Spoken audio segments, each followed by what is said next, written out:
Hello, hello. 500 followers, let's go. Yeah, thanks, Toonie. How's it going, Fritz? Yo, guess, how's it going? It's a goddamn Leviathan!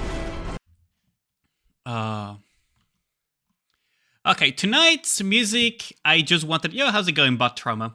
For tonight's music, I wanted to go a little bit differently, so we're gonna remove the intro, quote-unquote intro song, and I'm just gonna give you guys a blast from the past that I just felt like listening to. I wonder how many of y'all listen to this type of music. Ooh, holy shit. Ronin with the gifted sub. Jesus Christ. Did you start a hype train on your... Thanks a lot, Ronin. How's it going, homie? Wow. Thanks a lot. Thank you, thank you. Dude, you started a hype train on your own. Thanks a lot, dude. I really appreciate it. Really, really appreciate it. Damn. Forward and back and then forward and back and one foot forward, forward and back. It missed you, yeah. Holy shit. Thanks a lot, Rodin. How's your day been, by the way, homie? Holy. Let's just remove this. Also, enjoy the good old hype train song. Y'all don't get to listen to that one very often. Then go forward and back, forward and back, and then forward and back, and then go forward and back, and then go forward and back. Forward. No, it didn't. Thanks a lot for the other gifted sub, right? Put forward, forward. Wait, did you just refresh the hype train? Because it was at level 3 now. It's... Put forward, forward, and back. We're gonna be listening to this for a while. And then go forward and back, and then go forward and back. Thanks a lot, Rodin. I really appreciate it, dude. You haven't told me, how's your day been so far, Ronin? There we go. Oh, the fucking hype train music, I swear to God. I made it as a whim, but I guess it came in handy today. But thanks a lot. I played 14, yeah. I haven't finished Endwalker now. I am just about almost done with Shadowbringers, which I've been told has a great story.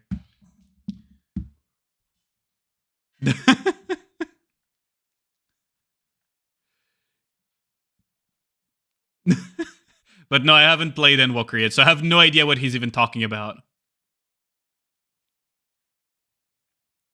I have unironically no idea what he even mentioned, so we're safe. But yes, I play FF14.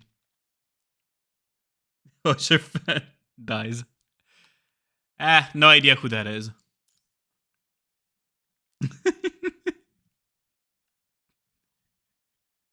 Endwalker unplayable. Let me back. This is gonna be like a lot of throwback songs. I just felt like listening to Nightcore tonight. I don't know how many people used to listen to this like in 2014 and shit. Like, how many of y'all listen to this? Colonel, I'm trying to sneak around, but I'm dummy thick. Very good. And the clap of my ass cheeks keeps alerting the guards. guards. For a while. What do you mean by that? Also, let's just put this. Oh yeah, by the way, Ronin, since you also play PGR, have you ever heard of the meme where it's the of the square hole meme? Imagine not knowing who Horshafant is. No idea. Maybe I'll learn it eventually. Have you heard of the? Have you guys ever heard of the square hole meme? Because this dormitory is the definition of the square hole meme. Admire its true beauty. This dormitory in particular is the very definition of the square hole meme. It's so beautiful, yeah.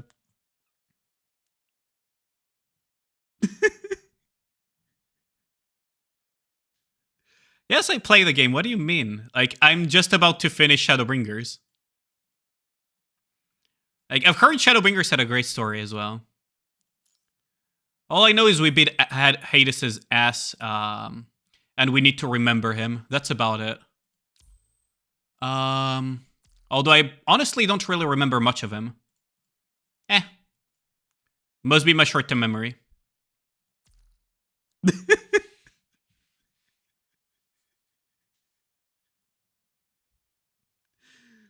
We're also Nikkei Dojin tier list. Oh, we might do that. Not sure yet because of Twitch TOS, though. I'm still figuring that out, Dreadlord. How to trigger the FF community in a nutshell. Gotta love it.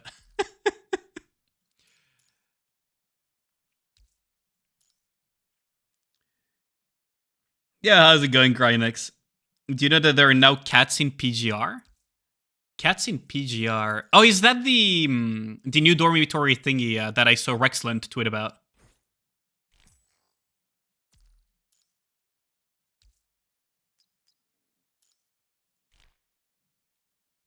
And you can pet them in the dorm? Oh, that's pretty cool. How's my day as per usual? Pretty good.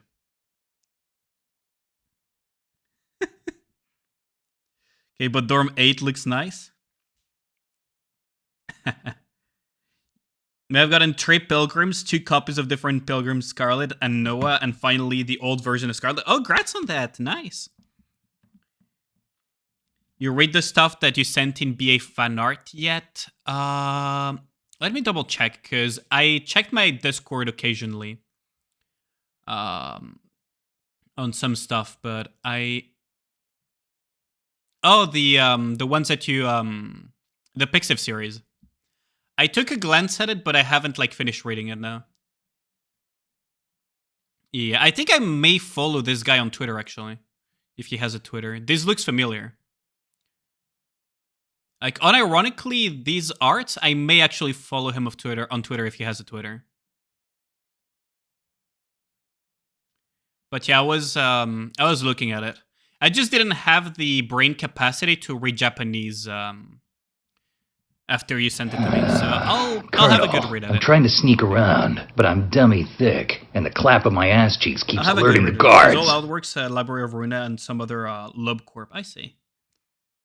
Garrett, do you have bad luck on the polls? It doesn't work like that. You finished chapter 11 today. I don't know how to feel about Grab his dick and twist it. What the fuck are you on about? Don't just twist it. Just freaking put a butt plug as well and just assault him with a dildo. The live stream of Honkai Star Rail. Who here watched the Honkai Star Rail live stream? They really went and now you kiss.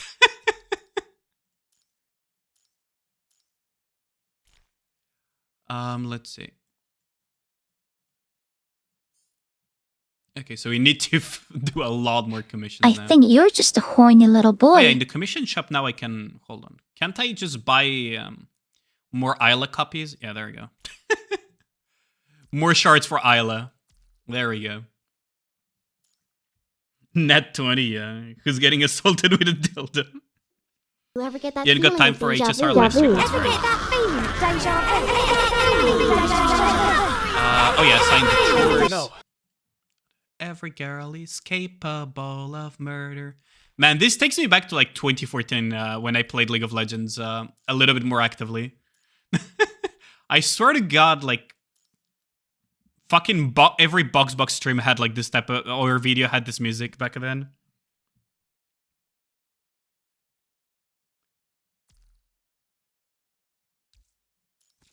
I just felt like listening to this tonight. Like, did y'all listen to Nightcore or not really your style of music? Oh yeah, Fortune Machine. Also, holy shit, they're spamming me with those invites. What the fuck? Like, bro, I don't want to play Monster Hunter in Punishing Grey Raven. Fuck off. There. I know I don't want to play fucking Monster Hunter in PGR. Thank you. Stop spamming me. Holy shit, they don't stop. And I'm pretty sure it's only this guy. Yeah, it's only this Nero guy. Like, no, I don't wanna... I don't want to play Monster Hunter in PGR. Thank you very much. If I wanted to play Monster Hunter, I would play it in Monster Hunter World. Nightcore is good at. I know, right? Is it just me or is Pulau Sparkle's twin? I wouldn't go that far. Pulau, maybe in terms of height, she is her twin. Maybe in terms of height.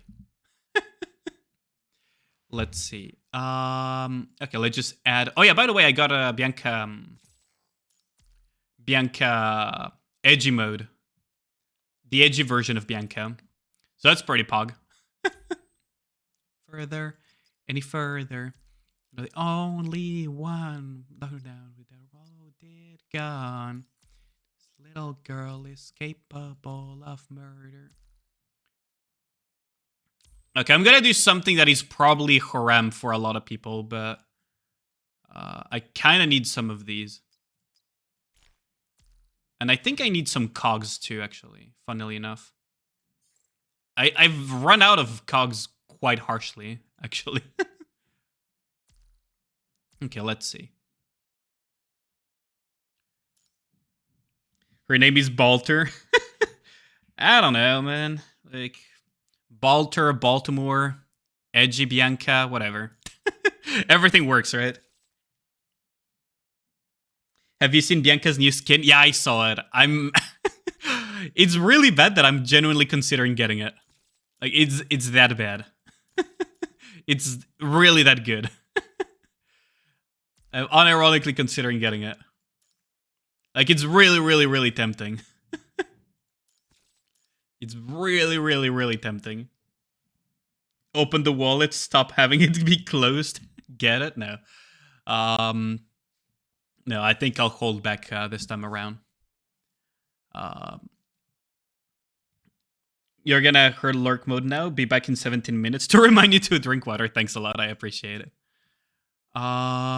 Let's see. So I wanted to upgrade this as well, didn't I? Enhance, quick trade, maxed out. Not completely maxed out. That's the worst part of it, huh? Did I consume all of the... Yeah, I consumed all of the item enhancement. Okay, so I need to buy more of those. Okay, time to go to Wintry Shackles and just buy a bunch of those. Fuck it. Give me all your... Oh, wait. I can only buy one more. I was gonna say give me all your supply, but I just cannot even afford more. Damn, I'm poor. Damn, I'm fucking poor. Oh, that's crazy. How much could I enhance then? Further. I guess this one as high as possible. Yeah, I guess that's the highest we can go. Damn.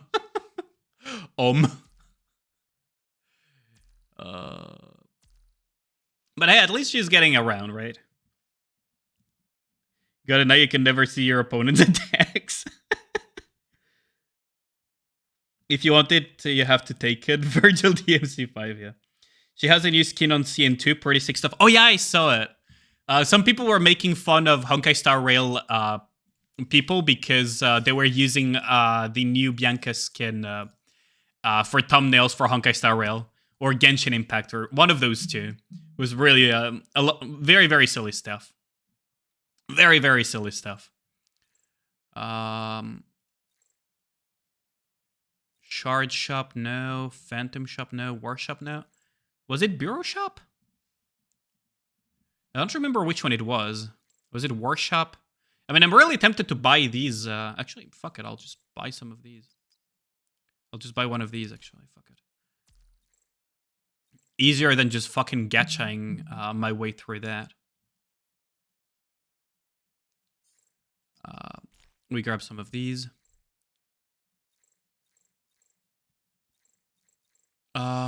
What I was looking for was the other one, though. Where was it? Was it in the... Oh, voucher exchange. There we go. I could get Capriccio faster, technically. I could technically get Capriccio faster, but no, I think I'll go for Kaleido. Kaleido or Capriccio? I think Kaleido is faster, because otherwise I would need to wait quite a bit. I could also just grab another memory resonance for Alpha, but I think Kaleido is the pick here for me. Diesel buff coming. Emilia and Diesel share the same JPVF. Yeah. Can you not grind Creativo anymore? Yes, I can. But Kaleido is not from Creativa. Kaleido, you can get shards for her from the dispatches. Capriccio, yeah, you can. That's what I'm planning to do, actually. I'm just finishing up a couple of things. Let's see. Train, resonance, swap resonance. There, because I don't want to use my Cotties for this. Choose kill, and we're gonna go for Crimson Such. There we go. There. Thank you very much. There we go. Slowly getting there.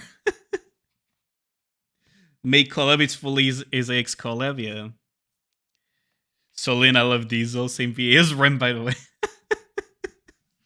Yeah, you know what I mean, Esse. Oh, Lord.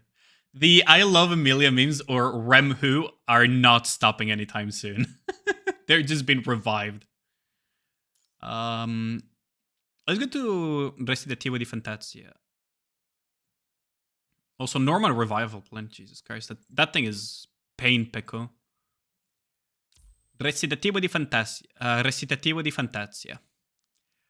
I tried to do a obscure run and I got my ass handed deep in it. So let's just try this again so you guys can just kick W at me. I wonder what would be the best though.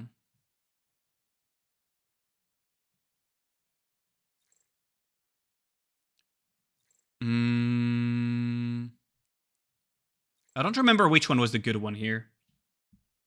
Italian fluency confirmed. Selena is cracked for this game mode. Oh yeah, she absolutely is.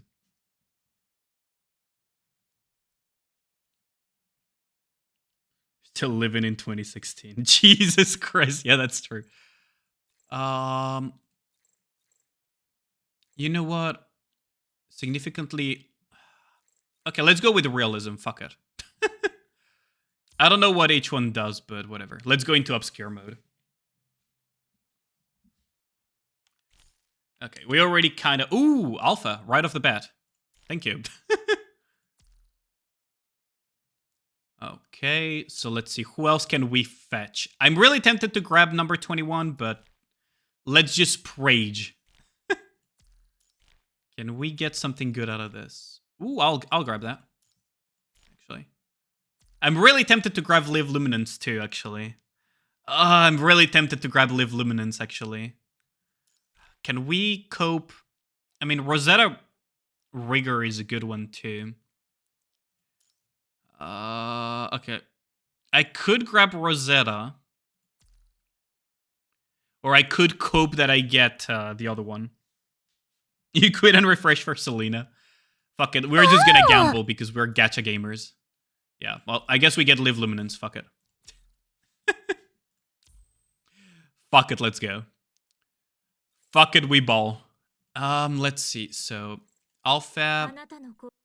Because we want to heal a lot, I'm gonna put her in this, and then we're gonna put it here. Do I? No, we cannot put it. Loki tempted to use the lightning one, but whatever. Okay. Oh, thanks a lot for the raid, Mr. Unsane. How's it going, my dude? Oh, fuck. Let me pause this real quick. Thanks a lot for the raid. I didn't hear the notification. How's it going, my dude? Sleepage time? Yeah. Thanks a lot for the raid, my dude. I appreciate it. Hope you rest well.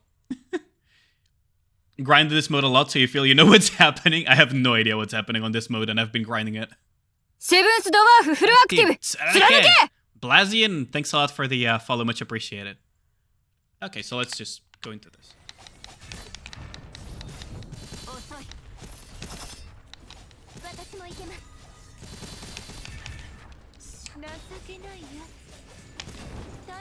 Ooh, that hurt.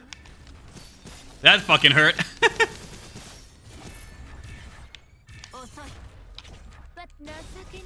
Oh, that fucking hurt.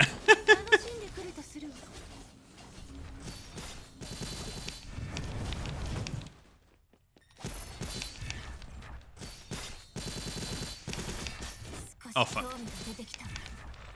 Okay, there. 私も意見情けないや Recitativo di Fantasia. You know what's really funny though is that you say fluency in Italian confirmed, but it's not so much as that. It's just the fact that it's more the fact that Italian and Spanish actually have a lot in common.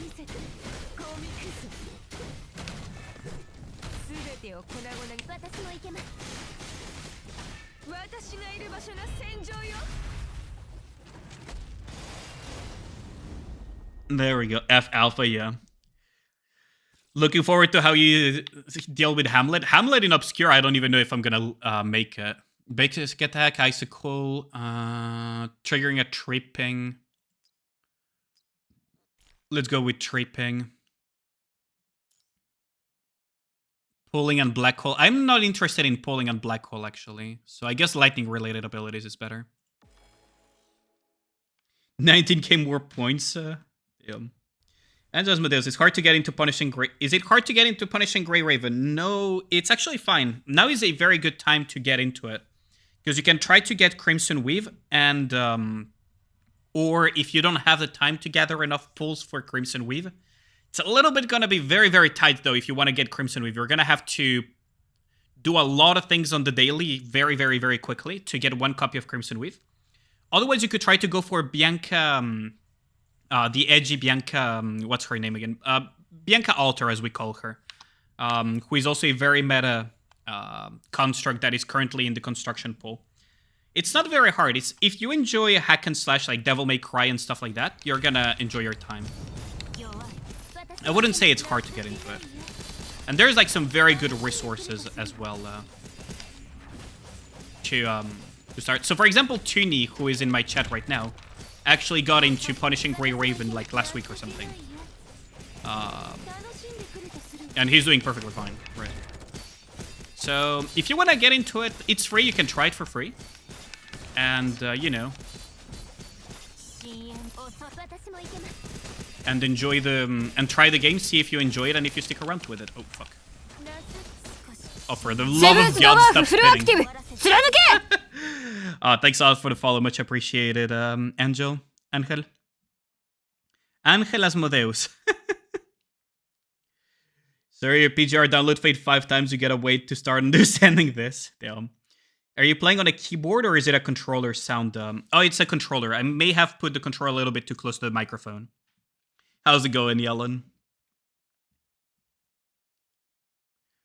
Friendship ended with Nikki, now BGR is best friend. Oh, good lord. Let's see. Signature move, lightning orb.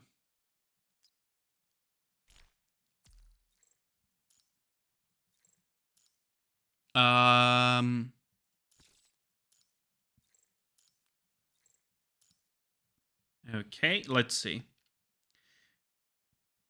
I want to do both, but God said no. Damn. The memories, even though they weren't so great. See, tastes like you, only sweeter. One night. Yo, how's it going, Rodon? So this is really want to try this game, but not available in your country. You could always use a VPN or a can't you just use the PC client, actually? Because it has a PC client.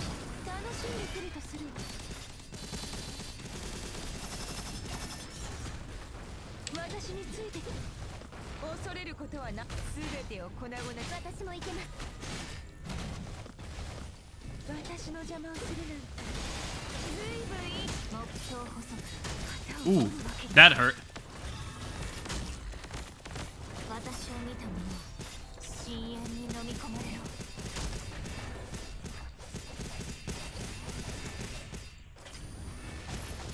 One night, yeah, one more. Thanks for the memories, even on the sweater. Actually, I was playing 5 gachas simultaneously at some point, but I had to drop Trey because you needed help. Understandable. Yeah, we are gacha gamers. We don't have a problem. Ooh, that hurt. We don't have a problem, Chad. We play like 9 gacha games. Ooh, that actually he slapped me like a fucking fly. Holy shit.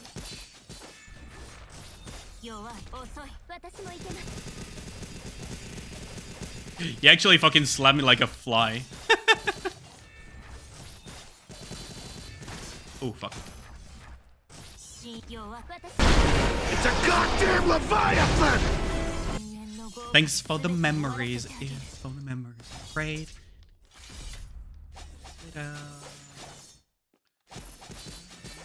One more time. Thanks for the I think you're memories. just a horny little boy.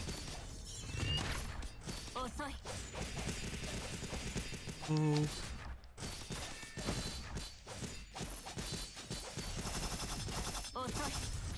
There we go. How's it going, Ametsu? Think SSS reset already? New map rotation. Oh, I'm gonna need to do that eventually. I was a whale, I had a problem. Yeah. So the one, Floyd, that for new players, it's quite difficult to get older constructs because you'd want to save resources for the new ones. There are free S-rank selectors to help alleviate that, but it's just a caveat. Yeah, that's the biggest caveat of it. But that's like any gacha game, really. Energy-related techniques. Let's go for that. That's the thing with gacha games, right? But couldn't you use right on the PC client to circumvent that? I'm pretty sure you could. Whoa. Oh well, fuck. Fuck it, we ball.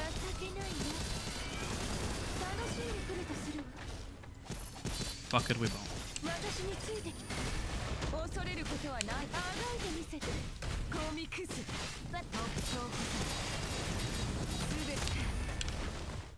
Fuck it. I was reading chat and I just completely forgot how to already started a stage. How's your polls in Azure Lane Sovietsky? I got Sovietsky actually. So I'm pretty happy about that. I got...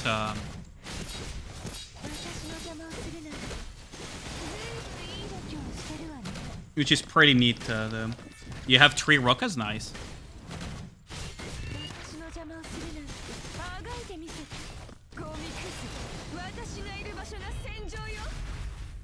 Yo, how's it going, Mr. Grimm? Cactor Gem. I love that Cactor Gem emote so much.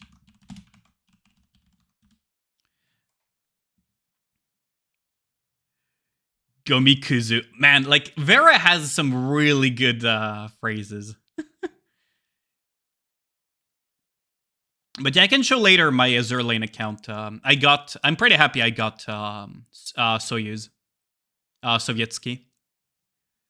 Oh my god, Vera, hi. How's it going? Happy Muramasa. Soyuz is a beast. Oh yeah, I still need to finish building her. She's an absolute monster, though. Thank you for the shout. It's no problem, homie, as usual. Oh yeah, by the way, I have finally made raid messages, chat. Finally made raid messages. So we finally have those. So we could grab one more slot, couldn't we? I guess the lances are good? I don't know. PGRs and Nikki, you don't have 50% of the units being useless. Well, there are some that are quite useless, actually, if you think about it. There.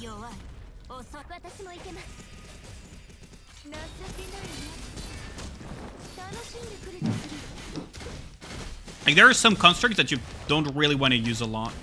But they're not fully useless, right?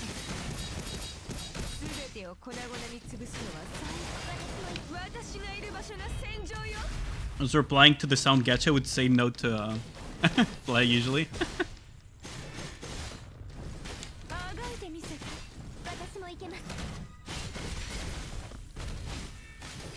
Ooh, that hurt.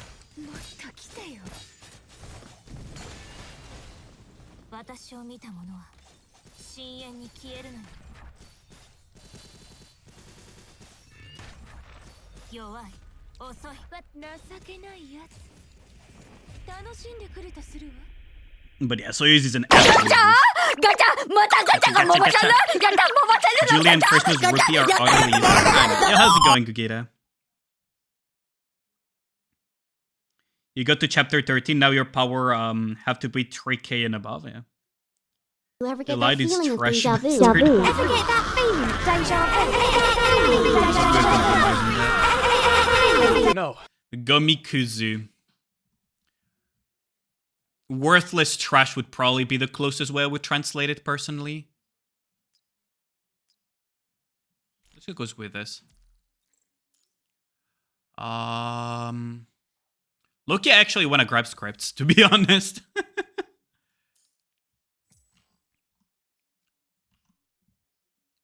Is the music volume alright? Or is it too loud?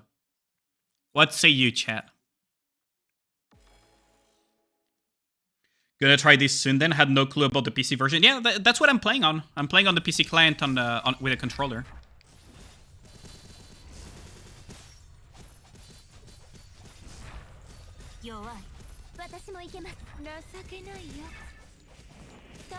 Honestly, like, controller support in emulators is super jank, so I probably would be playing keyboard and mouse.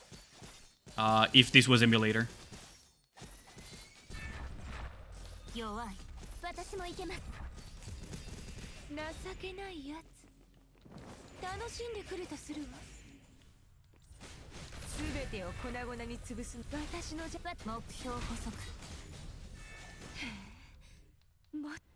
Let's see.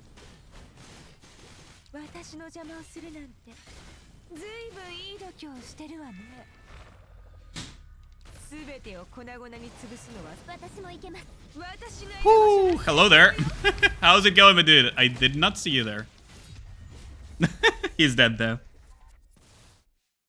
Having way too much fun with Selena in this game mode. Yeah, Selena is really fun. Who do I pull for, and is re-rolling a good or bad thing to do? You can re-roll, and if you want to re-roll for a specific construct, I would recommend you go for Alpha Crimson Weave.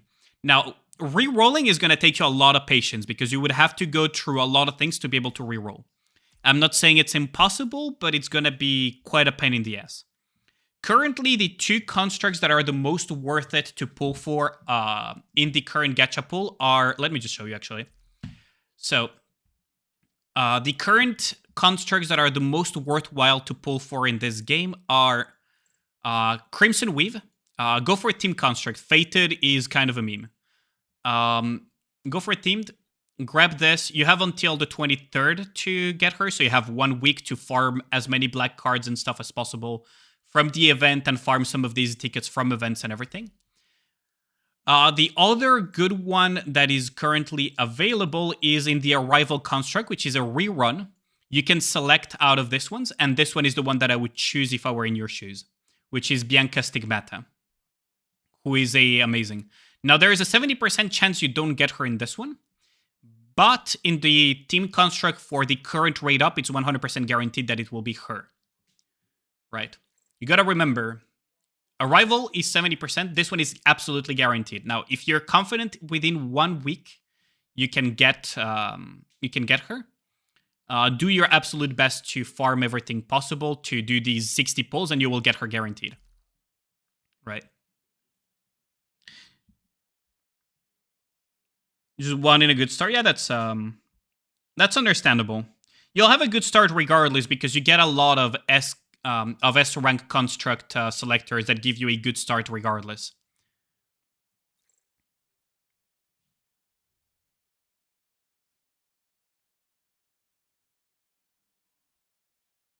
Compare it to Nikke reroll. Nikke reroll is significantly easier to do than...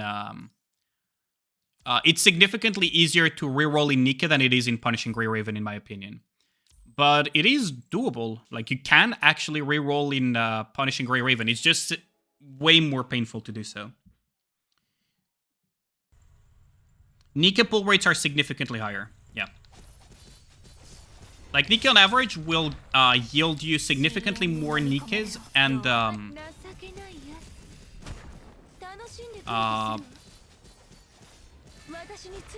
copies are not that important in Nikke. Right, you gotta also remember that. Copies are not that important in Nikke.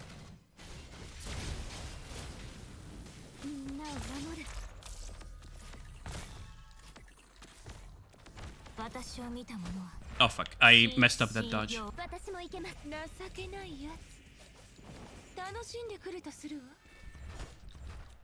I should have tried to probably... Oh, okay, there we go. PGR also lets you buy the second copy. That's also true. That is also true. Nikke's half the units are actually useless. Yeah, there is that too. Like, there's definitely that too. Like, there is a good and bad in both, right? Guidance of the Feather, I guess. Yeah, like in PGR, you could buy shards by doing Phantom Pain Cage, by doing a lot of stuff. So in theory, you could... Ooh, Selena Capriccio. That's pretty pog, actually. I'll take that. But it also has runs into the issue that additional copies are pretty impactful in this game, right? Like, you cannot deny the impact of having additional copies in this game, because some of them just have a significant power spike if they get additional copies, right? In Nikkei, it's always a 2%-ish. It's always a 2%-ish increase in stats, so it's not a huge deal. Right, if you don't get additional copies. A-ranks are essentially free. Yeah, exactly, Fritz. That is true as well. And A-ranks can just serve you quite well in this game. A-ranks actually serve you quite well in this game. We're gonna swap to you. Do I want to swap to Capriccio? Well, I'm gonna keep you, but do I want to swap you for Capriccio? That's a good question. Ooh, thanks a lot for the bits, Biscuit. How's it going, my dude? Thank you. Yes, use Selena, do it, fine. I'll use Selena a little bit. Don't show this again today. I know how to use Selena, thank you very much. Even though I don't have her. Increases attack of all members by 10% and all HP. Oh, that's not bad, actually. I'll take that. Bro, I recognize that voice.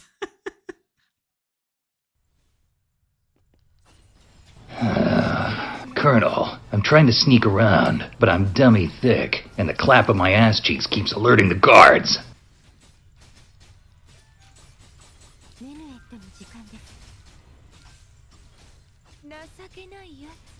Yeah, you will recognize quite a few voices here. Nice, he chose the wife. I kinda did, didn't I? The wife pick. Awoo! Awoo! Okay, let's just take this guy down without using the ultimate, because I don't think we need to do it.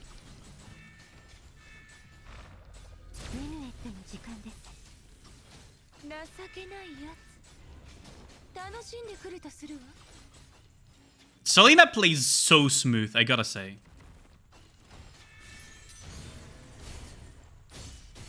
Oh, where the fuck am I?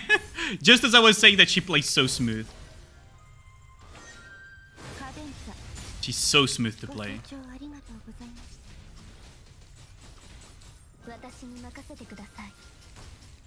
Like, her dodges feel really clean as well. And her abilities are, like, really nice, too.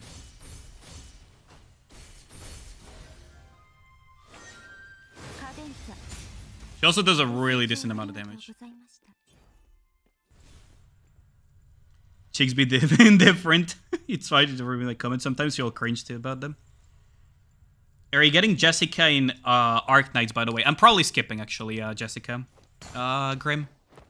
She's not limited, so it doesn't... Oh, thanks a lot for the follow. Much appreciated. Hold on, give me a sec.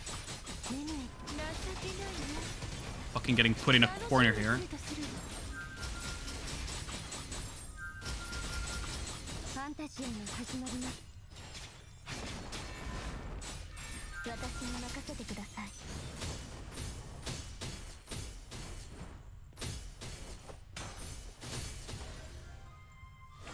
Oh, they're dead. Oh, we're almost. Okay, now I can check. Thanks a lot for the follow, Saber. Much appreciated.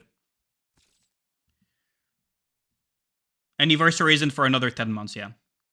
That's when the Bard decides to be OP. I mean, Bard can be pretty OP, depending on the versions you play and the builds you play. I gotta say it. What do I wanna... I guess I'm gonna pick this, huh? I'm gonna also remember that Vicious Mockery can kill people. And it's a fucking cantrip. But what the hell?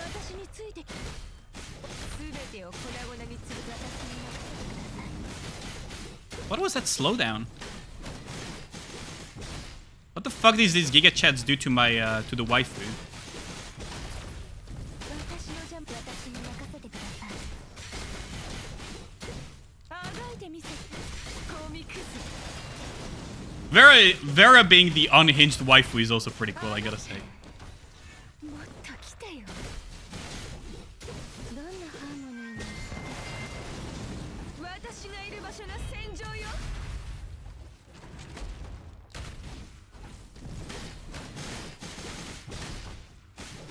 私に任せてください私がいる場所 I think we can do this easily, right?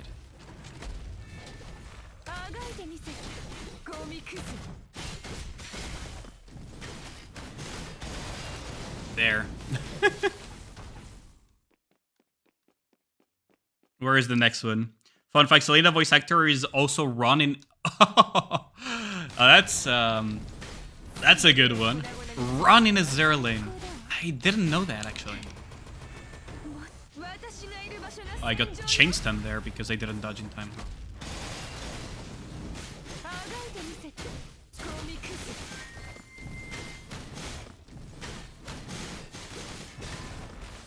あがいてみせコミックス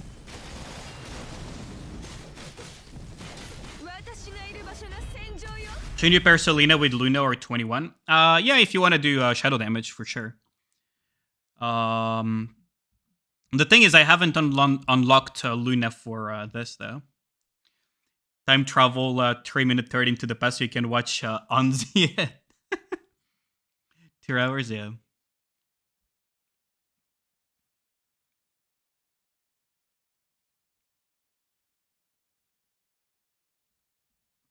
Yeah, like, because Jessica is not a is not limited, I'm probably gonna just skip. Like, there's not much of a point for me to there's not much of a point for me to try to grab her when there is a anniversary banner like not that long after, right? Well, not that long, sometime after.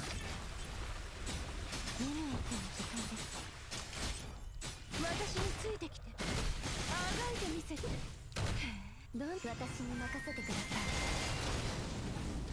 God, that took a lot of damage. 出るわけに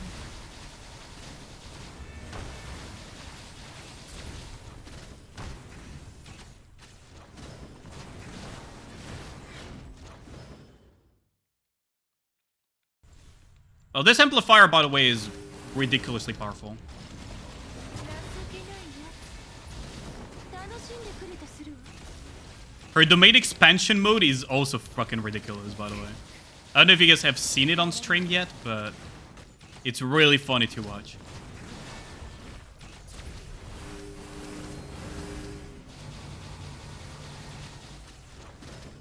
もうできるようになりました情けないや Let's just kill these. 楽しんでくれとするわ The domain expansion is fun, yeah. With the prime waifus, damn. Thanks a lot for the lurk, Freds, by the way. Yeah, Virtuosa and like there is Virtuosa and Viviana that comes in the near future in Arknight, so I would recommend saving personally. Now, if you want to go for Jessica, you can always go for Jessica, of course, but personally, I will not. Right? Personally, I will not. Though an expansion comes brother in GGK Brainrot. I mean, it fucking looks like one, even though I know that it's been around for a long time and it's like JJK Brainrot in a nutshell, but...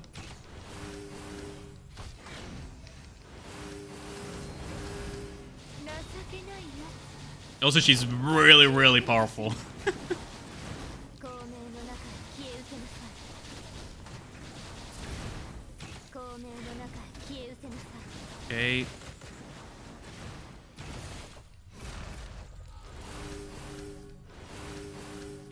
What? もうできるようになりました Okay, let's just go with こ this. こで燃やし尽くします There we go. Get nuked, nerd. 地球から生まれ変わります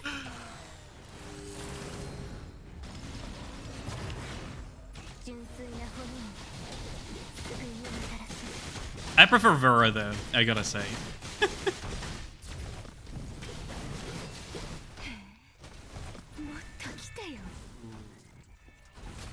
There. Okay, we triggered at least one.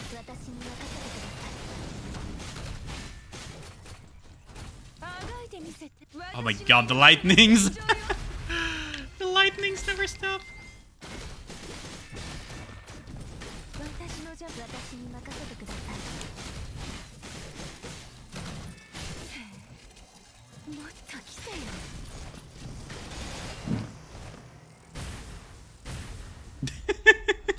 Watch the fireworks go off.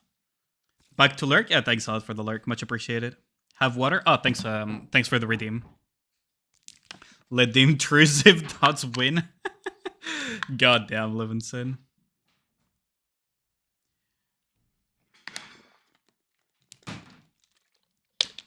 Bro has my playlist. Damn. Yeah, tonight I just felt like doing a lot of nightcore music. Guess there. I guess there we go. Have Annie for Nikki after the collab, right? Not long after, yes, indeed. That's why I'm going for one copy and dip of Emilia and whatever her name was of the other SSR.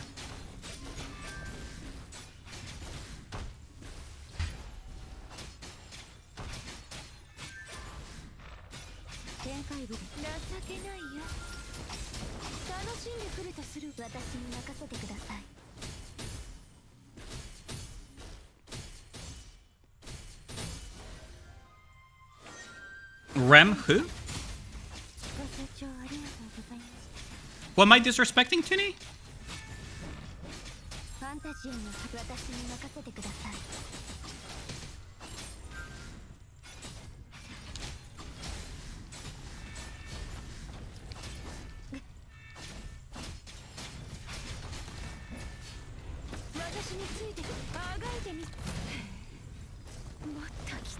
Oh my fucking god, this is getting out of control here. Look, you're absolutely getting out of control here. Stop it.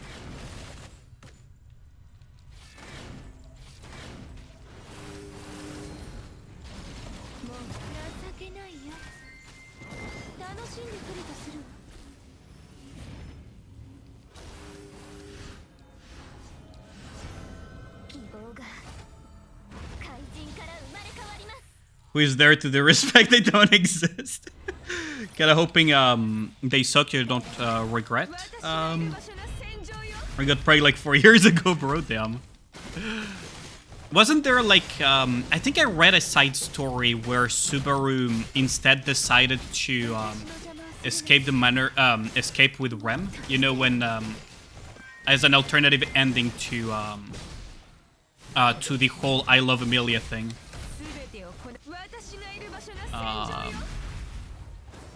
It was quite an interesting one, because I used to read ReZero.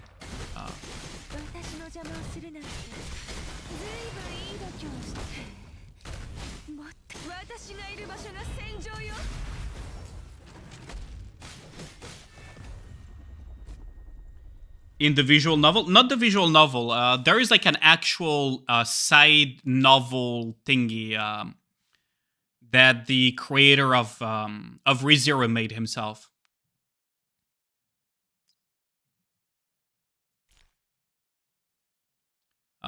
There was like a literal, like, entire light novel side story to it.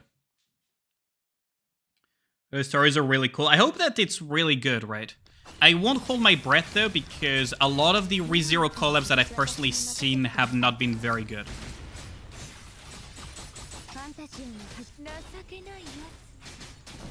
Like, that's my main concern. You guys should look it up though. It's one of the if stories of ReZero, written by the author himself.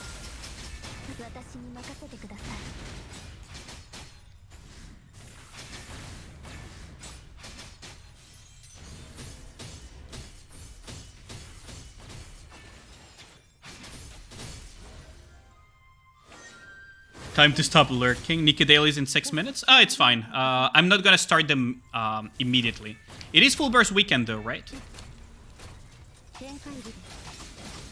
セブンスドワーフフルアクティブ Okay, 貫け thanks all for the follow. Much appreciated. Call 0817. Thanks all for the follow. Much appreciated. I'm glad you're enjoying the stream. Oh.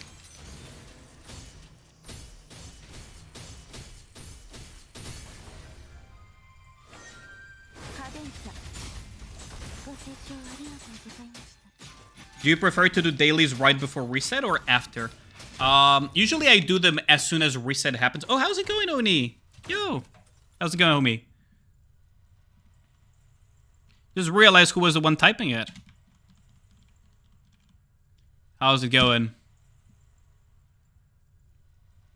He used to make what-if scenarios every April 1st. Yeah, that's what he used to do. Radon is basically correct on that. How to do daily less in an hour, 3-second tutorial. But yeah, he used to do what-if scenarios.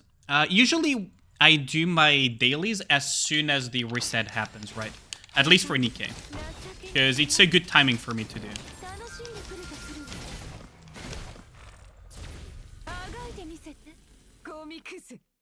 All the white spot off. This song also takes me back.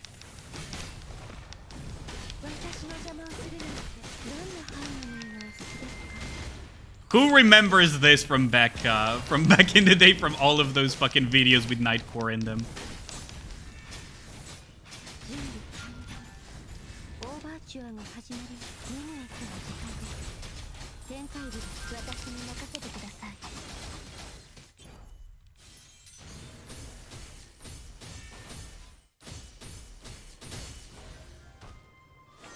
It just happens at 2 a.m. for you? Yeah.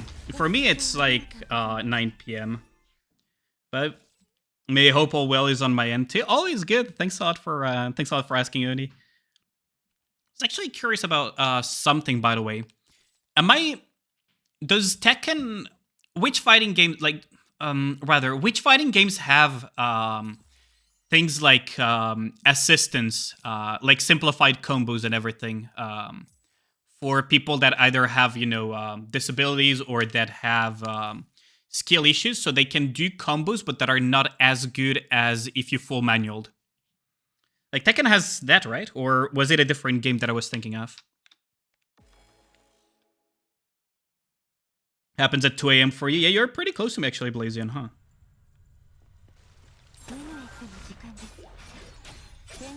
Time to nuke this guy.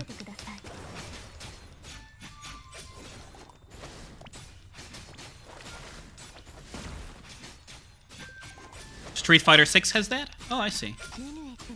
Daily reminder that I do not have a side screen. I'm literally reading those messages off my phone right now.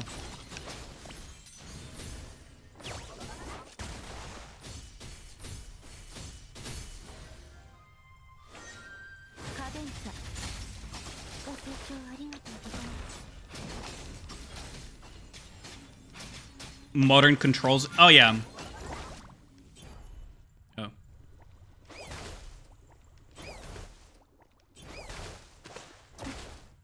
Any PvP element in PGR? Messing with people in co-op can be considered PvP, right? Otherwise, I don't think there are any PvP elements, besides, trying to go for bragging rights on Battle Tower or something. Or leaderboards in general.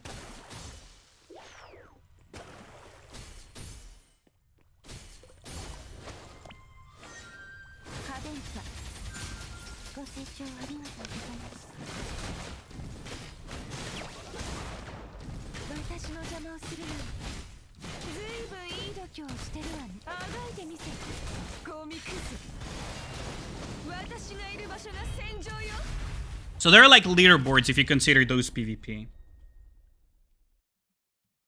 PGR has bragging right modes. PvP would just come down to who has more frames, yeah.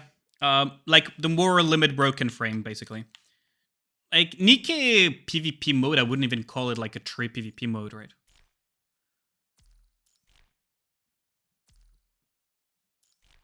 But we do have technically PvP in Nikkei.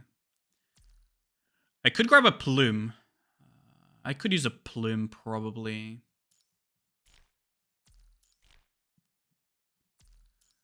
Imagine grabbing Tenebria and kick W. Let's see, what else do we have? Imagine grabbing Entropy or especially fucking Chang Yu. No, I'm gonna go with Live Looks. Fuck you. I'm not grabbing those. I've come to love Blue's Ice Sneaks. She has very high burst. Yeah, Zexion, how's it going? There is some PvP, but that's fun mode like Watermelon. Yeah, okay, the Watermelon PvP thing. PJR's is bragging right, yep. Ask Ali, have you ever heard of the Brass Kingdom before? What? No. I feel like that's a bait. I feel that's a fucking bait question. It is a joke. Incriminating evidence. You can hone in a specific location in a specific country with just time zone alone, yeah. You can pretty much figure out roughly where I live at just from the time zones. We get solo raid gem and frames today. Oh, nice.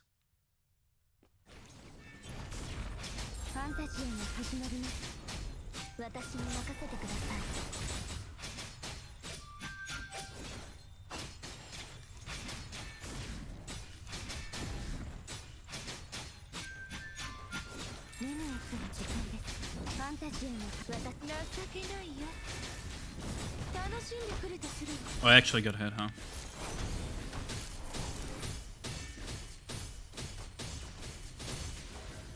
I love the little weaving thing that she does through all of the enemies.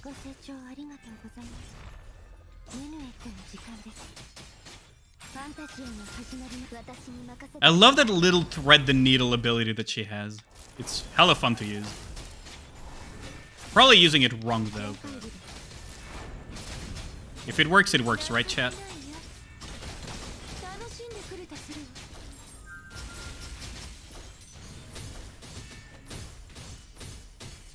Frozen Lake. Oh, I like this song too.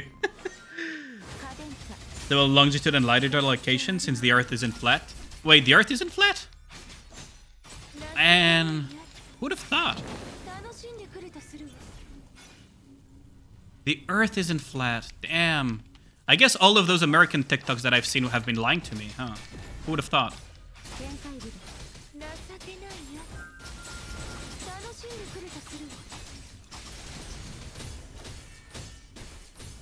Yeah, nice try grabbing me. Fucking little muppet. Yeah, nice try there too.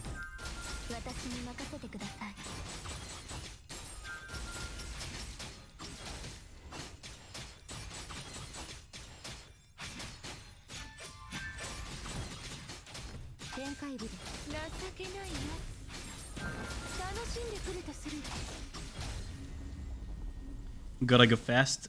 Weaving thing. Yeah, the weaving thing.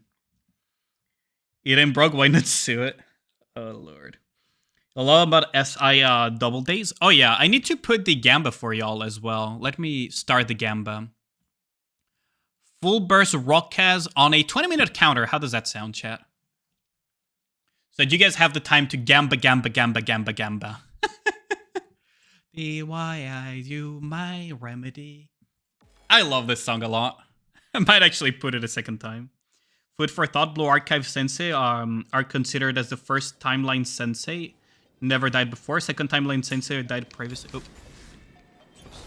Hold on, give me a second. As Priventas, but we regress back in time to where we're about to become a sensei. Skipping your message. Jared isn't flat, but Tenmei is. Yes. Okay, chat, you guys gotta realize that I don't have a second screen, chat. So when I'm reading messages, I'm reading off my phone on my lap. It works, but it means that I'm just not looking at PGR at all. Oh, fuck. There. Okay, subathon. Subathon, wait for the Nika half anniversary. I'll actually do a subathon then. Because it's gonna be the anniversary of me becoming a content creator. Like, if you guys want to do a subathon, just wait for that, please.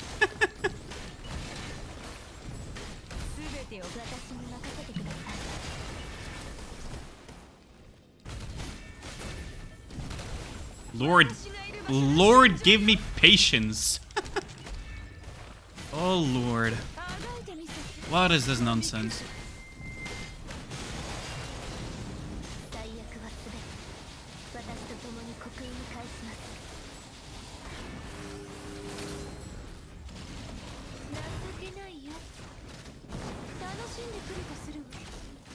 This is the last one? Of this tragedy, why I do my remedy.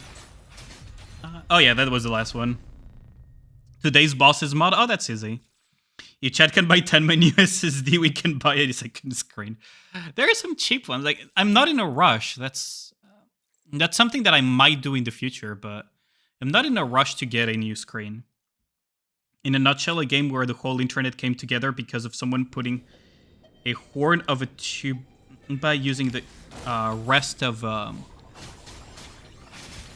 known as Tube and Night, and now a whole lot of more of theirs is lore, just saying the internet is efforted. Yeah, I could see that happening. Yeah, I don't know about that lore though. Well, that's interesting, I gotta say. Like, the internet just works in mysterious ways.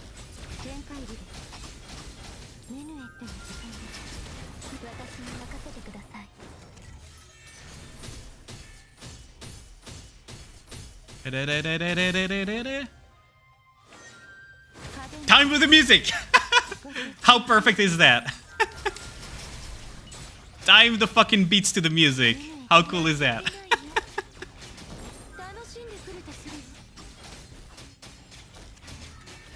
Oh, fuck.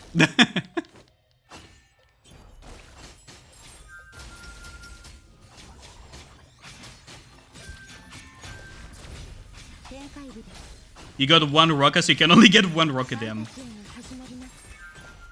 The in-game music, yeah, I know the in-game music is a banger. I just felt like, you know, lately I just feel like listening to some playlists, because I have the ability to do that now that I'm not dual streaming anymore, right? Because before, when I was dual streaming with YouTube, I didn't have the option to, you know, have the VOD not have the music for copyright reasons, right?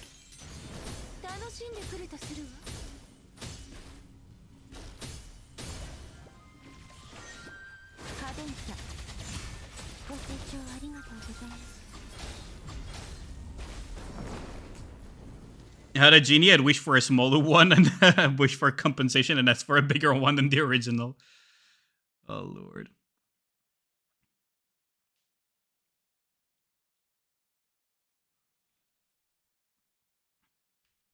It's the 2016-2017 angst song, yeah.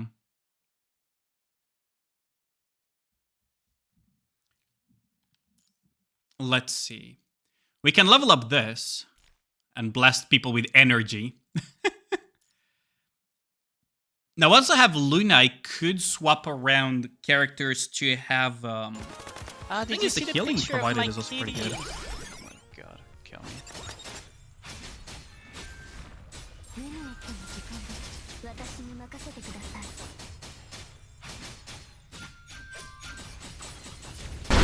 It's a goddamn Leviathan!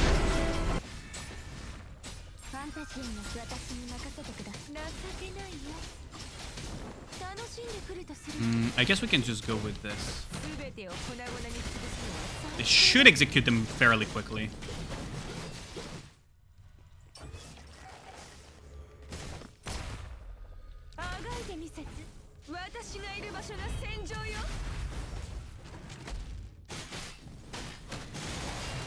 Okay, perfect. Now they're gathered.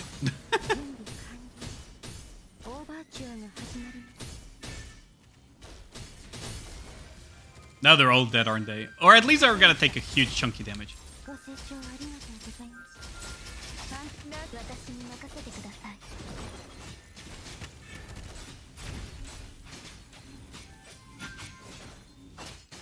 Chunky damage.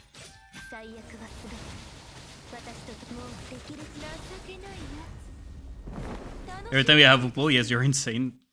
Without sound gacha, you're never getting above 300 points. Damn.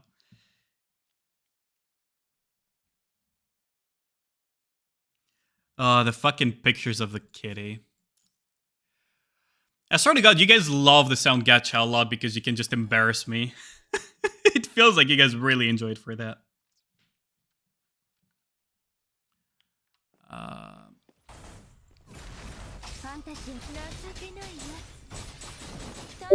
There are some really bad ones in the sound gacha.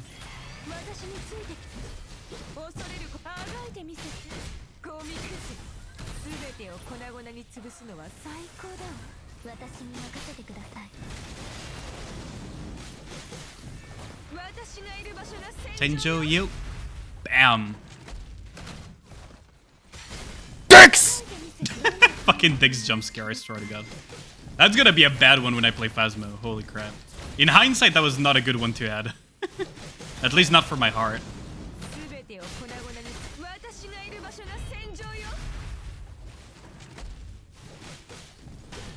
The context for the pictures of the kitty, huh? So, I was making fun of what I see on my Facebook timeline. Because you know you're getting old when your Facebook timeline is full of either people getting married, or having kids, or showing pictures of their fucking kids. And for the ones that are forever alone, it's always like, have you seen a picture of that kitty? Kind of bullshit. Like, holy crap. Just fucking end me with those. Fucking crazy cat ladies in my timeline as well.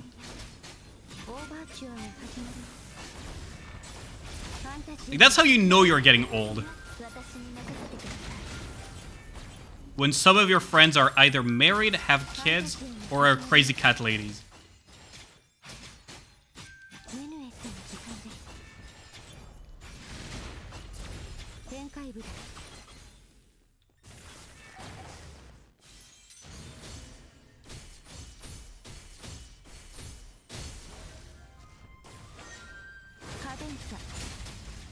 What are that? You thought your Discord went off? Oh, imagine getting baited in 2024. Imagine getting baited in 2024. It's gonna participate on a server wars, YouTube versus Twitch. Be right back. Yeah, have a good one, Grynex. Best of luck.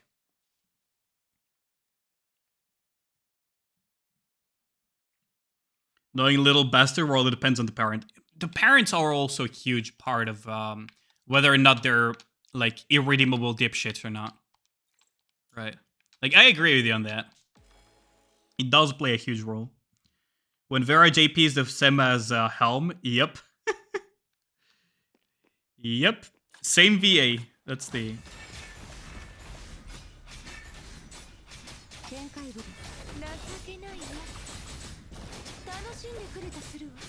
I think I know this song. I think it was like in every fucking compilation in freaking 2014 or something. I swear, I'm pretty sure this song was like on every, in every fucking montage back in 2014 or something. Or 2015. Ever thought about heavily about the food for thoughts? Well, I don't have the leisure to think too heavily of those when I'm trying to weave and dodge and duck all of this nonsense, but... like, the Sensei one is actually interesting, I gotta say.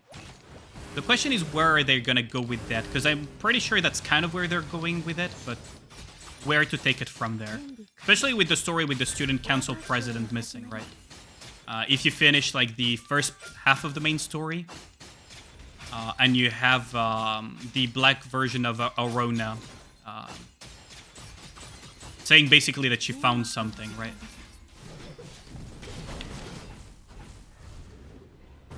Oh, what? Oh, fuck? Where did you come from?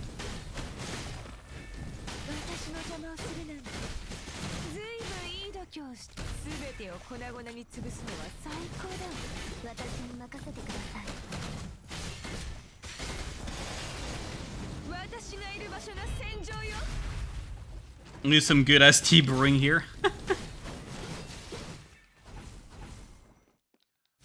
So we need to get that.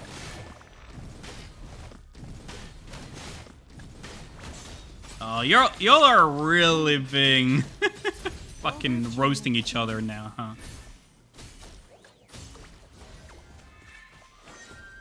カデンサご清聴ありがとうございましたメニューって私に任せて Always remember, there is a fine line between bullying and what's it called?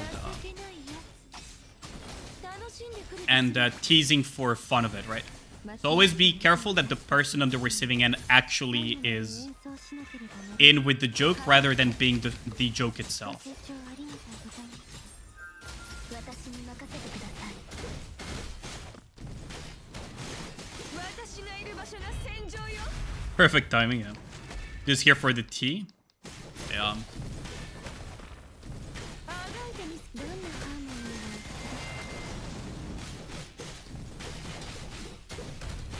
ーが私の邪魔をするなんて私がいる場所が戦場よ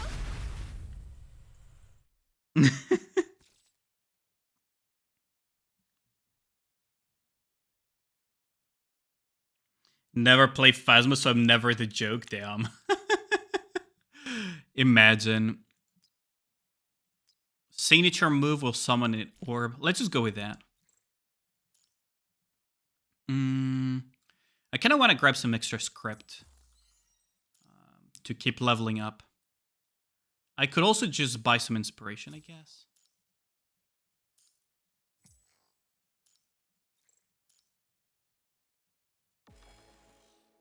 Slowly but surely we're progressing. 5 fucking ads? Wait, really?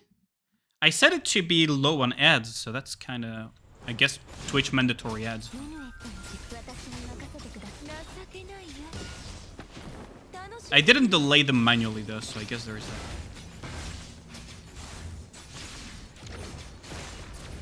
メニュー私に任せてください全開部でファンタジア情けないや楽しんでくれとするわ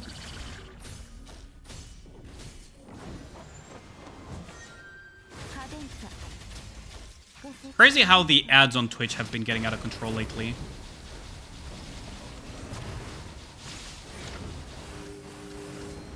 情けないや楽しんでくれとするすべてを行う私に任せてください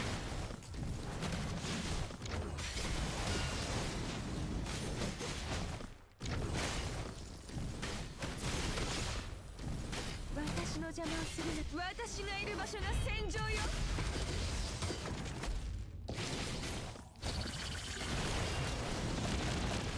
Oh well, I forgot about that move. もっと来てよ I completely forgot that move existed. 任せてください That could have been really bad. 全開部で That could have been really bad. All ads are bad? How's solo raid? You got top 100? No, I did not, Oxy. I think I got like top 0.2% or something, so basically top 1%.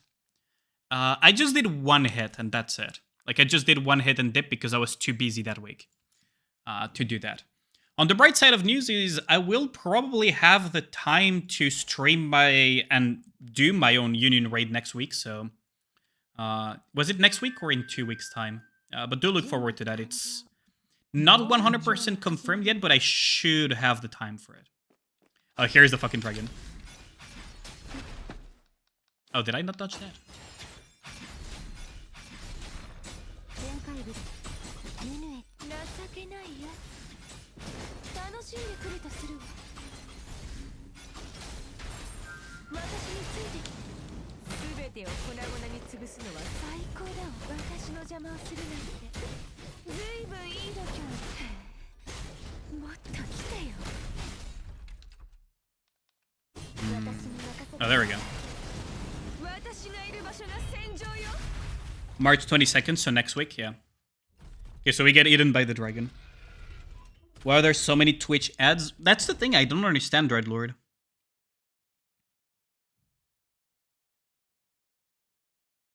I've gotten some weird ass ads on Twitch, not gonna lie. I've gotten like suicide prevention ads, drug abuse ads, like all of that stuff. I'm like, dude, I don't fucking leave my room. Leave me alone.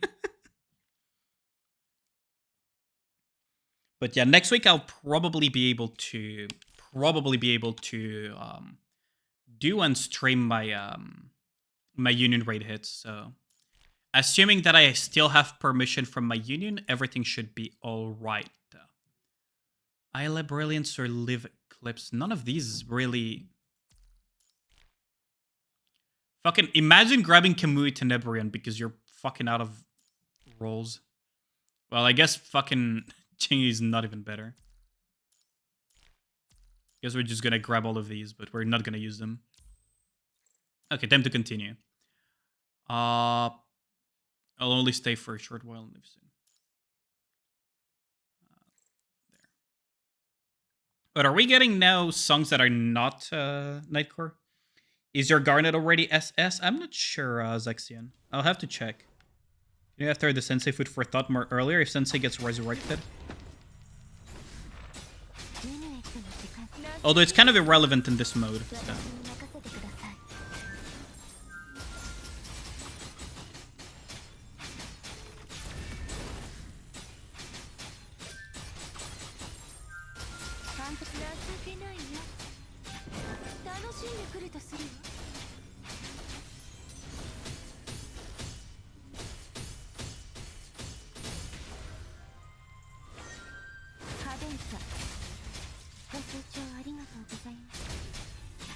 In this mode, all of the units are borrowed, so it doesn't really matter, I guess. Oh, fuck. Ah, yes. The Not Depresso songs are coming, even though I put fucking Nightcore in the playlist. Gotta love it. Absolutely not a Depresso song. Right, chat? Absolutely not Depresso.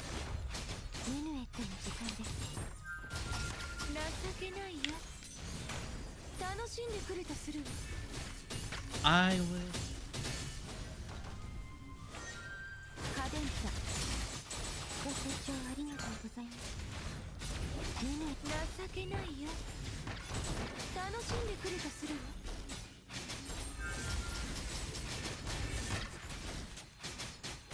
Oh, for the love of God.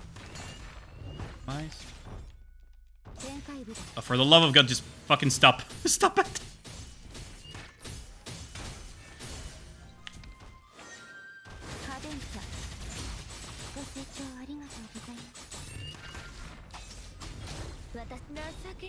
I swear to fucking God, what is this nonsense? I've just been dodging and dodging and dodging because it's basically Dodge Fiesta here. It's basically fucking Dodge Fiesta here. Between the fucking carriages, the mobs, the fucking bombs and everything. It's dodging Fiesta here.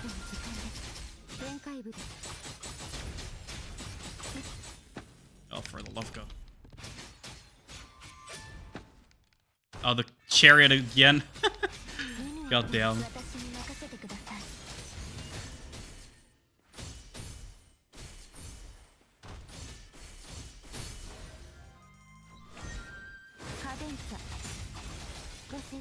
Where's the last one at? Where? Oh. Oh, there you are. Oh my God, I leaped into the chariot because the blue orb is a leap back.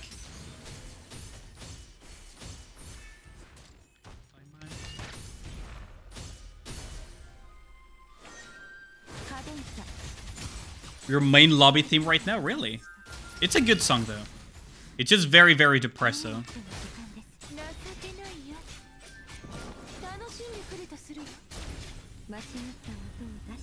Holy shit, this is gonna be AIDS.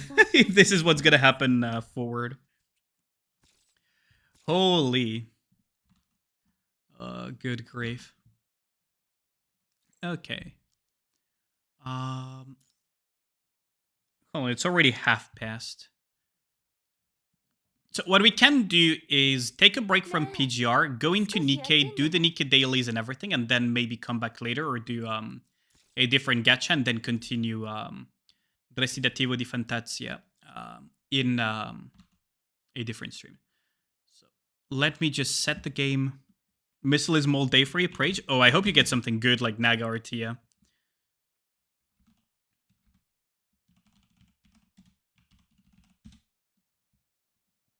There we go.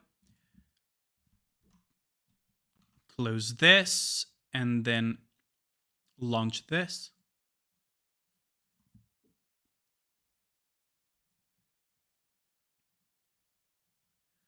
And then go on to Nikkei.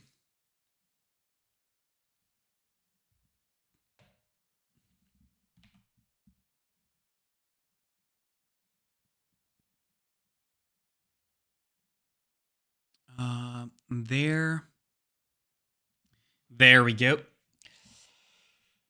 No more for thought for another week. Yo, how's it going, Arthur?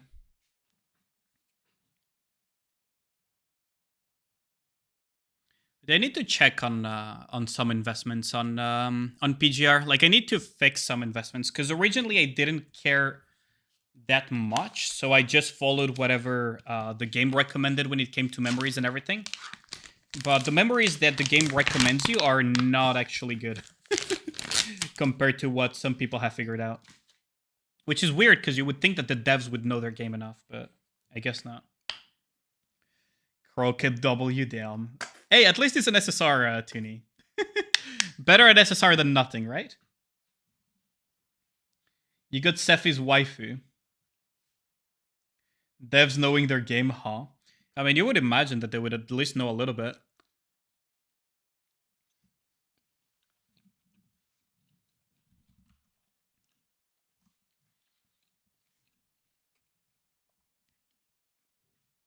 Amazing, the Grey Raven site? Yep, that's what I'm using.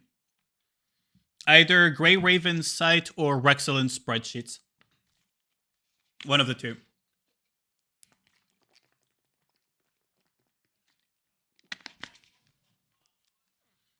Can you imagine trusting Nikkei devs for gameplay advice? Jeez.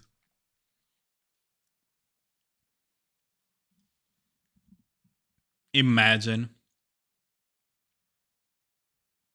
Fucking imagine.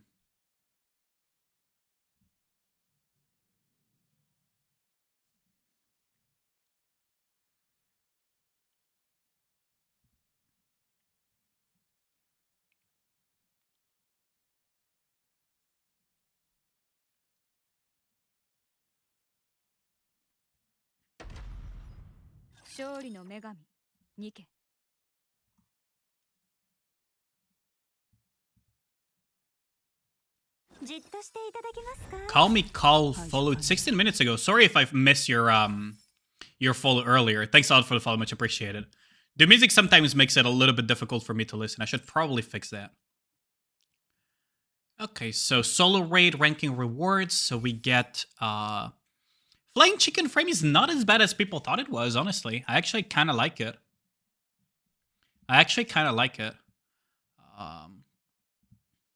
Honestly.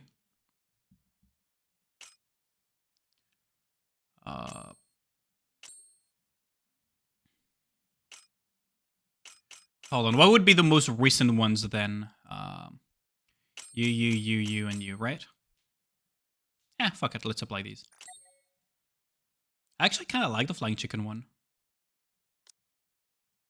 Yeah, it doesn't look as bulky as the Crystal Chamber one. I don't know about you, Chad. I actually kind of like it. The Crystal Chamber one was pretty good, though. Okay, so I assume the Gamba is already closed, so we can go straight into SI. SI mod. SI mod. Let's see. There. Yep. That's the team. Like, aside from all the memes, are you guys excited about the ReZero collab? Seems like Camellia is going to be a rocket launcher, so I don't know how that's going to work. I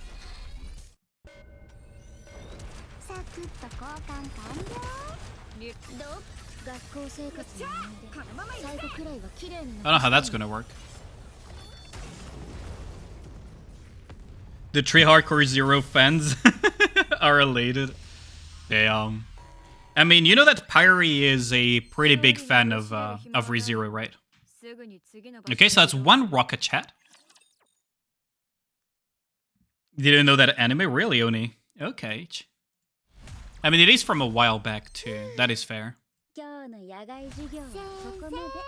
Personally, I'm not... Ooh, 3 rockets total. Ooh.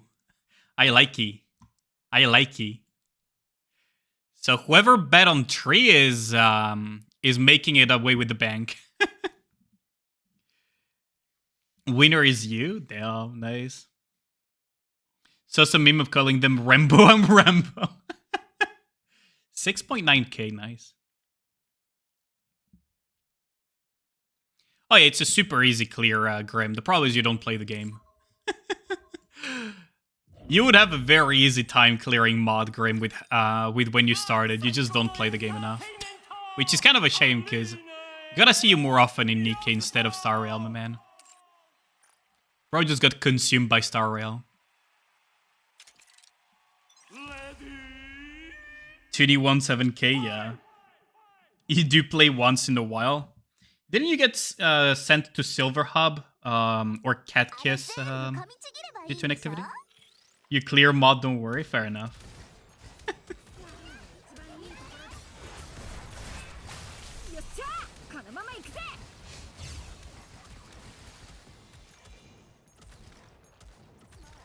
But yeah, the memes about Rambo and Rambo, I saw them. That had me that cracked me up quite a bit. That actually cracked me up quite a bit.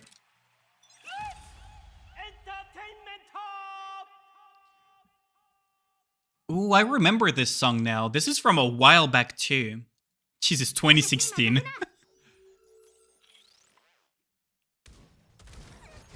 Sheesh. 2016 coming knocking at the door. Train is the only issue that is still annoying for you? Yeah, that's a lot of people actually, yeah.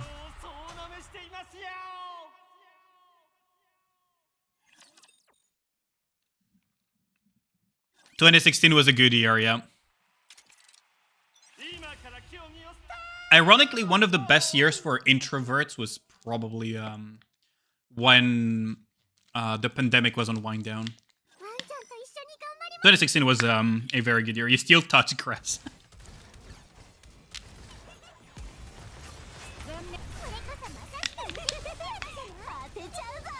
Need to build Ludmilla and Sakura. I mean, if you have Red Hood, you don't need so much anymore.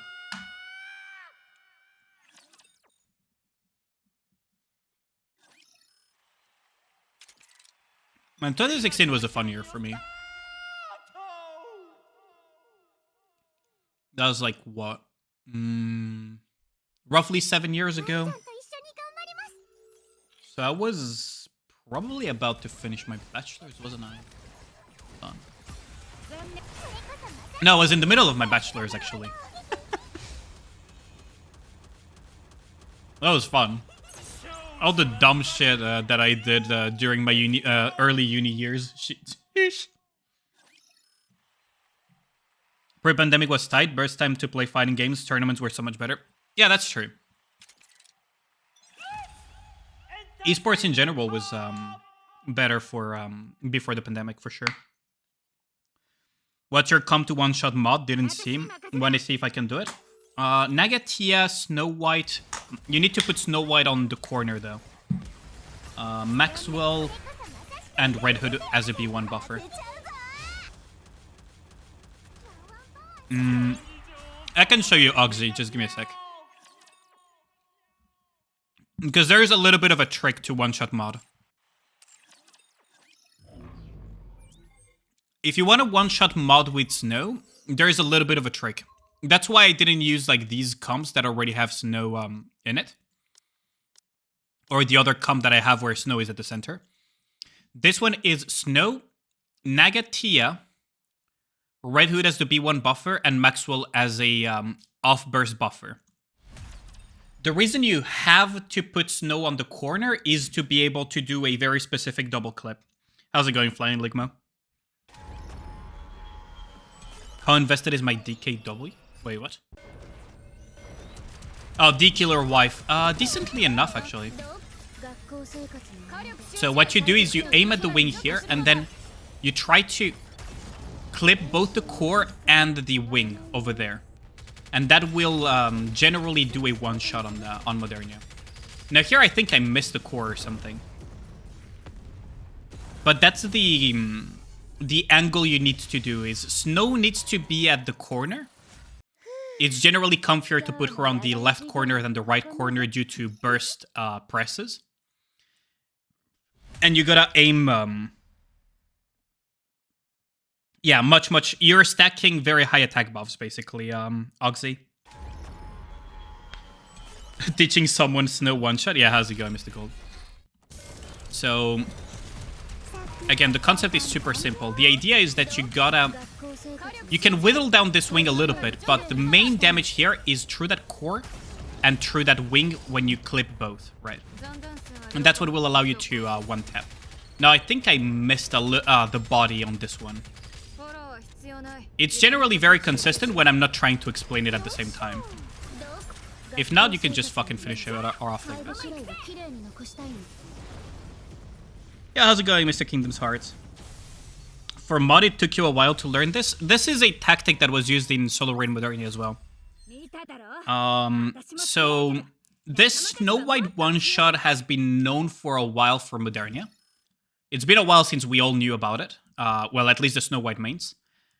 But it was very popularized by Solo Raid Modernia because the Snow comp would abuse this with Nagatia. Good news, you unlocked EX Interception, finally getting tier 9 gear. Oh, nice, Kingdom Hearts. Oh, that's pretty pog. Modernia watching as their magic gets destroyed with 2 railguns. Yeah, like that's the key, right? Is you gotta aim it so that you double clip the core, the body, and the wing. That way you're almost guaranteed to one-shot her, assuming you have the damage. The reason I use Nagatia, especially Naga, is because core damage actually applies on Modernia. So the core damage that Naga gives is a nice little extra bit of damage. Also, yeah, how's it going, Mr. Gold? I forgot to shout you out, didn't I, homie? Shall we try the to see if the shoutout function with clips works for gold? What's my cubes? Does it matter? I personally use Onslaught on Snow because I have a good amount of charge speed on her. Please no. Is probably the best team for that. I personally use Onslaught on Snow. Charge damage one. Because I have a leveled Onslaught. Made clip, please. Oh yeah, now is a good time to do those, actually.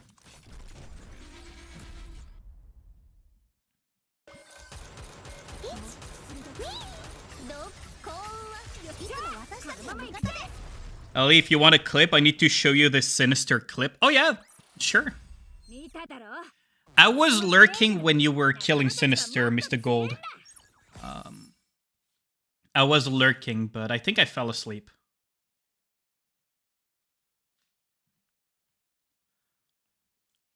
Pretty happy that you managed to kill Sinister. That's really progress, because that boss is absolute fucking cancer on CP deficits. Let's see. Yeah, give me a sec. Let me just pause this and let me just remove the background. Let's see. Oh, whoop.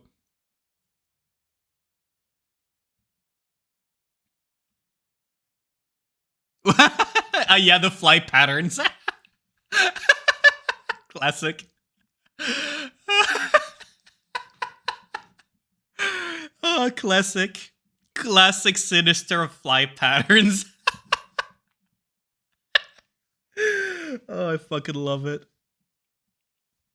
That's amazing. Rapture Kiss, yeah. Oh, that's such a classic Sinister moment. The fly patterns are so nonsensical. It makes you wonder what the fuck the devs were thinking when they made it. Rapture Kiss, yeah.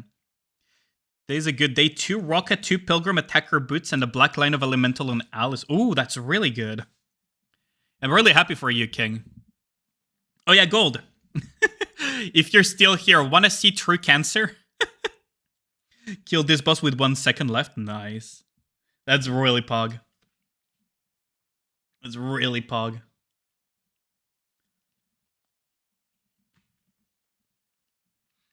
And I wish I was there to watch it.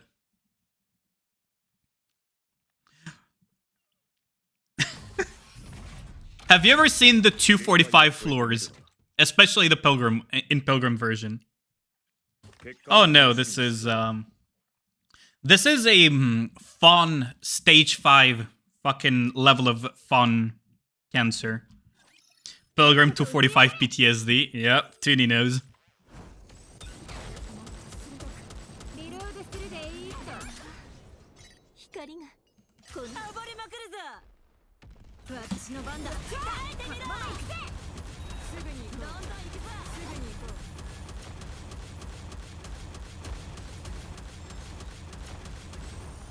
Oh, Nihilister is down. Oh, that's fun.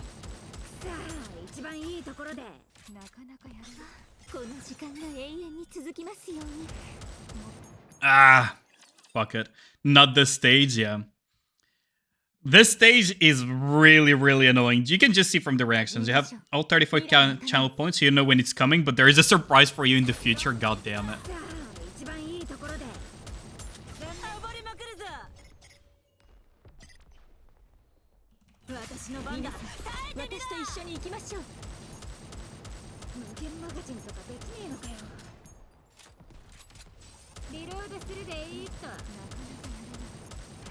I'm pretty sure, yeah, everyone's gonna die again. God damn it.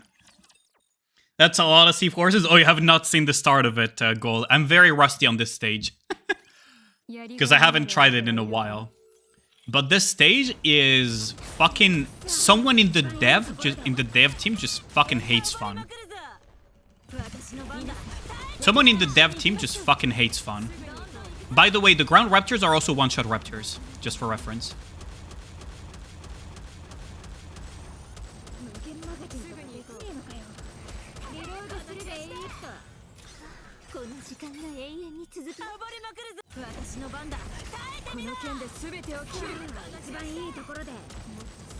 So you need to kind of kill this raptor very quickly. Because it's a farter, right?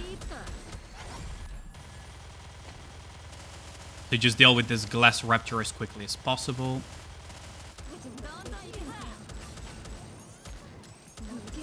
Of course it teleports a lot because that's what it does.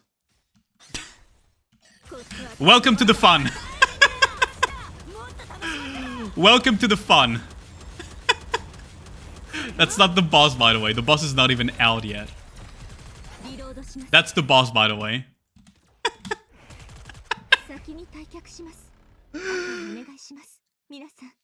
Pipe bomb fan mail incoming, yeah. 3 fodders, attack cop, plus seahorses, and the glass boss. Yep. Now you see why I'm not touching this. I fucking hate it. Oh, by the way, fun fact. Floor 245 is the same across the board. So it's the same in main tribe tower. And it's also gonna be the same in every other tribe tower, by the way. What were they smoking? I don't know, man. I don't know what to tell you. They were on some good crack, holy shit. But in main tribe tower, though, your modernity is too good. Yeah, on main tribe tower, it's doable because you have access to a good amount of healing and just about everything to deal with it. Right. I could probably clear it if I really molded it today. Oh, fuck. I accidentally spent 100 there. Sheesh. Fuck. I did not mean to spend 100 there. Oh, well. But yeah, holy shit. I don't know what they were on. I don't know what kind of crack they were on when they decided to make it. It's into the Alien Merc store. Pipe bomb stamps, airplane tickets to Mexico, and plastic surgery vouchers. Yes. I'm low-key considering eventually commissioning a pipe bomb emote from Twee.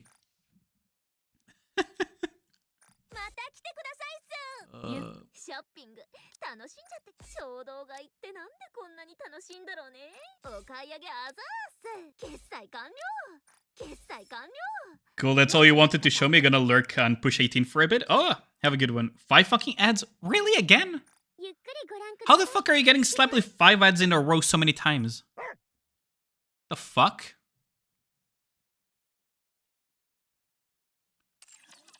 じっとしていただけますか。 Dora version of Ali Chan when... Oh, that would be a good one too. Oh, that would be a really good one too, yeah. Since now I actually have a face of the channel, which is Ali Chan, right? Now the channel has actually a face to slap on the じっとしてい Doro ただけますか。 on the Doro emote.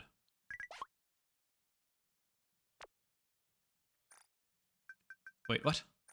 Yeah, there we go. I fucking knew that it was one of those. Should you save your 5-star weapon ticket?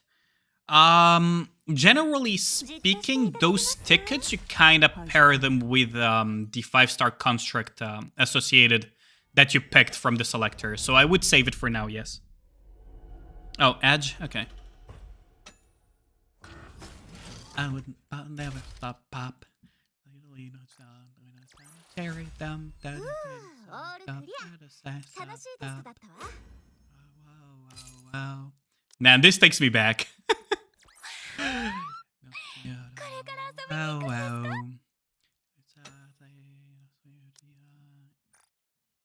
There's so much fucking ads. I don't fucking know. That's the thing. Because I have them set up on low parameters. I haven't touched them since I set them a long time ago. I have no idea why the ads are like this. Making you miss YouTube. YouTube was its own kind of issues too. Like, I try to delay them occasionally as well, right? Stop. So, to answer your question about the 5-star ticket voucher for weapons. Wait, 5-star? Is that the max? Was it 5-star or 6-star, the max one? Was it 5-star? I don't remember. But if it's the signature weapons, I would save it until you pick which constructs you're gonna choose from your selectors. So that you can have the signature weapon with the construct. That would be my recommendation, Angel.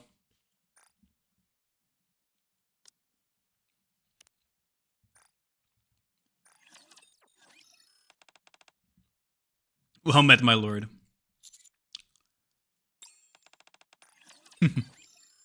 Having drinks with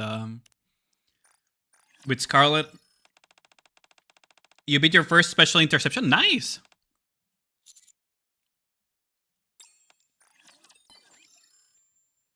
Modernia becomes a lot easier if you destroy her missile launchers. Modernia is a lot easier if you can break the core. If you can break the core before she laser beams you to death, you're kind of safe for the rest of the fight. That's our main thing, right?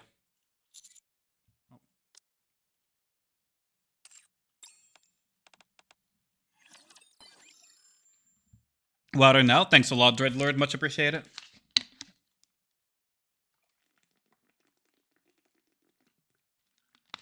But yeah. That would be how I would deal with those weapon selector tickets, Angel.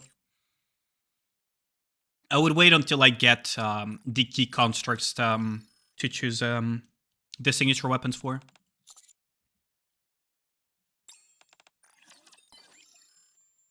Friday night. Oh, this one takes me back too. Holy shit. Last Friday night.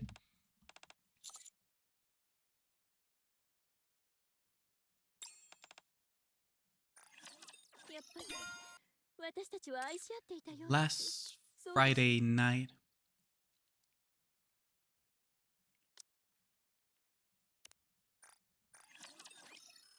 Think you have your first overload gear? Nice. Wow, that is actually amazing. Gotta love the... Gotta love bravery, right? Yeah. Man, it makes it very difficult to choose like which tsundere maid to choose, right, chat? Between gold and privity.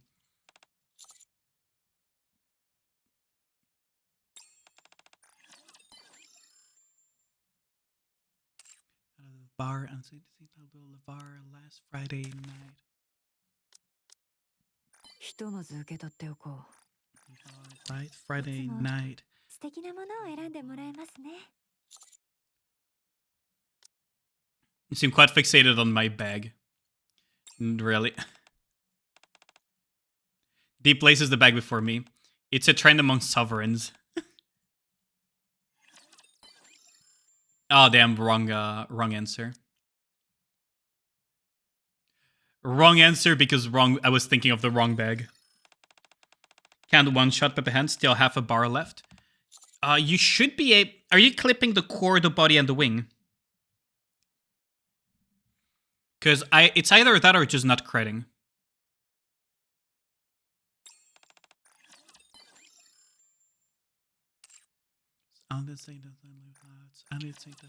God, last Friday night.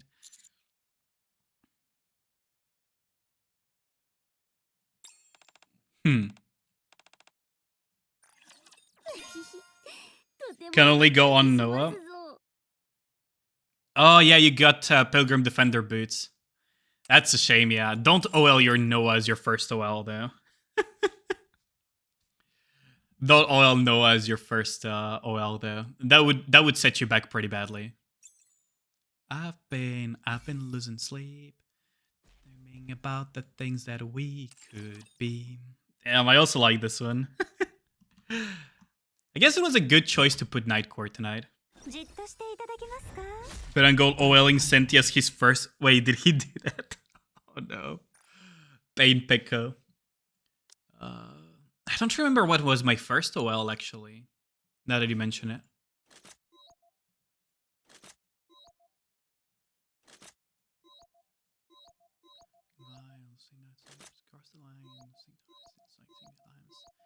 We shall find old, but I'm not that old. Young, but I'm not that bold. I don't think the world is sold. What we're told. I feel something so right. Doing the wrong thing. Right, because you still have missing OL. Oh yeah, that's true. If you don't have a well-invested Snow, like my Snow is very well invested, right? You'll probably struggle a little bit.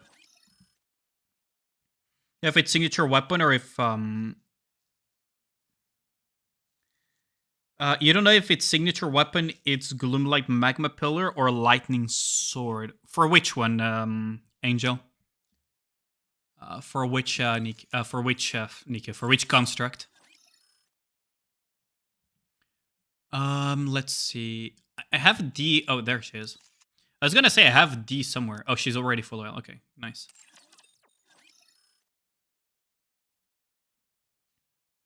Betting oiling Red Hood or SBS first?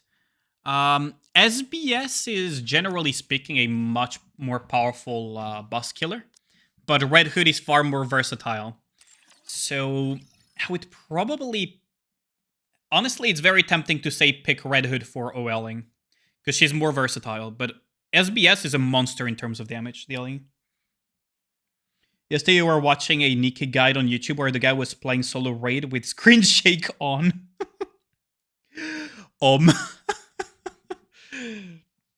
Got her to 3, 8, 10. You want that Vesta?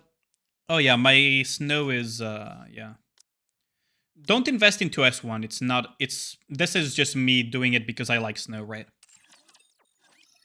But yeah, Red Hood with screen shake. You gotta link me the guy that you watched, Tuni. Don't link it in the chat though. I don't want any beef with random content creators.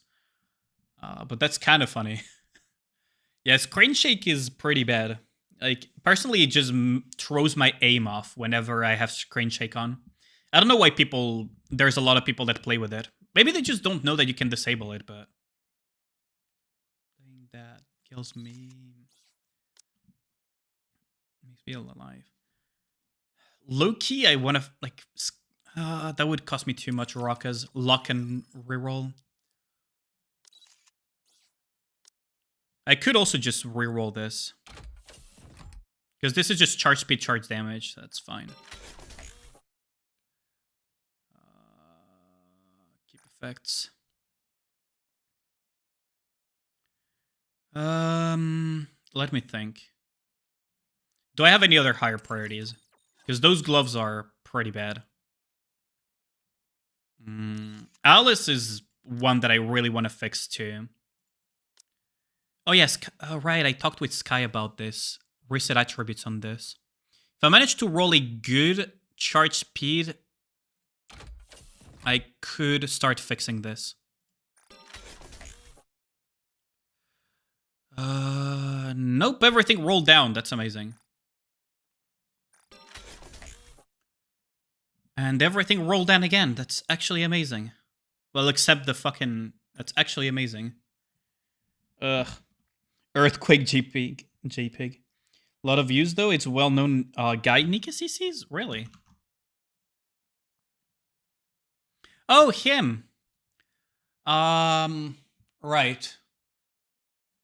Yeah, I know who he is. I respect him, honestly, because he's actually... He actually does ask for... He actually does ask for feedback from theory crafters and people that know what they're doing. So I respect that, actually. Over some other creators that just do their thing and don't ask, actually, you know, for feedback to see if what they're going to push out is misinformation or not.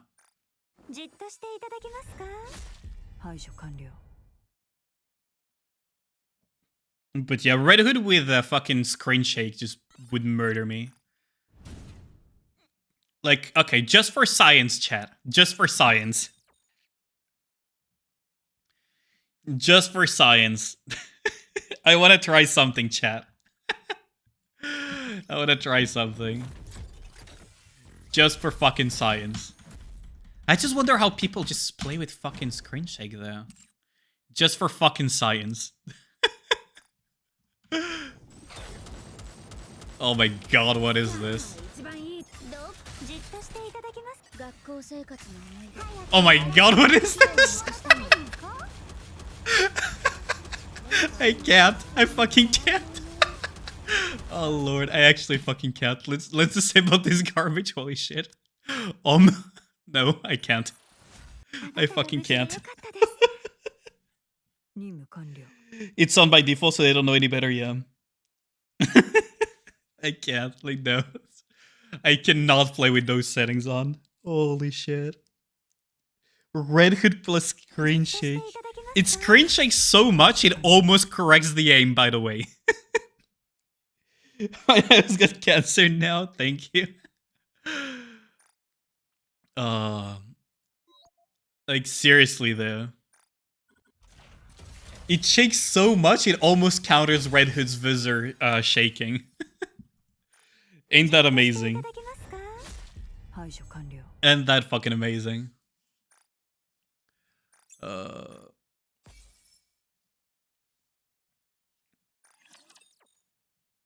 Oh god, like screen shaking, even on lower settings, I just don't get it. Oh, by the way, I did get past the past that annoying node, so we can push a little bit. It's been a while since the last push, hasn't it?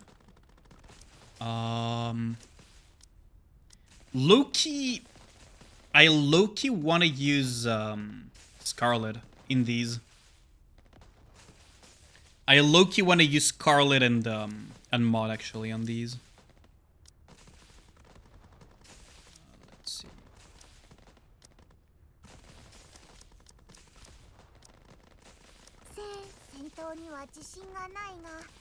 I low-key want to use like Scarlet Mod or something here. Like Scarlet Mod. I wonder if it will work though.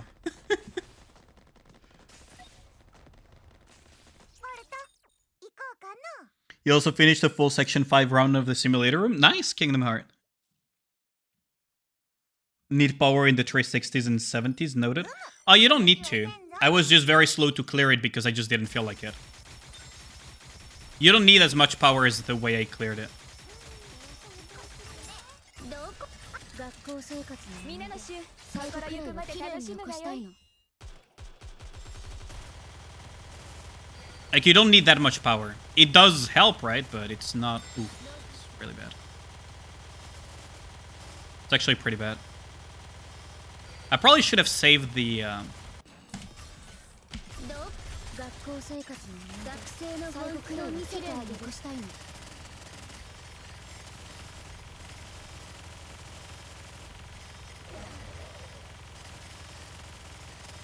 Oh, there goes Tia.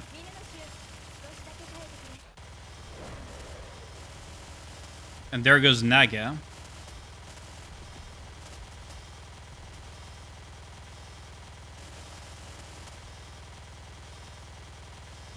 Nope. Damn it. 500 followers and still a massive loser. Yeah, how's it going, gal? Finished the full... Oh, I already read that. Damn. Gal just flaming me from the get-go again. Okay, so maybe I don't want to open with Scarlet. Although it's really nice to just cleanly get rid of all of them. I gotta say. Just feels nice to cleanly get rid of them, but I guess that works. Yeah, somehow survived that.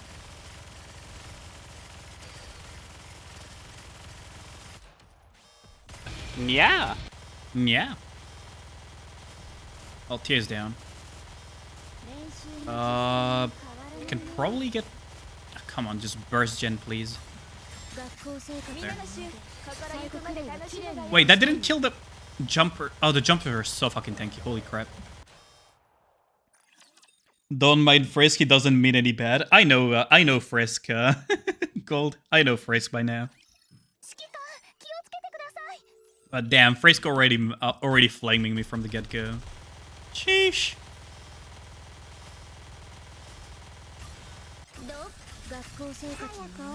Oh, fuck's sake.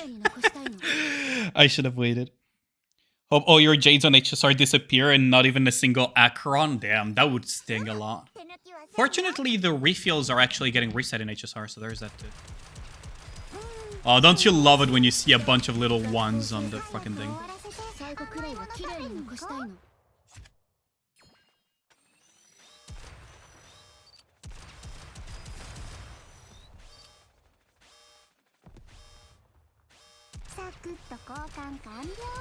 Oh, for the love of... Oh my fucking god, I messed up. You genuinely pray for that? Yo, how's it going, Cat's God? What's the max ammo for rockets? 6, but you can have extra ammo with OL, with overload.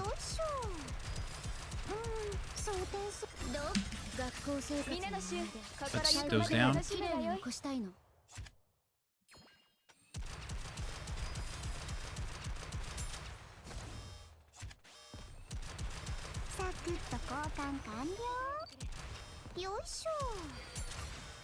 Ooh, god dang it.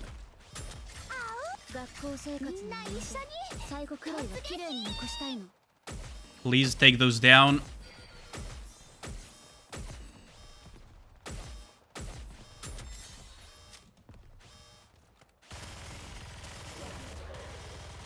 Well, we still have Naga, so I guess that works out. No, we don't have litter anymore, though. Ah, damn it.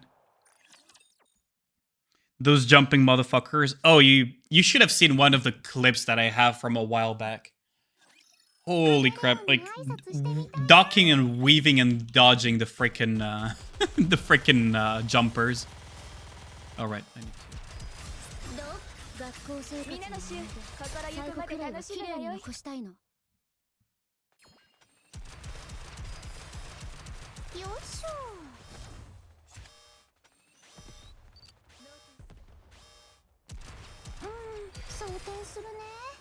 Oh, for the love of God.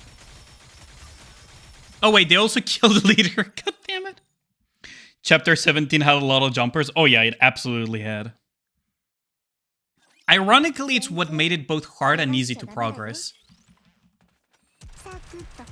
Ironically, that's what made it both hard and easy to progress. That's all of them down.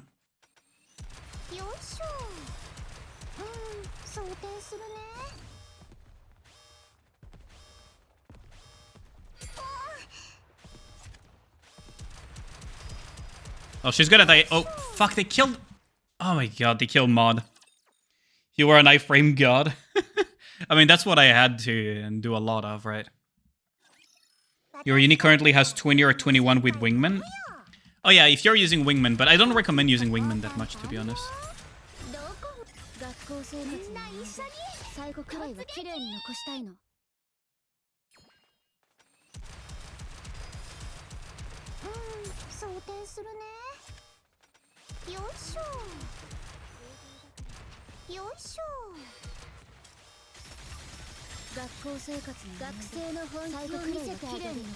There. There. Gonna have to clean up as much as humanly possible of this trash. Oh, there goes Mod. Ugh, those jumpers' timing is so bad. Those jumpers' timings are so bad. I may as well just run this. Yo, how's it going, Zal? So you probably aren't gonna do the Nikki Dojin tier list, right? I might. Well, I need to look into TOS, that's the problem.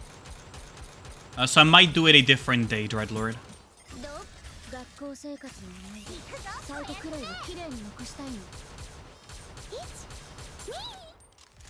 Holy crap, it's been a while since I last played Alice.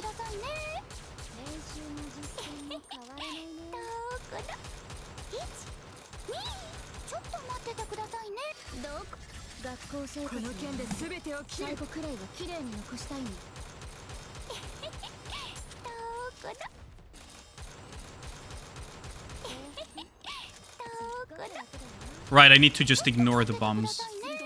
Oh wait, fucking... I could have just ignored most of the bombs, couldn't I? Phasma all-nighter? No. Working through the Tri-Tower? Oh no, this is hard campaign. This is hard campaign, unfortunately.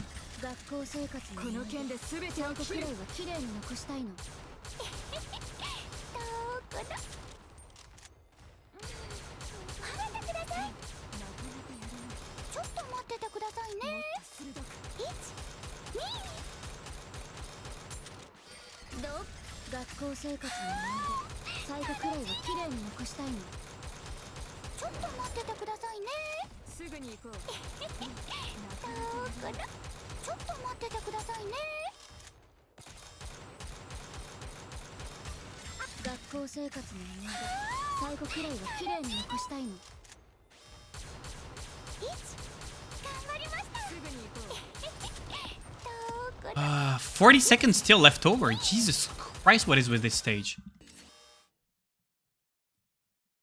What the fuck is with this stage? That's crazy. People leave. Phasma Copy, how's it going, Anik? Jobs are not bad. You hate the jellyfishes and silencers? Silencers, I haven't had any real issues with them, actually. I always time my burst, like, as soon as I know that there is a silencer, I try to time my full burst around them spawning. Because they cannot silence your full burst if you're already in full burst, right?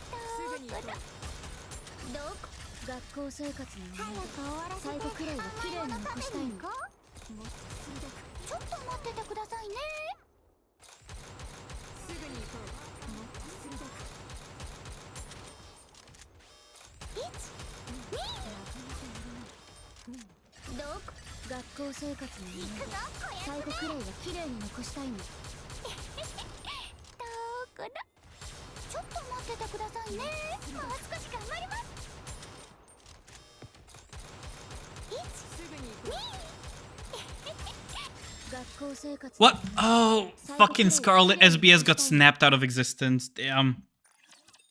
Bro, gonna do Arc Knight's Triple S and IS4? Maybe not tonight, no. I'm gonna push hard campaign for a while. Yeah, it's really bad, isn't it?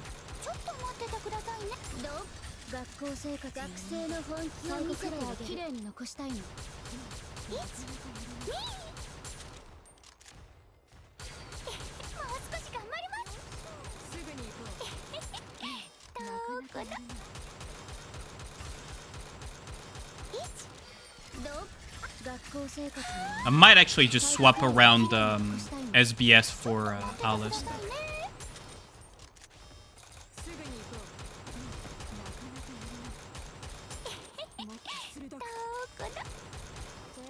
Yeah, I might just swap SBS for...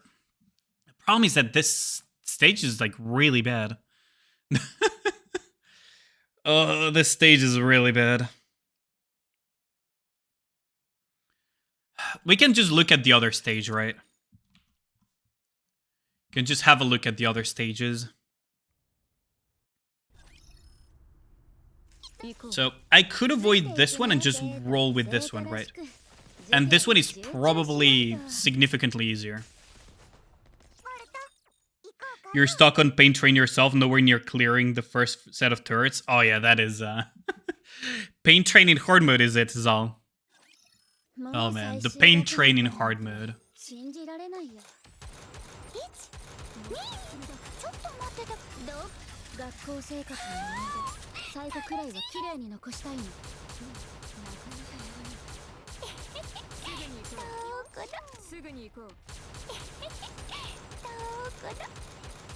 Oh, that's really bad. Oh, really? Oh, I guess they're all gonna go into...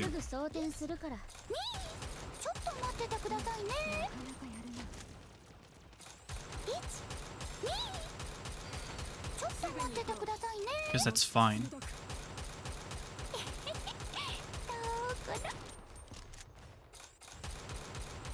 Yes, it's fine. We lost Tia, but we have...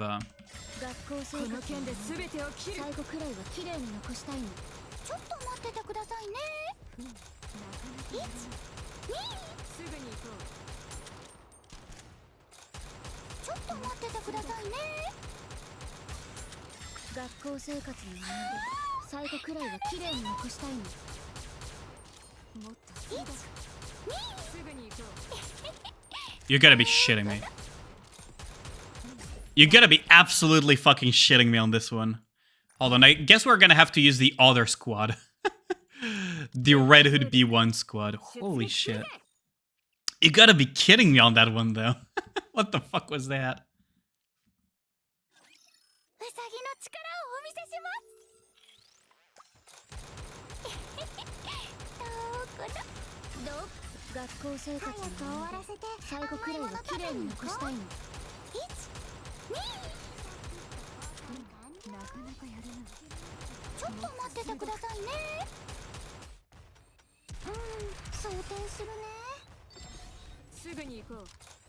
This is fine.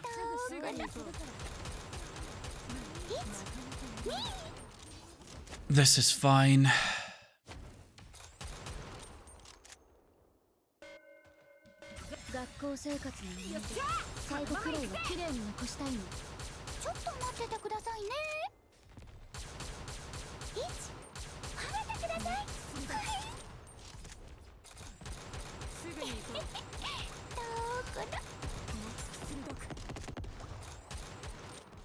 Oh, there goes Red Hood.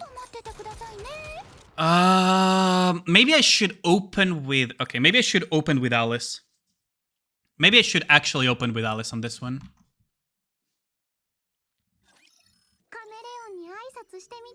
Yeah, I should actually open with Alice here.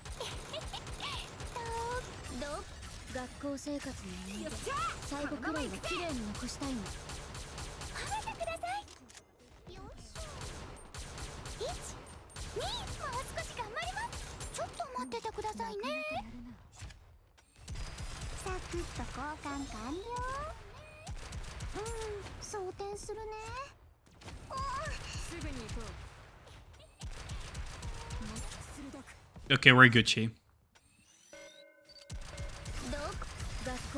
We're Gucci gang on this one. Just watch SBS do the entire fucking job there. There we go. Easy peasy. Fucking SBS, I swear to God. She's such a monster. Yeah, GG's on this one.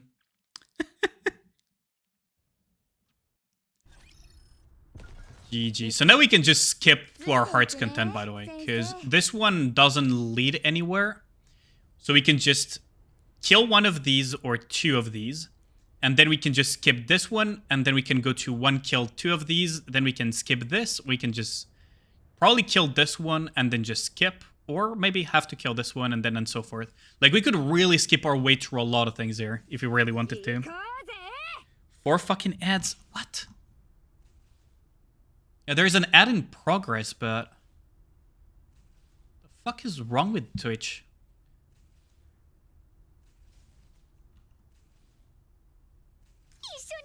Let's see. We could clean this one, right?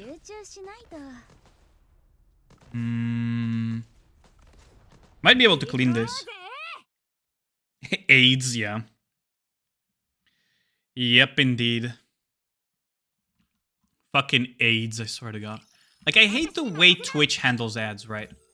Like, I actually freaking hate how Twitch handles ads.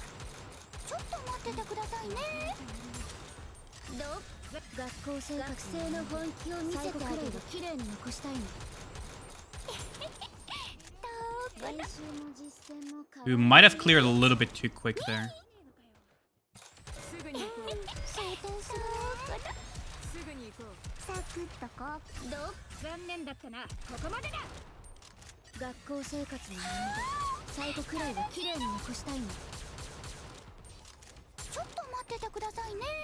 Stop jumping.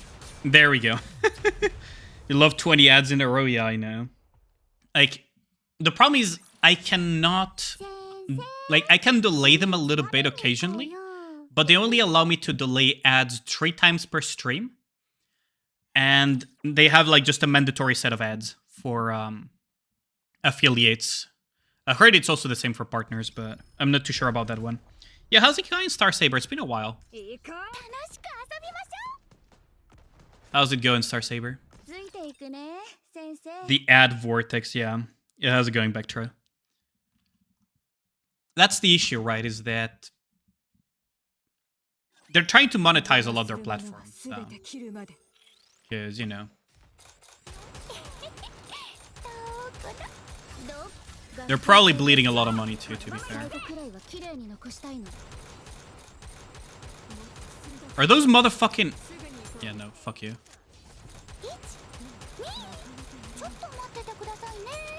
Fucking glass. I'm gonna lose so much time on this.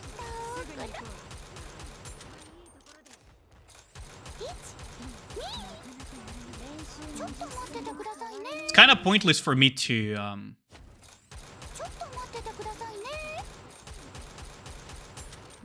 Man, this random fucking glass is probably gonna kill the run, isn't it?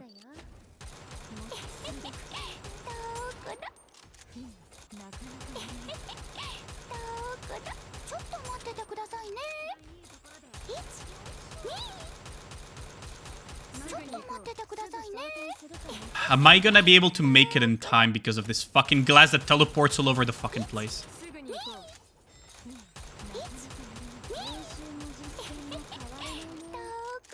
Fucking kill it.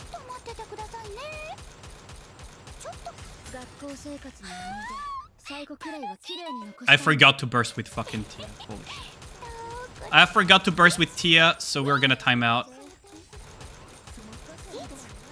Yeah. I forgot to burst with Tia, so we're gonna time out. Lovely. God damn it. Okay, we just replace Alice with Mod.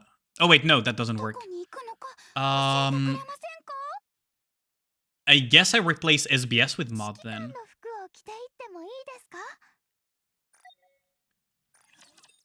Did a streamer utilize an online tool to demonstrate the estimated cost of Twitch? Oh yeah, it's insane. Yeah, I know who you're talking about, Zal. I know who you're talking about.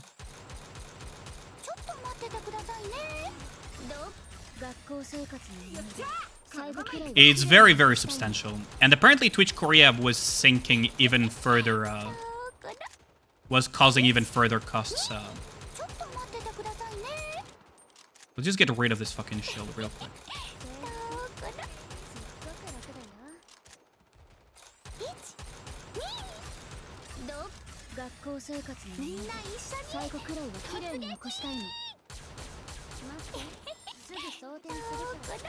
Okay, there we go. Okay, so now we just gotta... よいしょ。サクッと交換完了。 Just gotta recover some of that HP, some of those, everything. 装填するね。ちょっと待っててくださいね。1、2。 8, 5... よいしょ。サクッと交換完了。どこ見て。学校生活の思い出。みんな最後くらいは綺麗に残したいの。 Oh no, fucking hell. ちょっと待っててくださいね。 There we go. I thought that really was gonna fuck me over. Recitativo game mode is great for letting you try out units you don't have. Yeah, that's also kind of the purpose of it, to some extent. It allows you to just discover a few frames as well. Mew and 1 damage, yeah. CEO say they're not positive yet. They're not gonna be positive for a while, probably, but that's kinda... Oh, this is the new... Isn't this the new radar thing? Yeah, this is the radar thing that bips when you're close to... Look, see? Okay, look at this, chat. This is the new radar thing that they implemented to tell you if you're near a relic. See? こっちにイグアナがいるの？一緒に行きましょう。そっちにイグアナがいるの？行こうぜ。こっちですか？ So it means that there's a relic nearby. 行くね、先生。 YouTube 1523. Yeah, nice quality of life, right? 行こうぜ。 Yeah, I was wondering why it was beeping orange, but that's why. That makes a lot of sense. I'll be back in like 10 seconds, though. I need to go really quickly to do a toilet break, because someone has been giving me a lot of hydrates. I'll be right back in 10 seconds.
Longest 10 seconds ever? It wasn't that long, was it?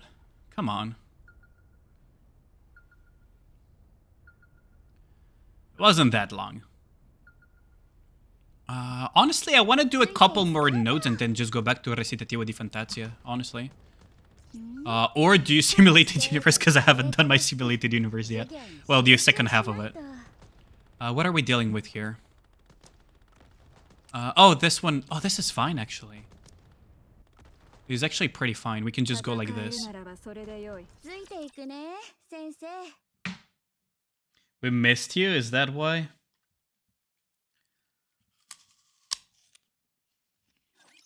先生、怪我しちゃダメだよ。 Mhm.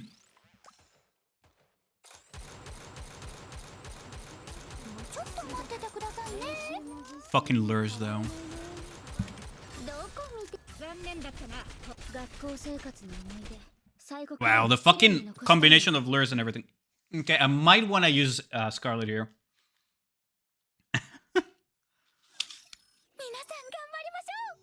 What if I meant it if you said that today's Paper Mario Day? よいしょ装填するね Paper Mario, I kind of wish I had that game, honestly. 学校生活の学生の本気を見せて綺麗に残したいの Yeah, okay. Okay, game. I know exactly what you want me to use. Fine. You want me to use it, I will use it. You gave me the weapon. とくとご覧あれ一瞬で終わらせて死んぜよサクッと交換完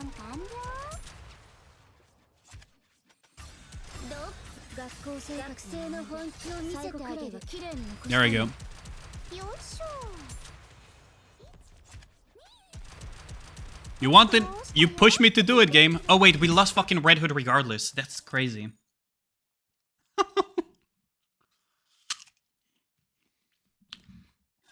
Funny, Alpha and Rosetta are a good pair with one another, but they hate each other in lore. They hate each other and they respect each other. It's kind of like frenemies kind of thing, right?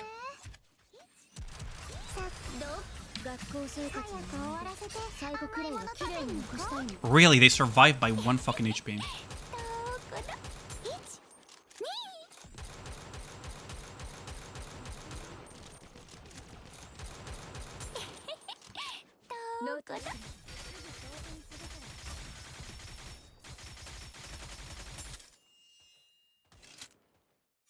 They're kind of like frenemies, right? If you think about it. This is fine. 学校生活の思い出学生の本気を見せてあげたいの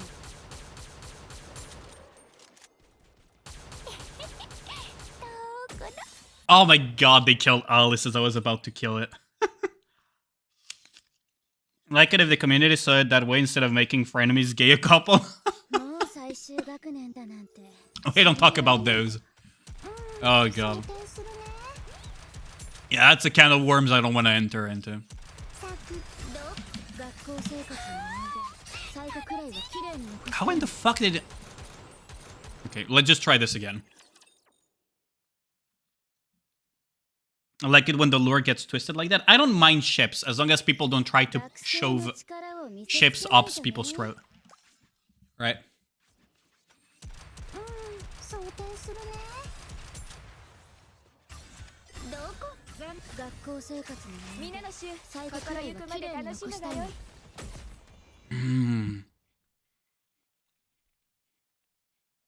Why is this not... I mean, I know Scarlet doesn't have... If it isn't a Hoyo game, but they are everywhere, yeah.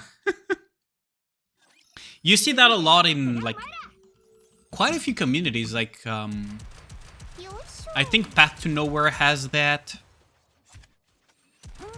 そどこ学校生活の皆の衆思い出心ゆ最後くまでくらいは綺麗に楽しむがよい残したいの Path to Nowhere has some of that, from what I remember. くださいね Like, I don't mind it if people have their canon stuff, right? Like, if they want to say, I don't know, this character is, like, Rosetta and Alpha are gay for each other. I'm fine with people, you know, having that ship and just doing art of it. 学校生活 Like, that's fine. 最後くらいは綺麗に What I never like is people that start harassing others over their ships. Because at the end of the day, shipping is just fans. It's just fan stuff. God damn it. What in the actual fuck? Should I just delay it?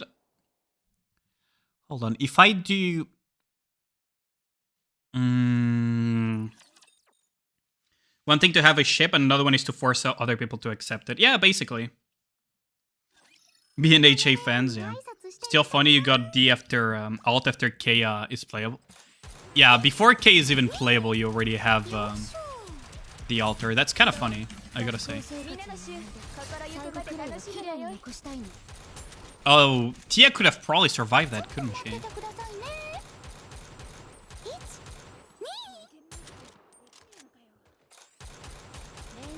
ちょっと待っててくださいね待ってすぐ装填するからすっごく楽だよ学校生活の思い出最後くらいは綺麗に残したいの。練習も実践も変わらないね。ちょっと待っててくださいね。Everyone died. Okay, I think it's doable. I just need to have Tia survive. Yeah, how's it going, Aya? How's it going, Aya? How's your weekend been so far? Did you catch up with Lenny or not? I haven't spoken with Lenny the entire weekend. Probably should try to force him to play some FF with me. Too slow. That was too slow. Okay, I need to probably snipe a little bit. Playing Monster Hunter World, nice.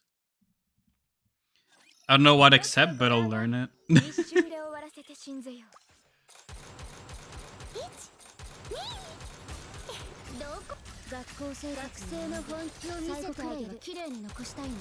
Oh my god. Okay, that was very close. So what I need to do is Alice quick burst gen, swap to Tia quick burst gen.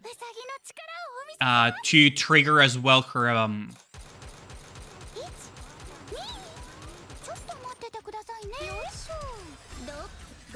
it should kill. Or almost everything. That's fine.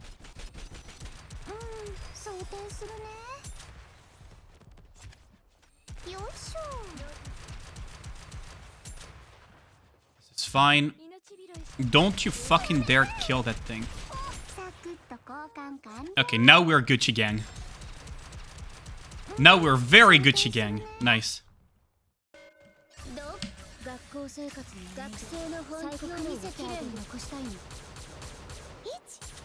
The damage difference when you have Tia alive is insane.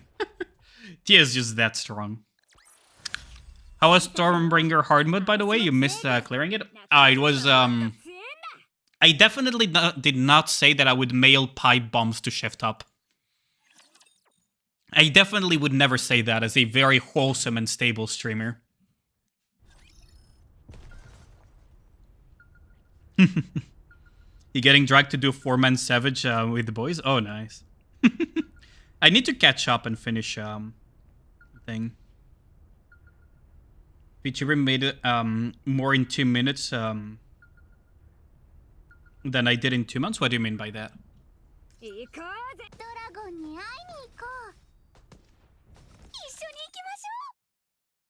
Won't share, give it up.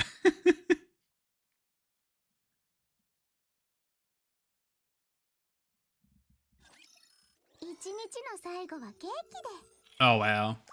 Yeah, yeah, if you're a very popular streamer, that type of stuff can happen, yeah.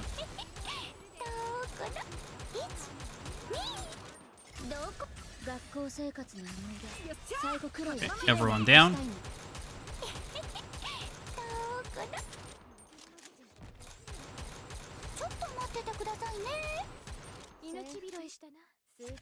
Okay, we can probably just... Oh, fuck. I was gonna say we can probably stall it out, but... That went out of the window.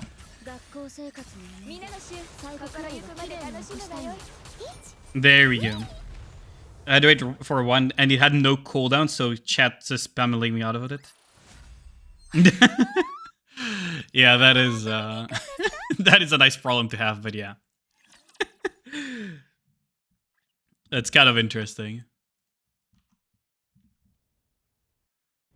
Yeah, Alice just be Alice. And now we can just... Okay, chat. Welcome to hard mode progression. Huh? Clearing nodes? Is that something you're supposed to do? I would have never guessed. Are you actually supposed to clear things? I don't want to deal with that one. Let's see. Do I want to deal with this one? This one doesn't seem that bad. Clearing nodes, keg W. I know, right?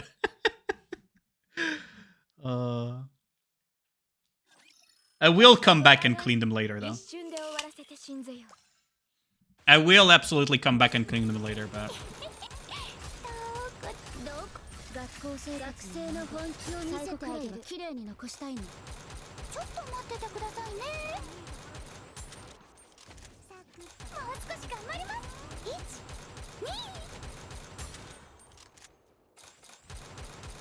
Oh, this is the fat rat, isn't it? Oh, that takes me back too. I don't think I've heard music from the Fat Rat in a hot minute. すぐ装填するからどこ学校生活の思い出最後くらいは綺麗に残したいのどこ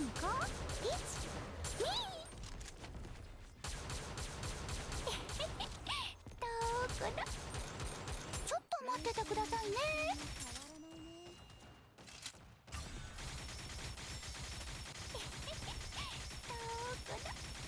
Wow, my damage is just fucking negative, isn't it? Fucking negative damage. Yo, how's it going, Envil? How is it going? Been a while too with you. スイーツ食べに行こうよ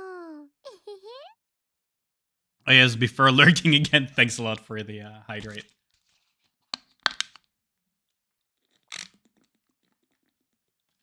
No cooldown. Sheesh. But yeah, you would be amazed at what some of the bigger streamers make through silly stuff like that.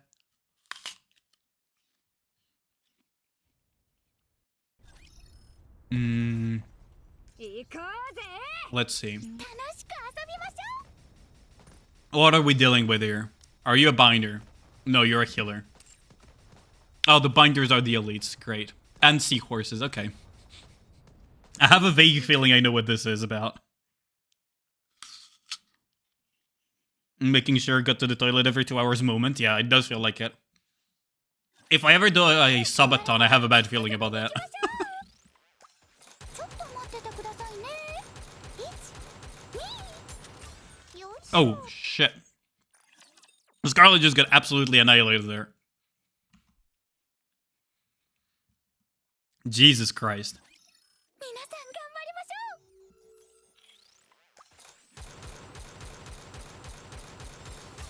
うちょっと学校生活の思い出最後くらいは綺麗に残したいの Wait, what killed my... Fucking hell.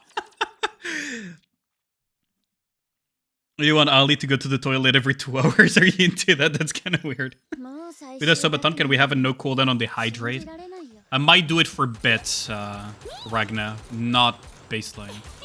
どこ学校生活の思い出最後くらいは綺麗に残したいの Oh my fucking god. Seahorses. ちょっと待っててくださいね Those fucking flyers as well. Oh, fucking enemy. Oh, fucking enemy. So we need a mix of AoE and priority target for this. What did people even use here? 残念だったなここまでだ学校生活の思い出最後くらいは綺麗に残したいの Jesus Christ, those binders. Long enough to go to the toilet. Jesus Christ.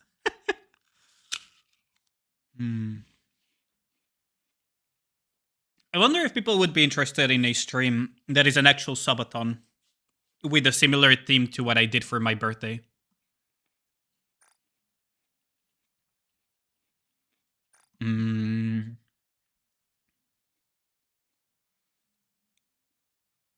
Now, I kind of feel mod is 服を着ていってもいいですか required here. Need more resources? How's it going, Yubo? 指揮官気をつけてください No, he's a loser, but are you trying to kill him? Goddamn. 学校生 There goes my... 最後くらいは綺麗に残したいの褒めてください練習も実践も変わらないよ There goes mod.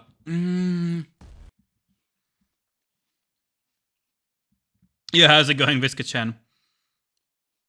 So you stopped to YouTube and switch full-time Twitch? Didn't I announce that? Okay. Okay, dude. Okay, let me just pull something up. Because it seems there was a bit of a misunderstanding when I did my freaking announcement. So, I made an announcement a while back.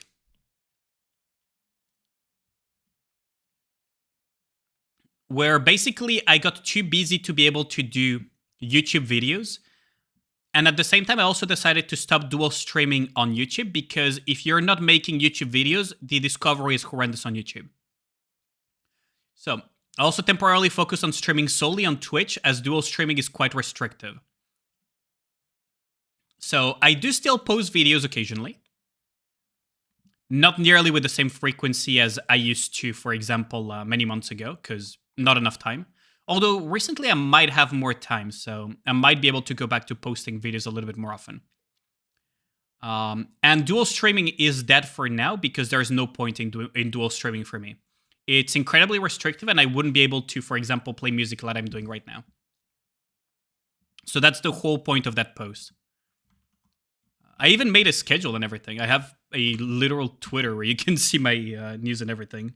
How's it going? Sorry, we don't English quite well. How's it going, Senon? Also, how's it going, Viscachan? It's been a while. Why don't English good? I thought everyone's English was black. Also, hey, you're right. How's it going, dude? Okay, let's just try this again.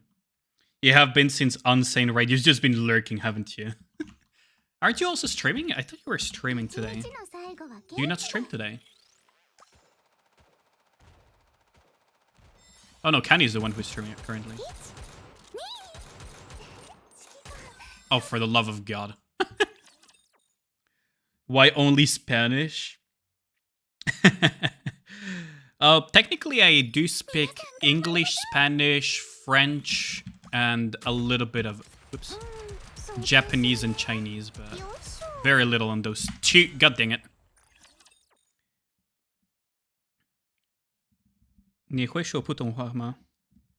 Yeah, I speak a little bit of French, Red. Well, a little bit. I'm fluent in French. In all fairness. Some of my uni studies were in the French system. Oh my fucking god, these things are insane. English not first language. Dijon my soul.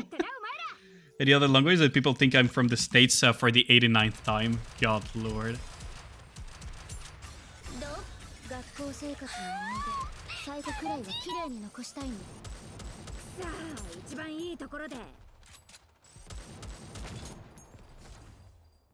And there goes my mod. Okay, I don't want to deal with this today. Can you belittle people in French like the thoughts do? Make some easy money. Why do you sound French?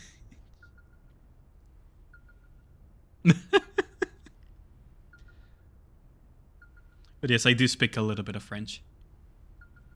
Funnily enough, there is a French official content creator, well, besides me, in the program. Zelphus, I think was his name.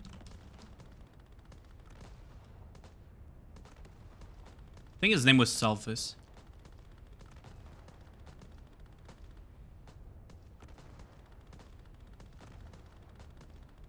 He's called Alien. Well, yeah, I do have the French nationality. How do I want to deal with this stage? I might... Honestly, I might just swap around to this. Let's see if this works. What does the AK in my name mean? That's a relic of before I became a content creator. Because I used to play Arknights quite a bit. Before I actually started making content.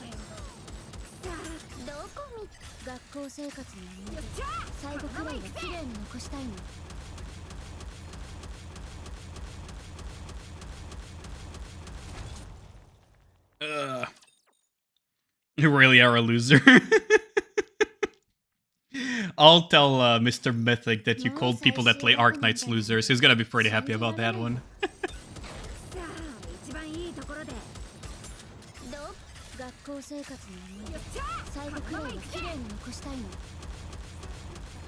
Wait, did they kill already Naga? Holy crap, this is annoying.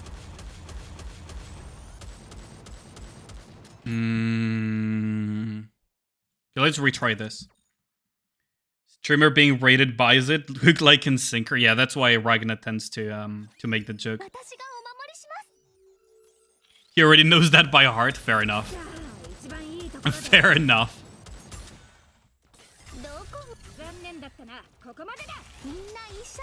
Oh, there goes everybody. Maybe... Okay, maybe I could actually use... Maybe I could actually use Scarlet for the first clear. さて何を着ればいいのかね Maybe I could use Scarlet for the first clear. Automatic Kalashnikov. Yes.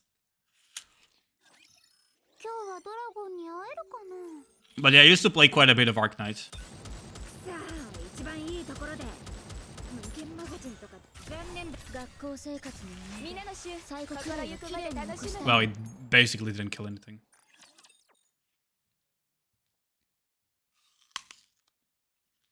I mean, I technically played quite a few gacha games if you think about it. 一日の最後はケーキで When I did the other day the round of dailies of basically most of the gacha games that I play. 学校生活の最後くらいは綺麗に残したいの無限マガジンとかできねえのかよさあ一番いいところでリロードするでいいっと残念だったなここまでだ Oh my god, I forgot that I used Red Hood Burst. I should have used Leader there.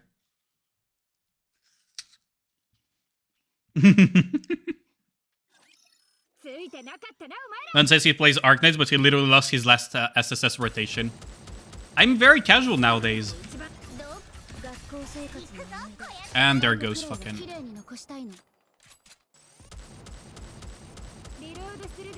And there goes fucking Tia. Classic. God damn it.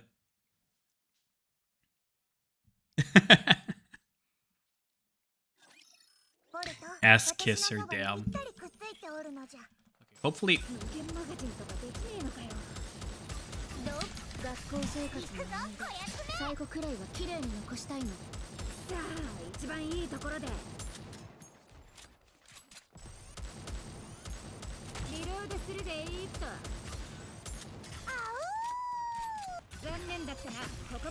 Oh my god, they killed Naga as well, and the fucking thing got...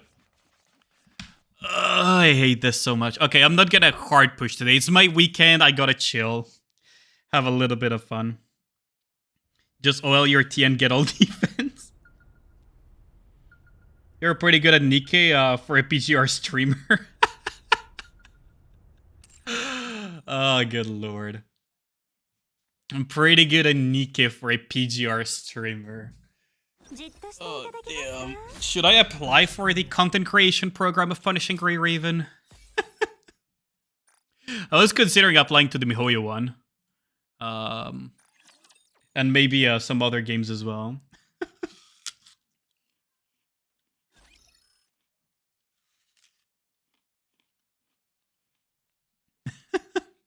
Well, I think the MiHoYo one is very strict, isn't it?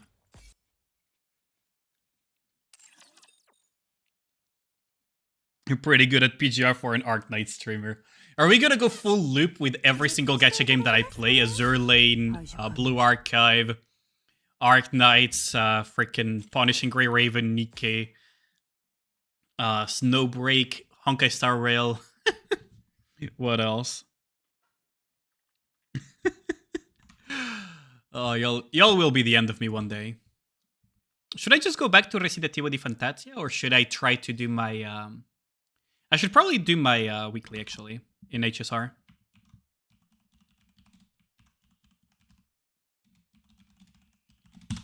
I should actually clear my simulated universe in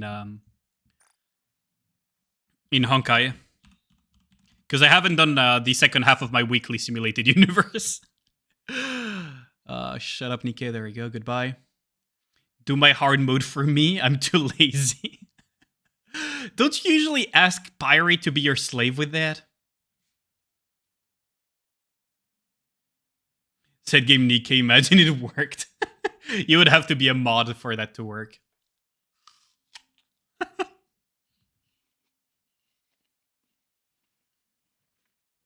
Damn. Red asking me to do the hard mode. I technically do have a redeem for that. I don't know if I enabled it. Oh, it is enabled. Good lord. I modded another streamer. What's new? True that.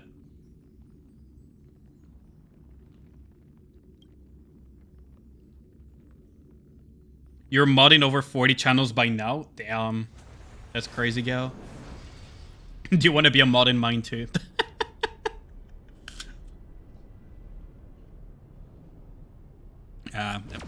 You're probably getting overworked already.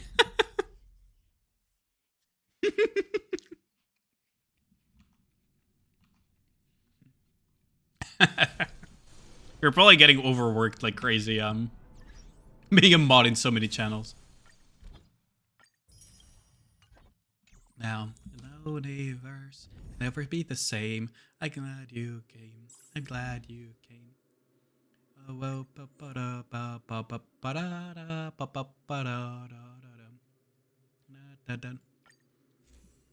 got our argument. What's one more? Some of that are filled with parasocial nerds, so it's honestly a pain in the ass. Oh, do you mod for VTubers? Do you mod for female VTubers? Yeah, you do. Fair. Yep, I figured as much. As soon as you said parasocial assholes, I was like, okay, he mods for at least a couple of female VTubers. I want to grab the Cosmic Fragments one, actually.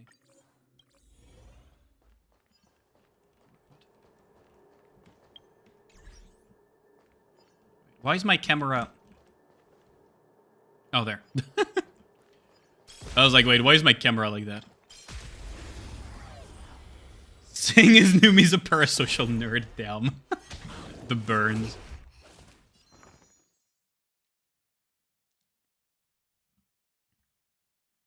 You have to be a physician to be a mod.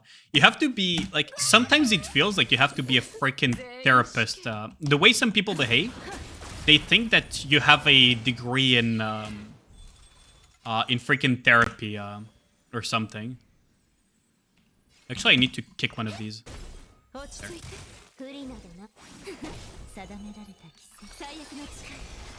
Like, the way some people behave, like, this is not to, like, take shots at viewers and everything, but there's some people occasionally that are not even, like, long-time viewers or anything, right? That just randomly come into the stream or into the DMs and just try to use you as a fucking therapist. Is like, yeah, no. How about no? It would be incredibly irresponsible as well as a streamer to pretend there's something we can do about it. If you're not like a licensed therapist, and even then, you would need to take them to an actual therapy session. Need to be a psychiatrist, yeah. Parasocial with a platform. Fucking Numi, yeah. Ellie, this is the first time we met Traumadoms. Yeah, Gal knows exactly what I'm talking about. Like, Gal knows exactly what I'm talking about. It can get quite, like, as much as we are memeing, it can get actually quite bad. And that's something that, like, I don't know if it's an interesting topic for y'all to actually listen to, but it's something that, the whole parasocial aspect of streaming is something that can be quite surprising at times.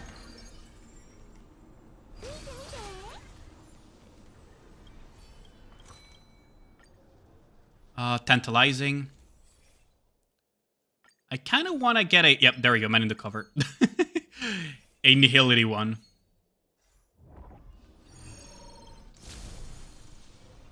But yeah, what Gao said is something that can occur occasionally as well. It's not as bad with male streamers, but it can be, it can get quite bad.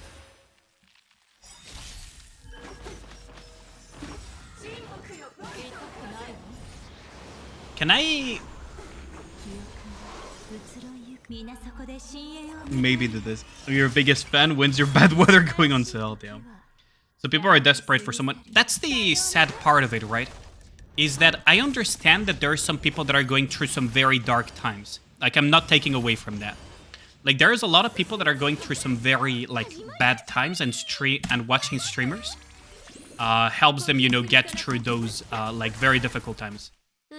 And honestly, I'm very happy if I can provide that to people, right? I'm very, very happy if I can provide something like that to people, but it would be incredibly dangerous and also, how do I put it? Not that would not be the word. It would be very. What would be the English word for that? It would be quite dangerous to pretend otherwise. I forgot the word in English for that for a second. Relatable, how's it going, Gold? Welcome back, Gold. They use it to their advantage or make it their whole career. Honestly, I don't know how they manage, yeah. Streamer isn't the answer, at least not a permanent one. It's never an answer, that's the thing. Streamers are not the answer to get through as a therapy, right? They're not substitutes for therapy. It can be nice as a, distraction from your real life issues. And I'm more than happy if I can, help people, wind down from work, from anything that stresses them, that type of stuff. The problem is it becomes very, very dangerous and I forgot the word in English, to pretend that as a streamer you can kind of take care of their therapeutical needs, in the sense that, the trauma dumpers and everything.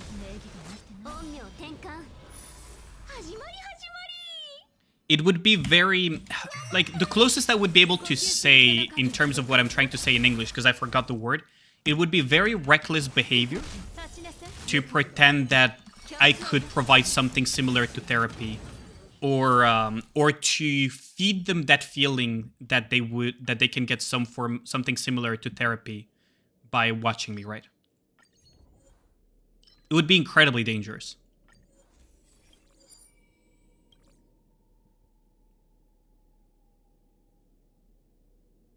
Streamers never the answer. Violence is goddammit right now. It would be some very, very reckless behavior to pretend otherwise. Do I wanna? I actually probably can afford to do this.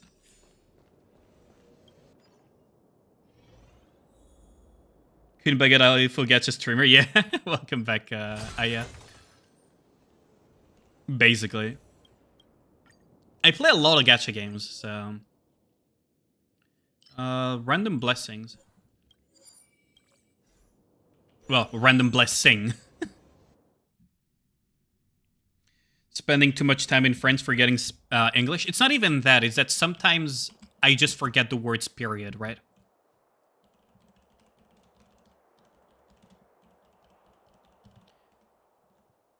When you're tired, you just forget to,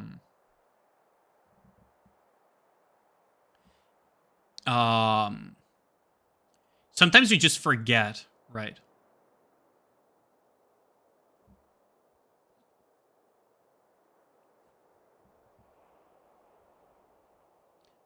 What was the word in English? It's actually bothering me a lot that I just cannot remember the actual word for it. Streamer myself, I admit you had times when people trauma dump. That shit gets old sometimes. I wouldn't say it gets old. It's kind of sad. You can tell when someone does it for attention, and you can tell when someone does it because they actually are going through some shit. The difference is night and day, right? Shall we push Kafka or Black Swan? Black Swan forward, I guess. Because we can just break all of these three at once. And then we can just break this one. What would be the correct wording, though? It's like a synonym of a type of reckless behavior. It is old, yeah. Back from lurking, what happened? So what happened? Oh, we're just talking about, in streaming, how there's a lot of this parasocial aspect that can be quite dangerous at times. Because people will trauma dump and, talk about things, sometimes for attention, sometimes genuinely. And it can be... Ooh. Get back here, you dipshit. It's not a very good experience for the streamer, of course, but it's also very difficult to handle. Because pretending that you can help someone through their traumas and everything as a streamer is very... Fuck, I actually forgot the English word for that, and it's something along the lines of what you would call reckless behavior. Fuck, what is the fucking word in English? Some people think that escaping from reality is the only way to feel better. It's not a matter of escaping from reality, right? Sometimes it's more of a matter of you need to be able to wind down and, you know, take your minds off things. I know that because I've done it in the past, right? Like I've been depressed in the past and everything, and one of the ways that it helped me, you know, get through the day was to take my minds off things, because you cannot confront 24/7 your problems. Like you need to get your bearings back from time to time so that you can just, you know, get better. Kind of thing. Would be a comfortable experience for anyone who get trauma dumped on? Yeah. Behavior does change based on people you talk to. Yeah, true that. It's not disingenuous, the word that I was thinking of. It would be... Well, I guess it would be rather reckless. I guess that's close enough, I guess. Also, are we getting Kara... Wait, no, this is Kesha, right? Run, devil, run, run. Damn, that takes me back to... Gaslight you for free. Damn. But yeah, it's something that is quite weird. Like, you'll also see it on the internet as well. You see some of these people do that. Inconsiderate... I don't know if inconsiderate... It's like, in a sense, it's like a type of reckless behavior that is disingenuous as well. I guess inconsiderate is also something that would also be it as well. But I was not thinking of inconsiderate. Like, it was a different word. Okay, I just cannot remember that word. Did you got trauma dumped on DMs? Rather comical and ironic. Good lord. Yeah, it's surprisingly common, isn't it? It's surprisingly common in the internet. Negligent, yeah. It would be very negligent. It would be recklessly negligent for me to pretend otherwise. Right. For me to pretend that I could help people with, you know, part of their... I wouldn't call it therapy, but you know what I mean, right? Would be recklessly negligent behavior. And the thing broke. Damn it.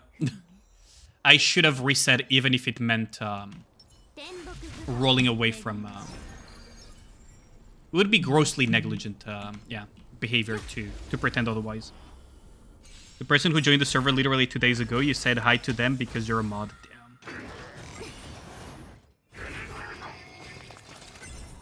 Yeah, like, you guys think that we're memeing around, but it's a real thing. First word I thought of, but you second guessed. Yeah, that's the word that I was thinking of. It would be grossly negligent behavior to pretend otherwise. Because the problem is, there's only so much you can really do to help people, right? Especially if you're not a licensed therapist.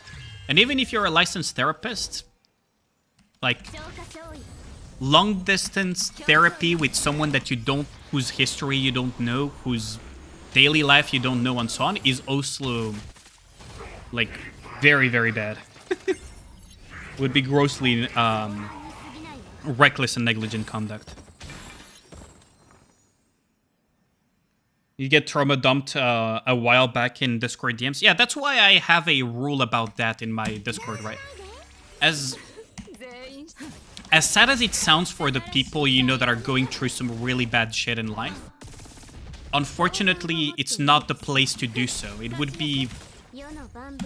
actually be like actual negligence to let that go through, right? And they blew up quickly, though. Remember that healthy gamer person? Healthy gamer is a licensed psychiatrist, I believe. But what is very dangerous is for people that think that they can substitute therapy to just watching him and his streams, right?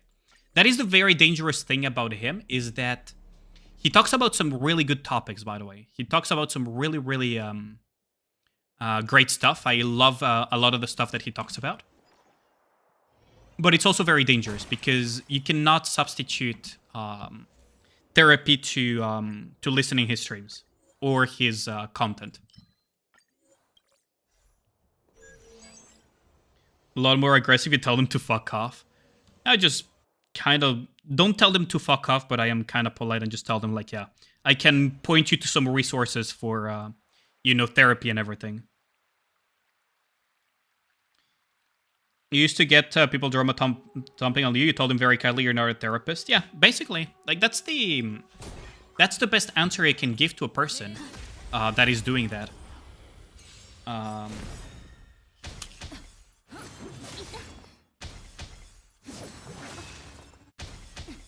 Because otherwise, it can escalate. And it can get really, really bad.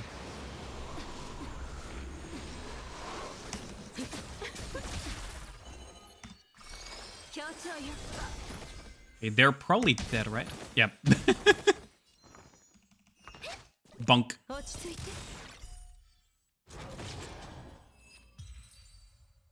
To watch another healthy gamer video, you can go watch it, that's fine. But it's like, they're good, but they will never substitute therapy. Because one, you don't know when those concepts actually apply to you. And two, he talks about general stuff. He doesn't talk about things that apply to you as a person specifically, because he's not your personal therapist. Again, hi. So it will never substitute to thingy. Like that's the also interesting thing, right? So you guys know my field is finance. What's really interesting is that how do you spot people that are not, how do I put it? Good people to listen to when it comes to finance is people that actually try to give you stock picks in their YouTube videos or in their content. That's a good way of figuring out if someone is... one of the things that you will say, like, yeah, this person is not legit just because he's doing that. The mere act of doing stock picks, even though they say, like, this is not financial advice, the act of doing that already tells you the guy is not legit. Not even a question of whether in hindsight he's correct or not. Just doing that is enough to know, okay, this guy is not legit. Period. It's not even a question you can just toss him away. Not worth your time. Because just like therapy, financial advice is also tailored to the person. Stock advice when? That's never gonna happen. Right, but from me, it's never gonna happen. I'm never gonna give you guys stock pick advice. That's just not happening, period. Because as a professional, I have a duty of due diligence. I also get paid for that. And I need to know a lot of things about you before even starting making a portfolio for you. Right? Because that's something that people don't understand. And all those grifters that think that because they went on Wall Street bets, suddenly they understand how to trade options, is that financial advice is tailored to the person. Not everyone has the same risk profile, for example. So one person might be a little bit more of a gambler than another person. Someone who is older may not want to take risks with their pension, etc., etc. Like, there is a lot of these factors to take into consideration before building a portfolio. If the person, for example, is Muslim, maybe they will want what we call a halal portfolio. If the person is like very much into climate change and everything, maybe you want to do a kind of like more climate like change-oriented portfolio, etc., etc. Like, there's a lot of factors. Like, there's a very extensive questionnaire that people have to fill up if they want like really proper stock and financial management advice from professionals before we can even give them like a proper advice to them. You invest in meme coins, trust. Yeah. Oh, shift up stock, by the way, that's an interesting topic too. Because a lot of people seem to be panicking about the whole shift up doing an IPO. interestingly enough, is that first, we already knew that ShiftUp was going into an IPO from last year. If you're in the finance sector, you would have already known that. Because they started doing some of the documentation that needs to be done 1 year in advance to be able to, what's it called? To be able to do an IPO in the first place. Because those things take a while to,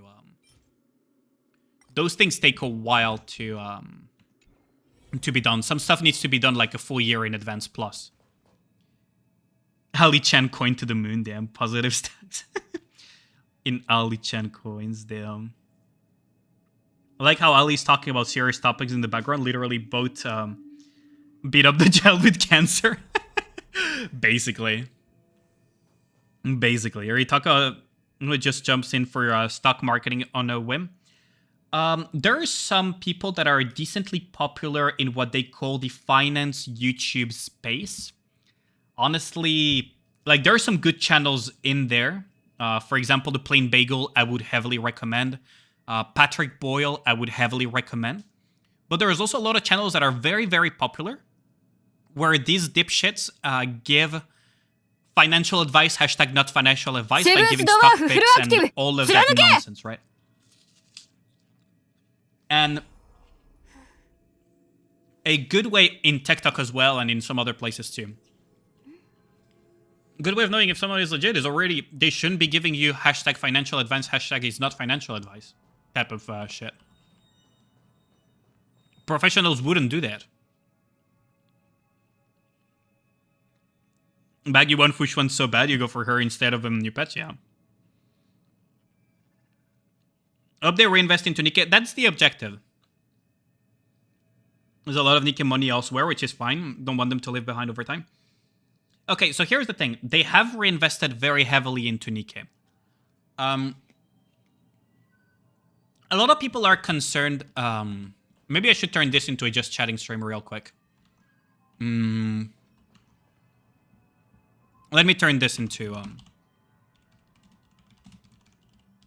just chatting real quick, just so that we can, talk a little bit about this more calmly. Because I'm done with the dailies on Thingy. So we can just chat a little bit so that I can explain you guys the whole ShiftUp IPO thing, right?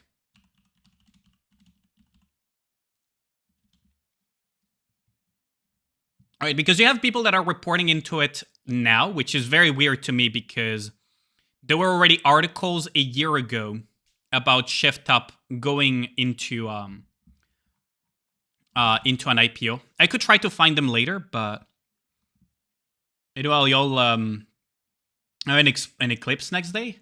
I don't know about that. Can I kiss you? Sure. So the idea of a IPO, right? You'll make me blush, gal. The idea behind an IPO is, generally speaking, let me just snooze the ads as well. The idea behind an IPO is that you want to generate money for the company to fund their projects. So there are multiple ways a company can generate money for projects. They can sell stake in the company. So that's what they did initially with some of their rounds of offerings. Let me Google this up for you. Let's see if I can find... I guess this one will... So, let's see. Acquisition of 20% of stake. So,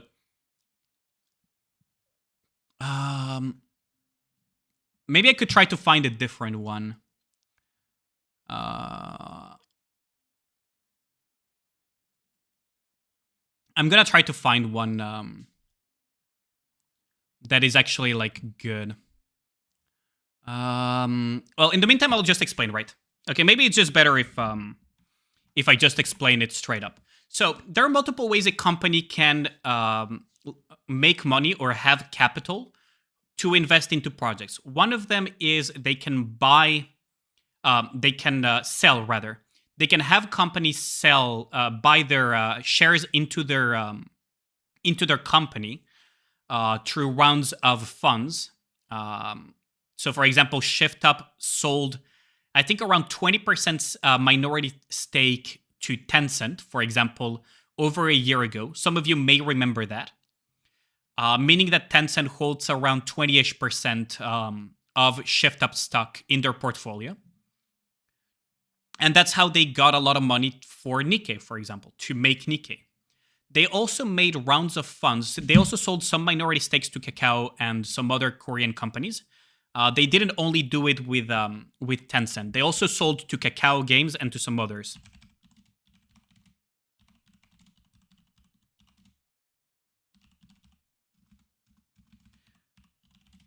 And the other way they can do it is they can borrow money from companies, right?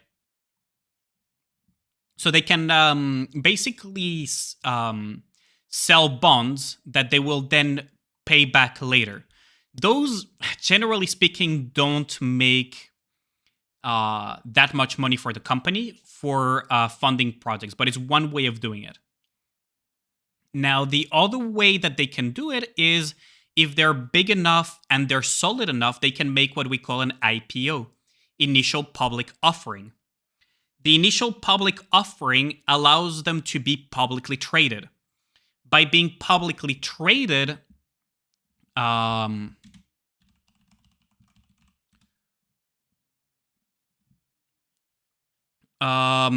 being publicly traded,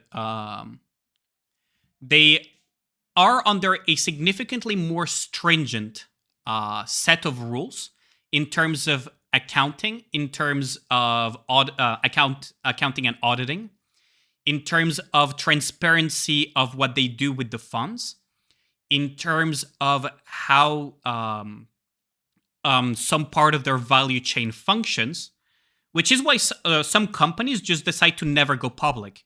They could go public, but they don't, because if pieces of their value chain through this process becomes known, they will lose a competitive advantage that they have in the market.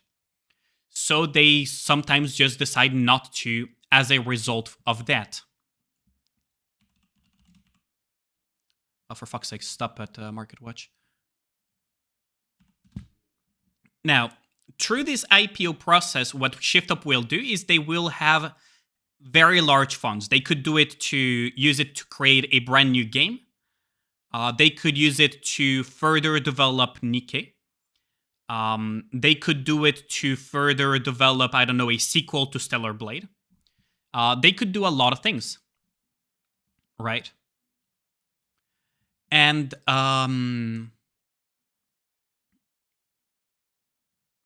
they can, like, how do I put it? Private companies, United States? No, that's Korea. Oh my god. Okay, I give up on looking for the articles about this. So, what are the biggest downsides for... Oh, hold on, let me just read chat for real quick. People in the States can invest, then you should... it's going to be publicly traded. You can buy shares on ShiftUp once they do their IPO. It will be traded on the Korean market, but you can buy them just like you can buy... I can buy shares from the US if I make a US account and everything, and I can buy shares from the US. I can also do swaps, which allow me to effectively buy shares, right? And you can do the same for the Korean market. You can do the same for the Hong Kong, Shanghai Stock Exchange. You can do it for a lot of things. That is never an issue. You can find ways to trade those. So anyone, it's open. It's IPO, it's public offering, right? Now, that money can be used for projects, and it will be used for projects. Generally speaking, you're not going to do an IPO for the just sake of having money to then give to some imaginary investor. You're never going to do that. IPOs are always done to be able to take further the company into projects that they would have been unable to fund otherwise. And because it's a public offering as well, there is this level of auditing and transparency that is mandatory by law to be publicly traded, that makes it a little bit of a more trustworthy investment for some people to enter that IPO. The biggest investors during IPOs are, generally speaking, institutional investors. Institutional investors, that can be BlackRock, that can be your hedge funds, that can be retirement funds, that can be people that will buy very, very large volumes, right? So people being worried about Shift Up going public, the only real concern that you could have when it comes to a company going public is whether or not management will be influenced by short-term decision making to keep a high what's it called, a high value of the stock while they are in power, meaning that while the CEO is in tenure, basically for example, if a CEO is there for only 5 years, he might have an incentive to boost up the stock short term for those 5 years, even though he knows that it will do a nosedive after his 5 years because it will make him look good. That is something that could happen, but again, it's not a guarantee, and it also depends on the management style, on the people, and everything.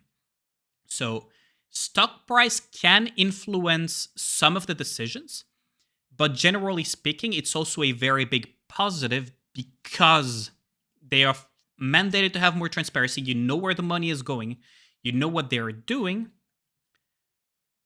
and they have significantly more cash at hand to be able to do those projects. Generally speaking, a company, for example, ShiftUp, is a company that is known for very fan servicey stuff. So they're not going to randomly turn around and censor everything. That would make absolutely no sense. They made a lot of their basis on this. You look at Stellar Blade, a lot of people are talking about the big cake that the female protagonist of Stellar Blade has. Their biggest success is Nikke, and it's a very fan servicey game. It would make no sense for them to suddenly, because they're publicly traded, especially people that invest into ShiftUp, the people that are actually investing into ShiftUp are people that know what is their core. I forgot the name in English again. Their core products. It's not the word that I'm looking for, but let's just call it core products. They know what they do, and they know what makes ShiftUp successful. They make games, and they make like decently fan servicey and loot games. So if you're buying into that stock as an institutional investor, you're not going to try to pressure them. And you cannot really pressure them because at the end of the day, it's still what they're going to put out in the IPO should not be more than should not be enough to have hostile takeovers. That's like M&A and IPO 101 is that you do not put into circulation enough stock to just get randomly hostile a hostile takeover. Twitter and some of the other cases are kind of special. Generally speaking, you avoid that because you don't want to have corporate raiders or activist investors. Activist investors has nothing to do with like climate change or anything. Activist investor is a term for people that are kind of like similar to corporate raiders. So you want to avoid to have that, so you're not going to put shares that are material enough in circulation that they would take control of the company. So it would make no sense, and that is the problem, right? Is that a lot of people don't have a lot of financial literacy when it comes to these things, which is fine because it's a field of study that is quite complex. And it's understandable. Not everyone studies finance. That's what people like me exist for, is that I study finance so that I can help people with that, whether with investments or with other things. That's the entire point of my degree and my job description. The problem is when you have a Cro-Magnon level of discussions happening, and then you have these like clickbait, hype, fear-mongering content creators that take this from Cro-Magnon levels of discussion into tardigrade levels of discussion, right? Hashtag don't be a tardigrade. And start, fear-mongering people into, oh yeah, there's going to be like censorship, like shit, like I'm sad that they're going public because I spent $1,000 in the game and now they might be censored and they're going in a bad direction and everything. It's a fucking IPO. What do you mean? An IPO by itself is not a bad thing. Generally speaking, it's a great thing for companies because they get so many funds out of it that allows them to do so many more cooler projects. And the effects of an IPO when it comes to the negative effects on management are never seen within the first year. Those type of changes, you will only see them, like you might see them if there is like a change in the company culture, like multiple years ahead of the line. So it makes no sense to panic over a simple IPO. I don't know if that makes sense, right? If you guys have any questions, feel free to ask, by the way.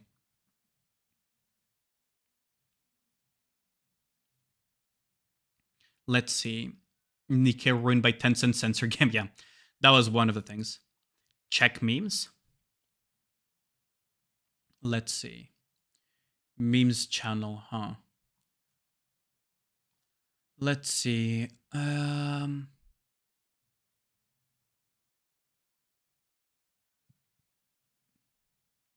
Let's see. So what is up in the memes?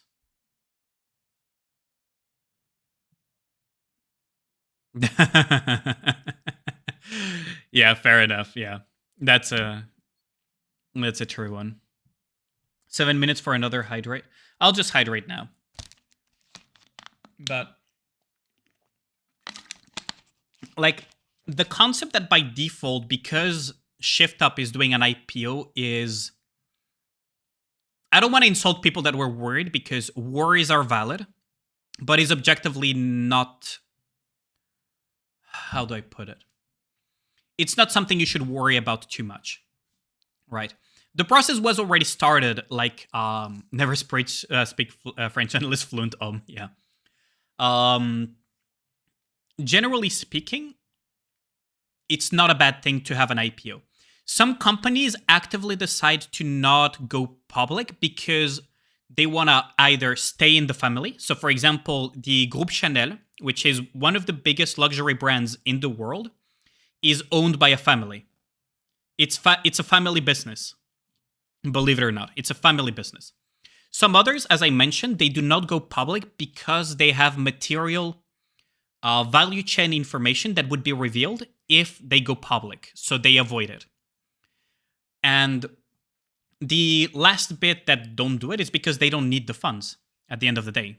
Or they have other better ways to get funds by either borrowing money, depending on their average cost of capital. They could like do different ways of handling it, right? Based on how much the cost of debt is, based on how much the cost of capital is, they could have different ways that are more optimal to do so. In ShiftUp's case, they decided, okay, IPO is probably the best way we have to gain a lot of money to do a big project. So the thing that I would look most into is, okay, they're getting a lot of money from the IPO. What big project are they thinking of doing?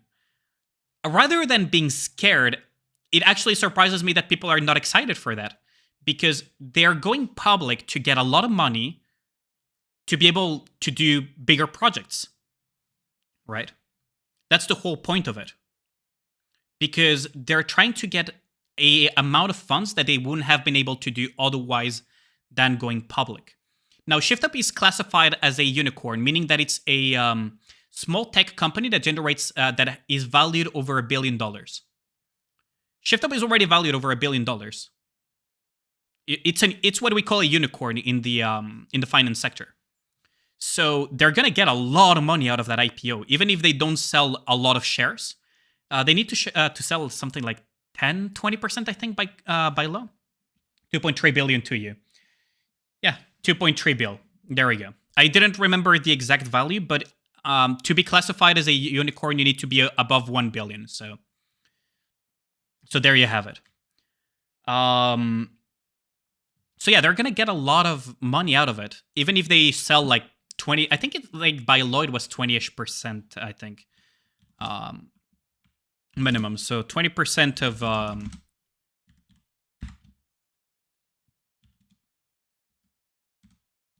2.6. They're basically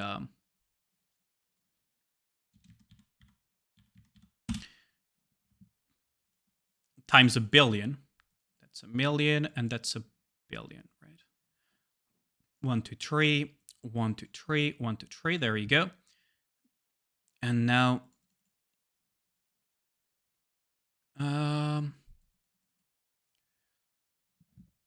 like, what are they funding with 520 million, for example? Because that's the money that they would be getting. So Shift Up wants to expand into other projects, hence the IPO. That's the entire point, right? Boy. At a minimum, they're probably going to be getting somewhere in the ballpark of like $500 million. Like, let's say something around there. I'm not exactly sure how much money they would actually get because I am not in charge of the IPO. I don't know how much they're going to buy the stock for. Because currently, like, it's valued at 2.3 billion, but it doesn't translate into that when you do an IPO. It's a little bit more complicated than that. But let's imagine that they're valued that they're going to be selling each share at a specific value that... What? Oh, lol. There we go. Let's imagine that they're going to be able to sell shares in a way that fits the 2.3 billion. And they're selling 20% shares total. They would be getting over $500 million. That's a lot of money for a very big project, or for multiple decently big projects, right? Surprised, but without redeem or the voice. Reactive PNG Ali Chen, yeah. I actually quite like the work Twee did, by the way, for this. Like, the work Twee did for this one, I actually quite like. Quite like. She did an amazing job. But let's just continue with the ADHD derp one for now. So yeah, instead of being tardigrades and being worried that, oh, IPO bad, capitalism bad, and everything, that's a lot of funds that could go in a fucking amazing project by Shift Up. They have demonstrated over and over that when players give them a lot of money, they are reinvesting a sizable chunk of it into the game. That's how we got a fully voice-acted Christmas Miracle, right? That's how we got that fully voice-acted Christmas Miracle event. They had no obligation to voice that one. They had no reason to, right? They had no reason to fully voice act one of those, right? But they did. They have been making bigger and bigger events. They have been expanding further and further the they have been expanding further and further the events, and they've been making the game bigger and bigger.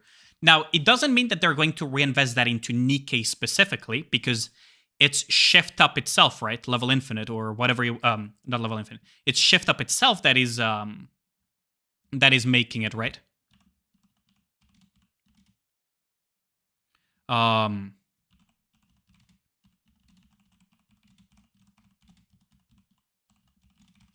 Right? It's not necessarily gonna go into Nikkei itself, but it will go into other projects that Shift Up has in mind, right?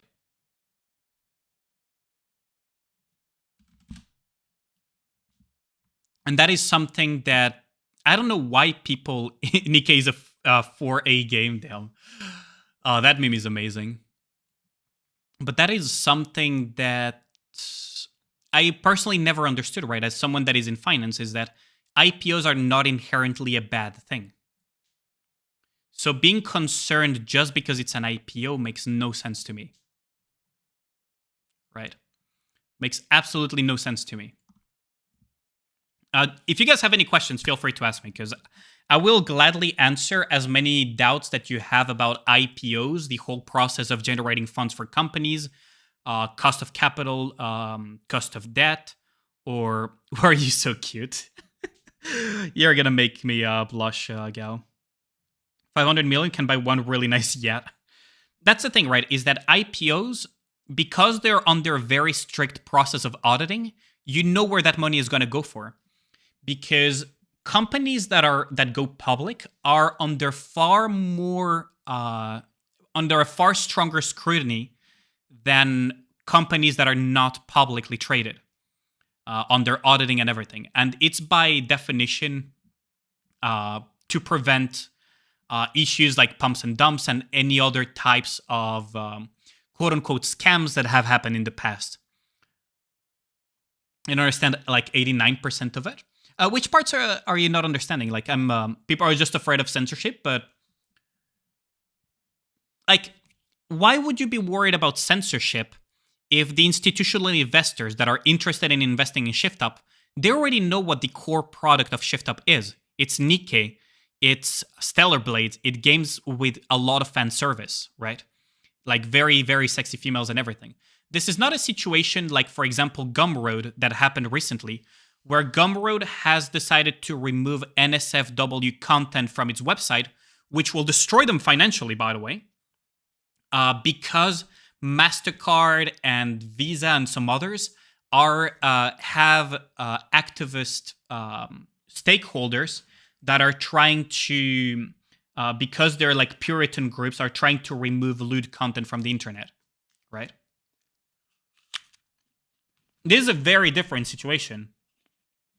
And I don't even know if Gumroad is publicly traded. Because you can actually provide that... I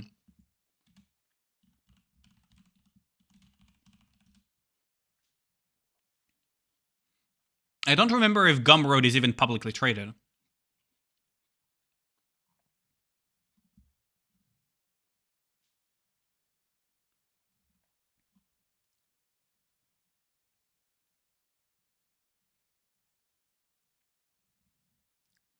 Let me actually look that up.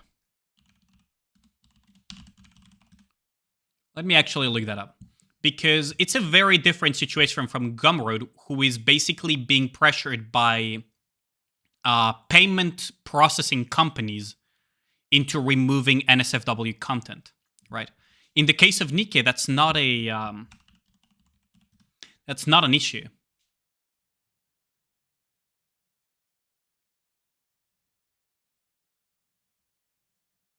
Why is this? Okay, let me... I didn't install Refinitiv, and I don't have access to my Bloomberg terminal because I'm not at uni. And I didn't install Refinitiv on my on this computer. Oh,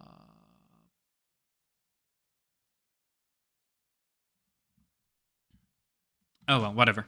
I'll figure it out later. What would PayPal care where the money's coming from? It's not PayPal. It's a very specific situation. Get enough fan service by listening to my voice, damn. ShiftUp is a lot of fan service, right? It's like, for example, okay, imagine, okay, saying that, what's it called?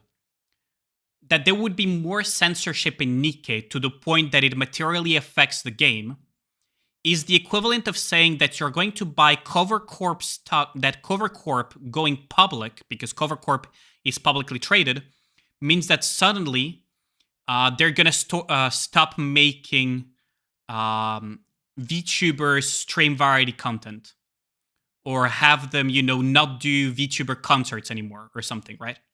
That's kind of like almost the equivalent of saying one or the other. And I'm okay, I could be wrong, right? Because at the end of the day, nobody can predict the future. But I doubt that ShiftUp will be doing something like that, or that any institutional investor would be willing to sink the value of what they're buying by trying to materially affect the core product, which is video games with a lot of fan service, because of some weird bias. And at the end of the day, ShiftUp can just ignore them because they're still a minority stake. Even though it's an IPO, it's still a minority stake. They don't have, at best they can be in the board, but they will not be able to materially affect the decision-making of ShiftUp. Depending on how many shares they put in circulation, of course, but in theory, just like Tencent cannot materially affect ShiftUp, in theory, these should not be able to materially affect ShiftUp either, depending on how many shares they put in circulation. That is the big caveat. Right? If Shift Up Nikkei goes public, will whales buy a majority stock so they can influence game changes? That would be a activist investor type of behavior, King. But if they do their IPO correctly, they should be able to prevent things like that from happening by just not putting that many shares in circulation.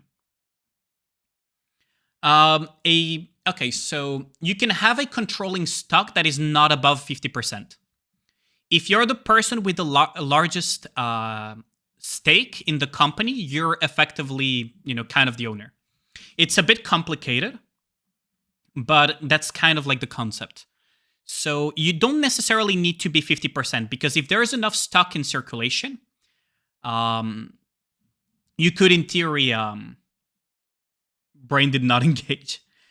But yes, generally speaking, if you want a full controlling stock, you would need to be at 51%, basically. You would need to be essentially at 51%, and then you have full control of the company, kind of thing. Yeah, how's it going, Template? That would be the idea, Zal. But yeah. 500 mil, you could make Nikkei 3D or VR. You could make a brand new game on the level of Stellar Blade on PC, right? With 500 million, like how much did Helldivers cost to make, for example?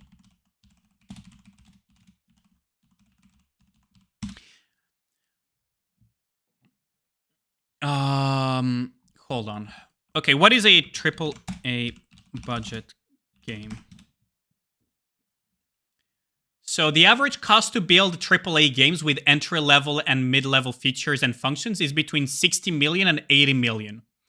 However, the price of AAA games might go up to 100 million or even more if you want to include cutting-edge and superior features and visuals.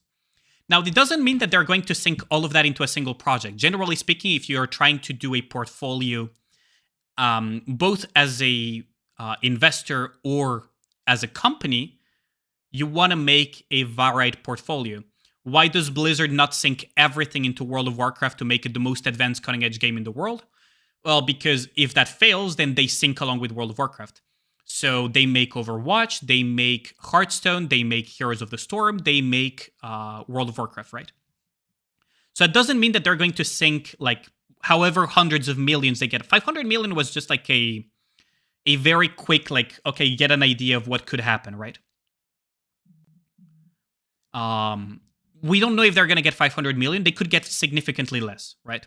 We don't know how much stock they're going to put in circulation with their IPO, and we don't know how much that is going to be valued. I just gave an example, right? They could even fund an entire anime, right, with this. They could fucking get Ufotable to do the highest quality and animation anime possible with that money. They probably will not, right? They probably will not, because that is very expensive marketing. But they are getting a lot of funds to do something. And the question is, what are they going to fund with that? What do they want to fund that they need so many, that they would need enough money to go with an IPO, right?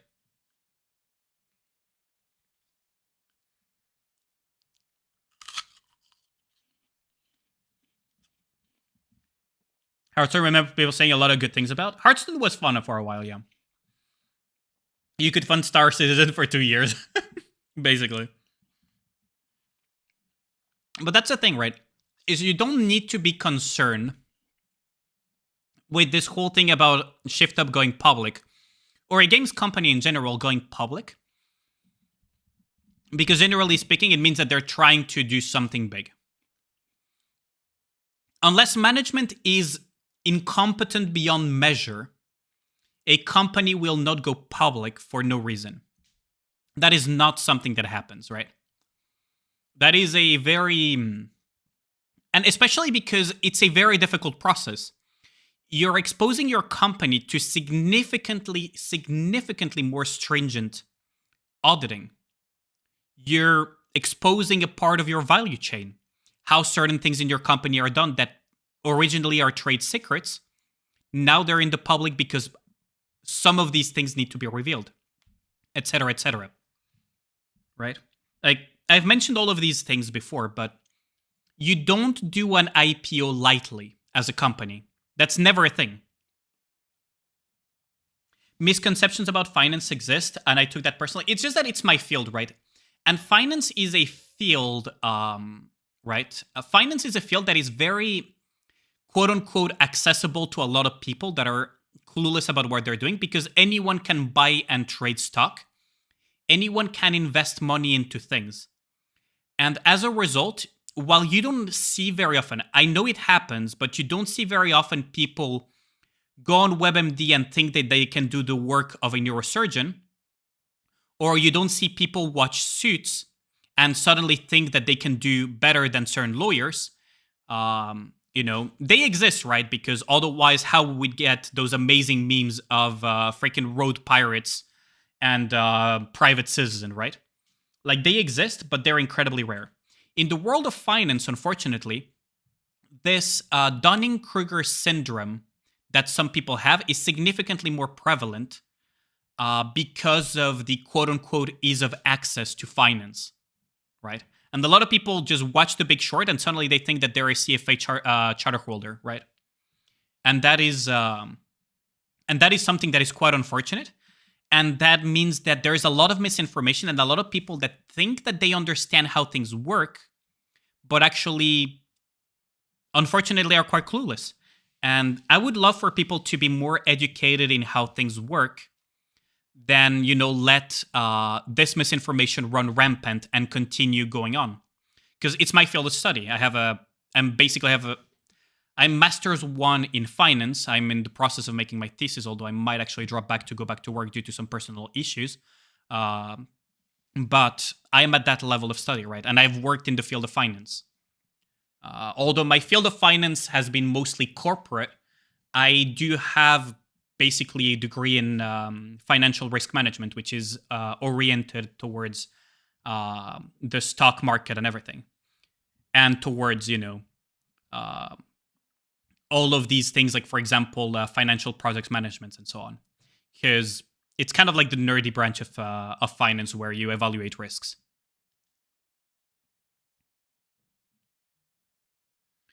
It took 10 years to get fined for rate manipulation. Wonder if Nikke funded Stellar Blade or Stellar Blade is timed along going public. Timing Stellar Blade with going public would be very weird. Because the process of going public is something that you start over a year in advance, and Stellar Blade has probably been in the works for probably several years already as well. So saying that it's timed is very bizarre to me. It's like when people say that certain games are timed to come out before other games. That's also very difficult to time because the development process, you probably already have a deadline set and you don't know what other people are doing because corporate secret, right? So I would be very surprised if they timed Stellar Blade to go along with going public. And if they did, it's a very stupid move. Because generally speaking, people will be significantly more bearish about a stock or a company, especially during an IPO, if there is a new big project that could damage the financials of the company. That's why very often you see the stock of certain game companies plummet a little bit for a while when they release a new, very big and technically risky game that could damage their financials. Baldur's Gate 3 came out of after Diablo 4, best Diablo killer ever, damn. Yeah, Wolf of Wall Street is a very, very disgusting thing. What really surprises me is that a lot of people take that as some sort of like lesson of how to do trading and how to do stuff. No. The Wolf of Wall Street is literally a cautionary tale about how dangerous some people in the world of finance can be and how not to do finance. It's literally a cautionary tale. It's not a something to admire or follow. That's like saying a movie about a doctor that commits malpractice 24/7 is an example to follow. Like, what the fuck?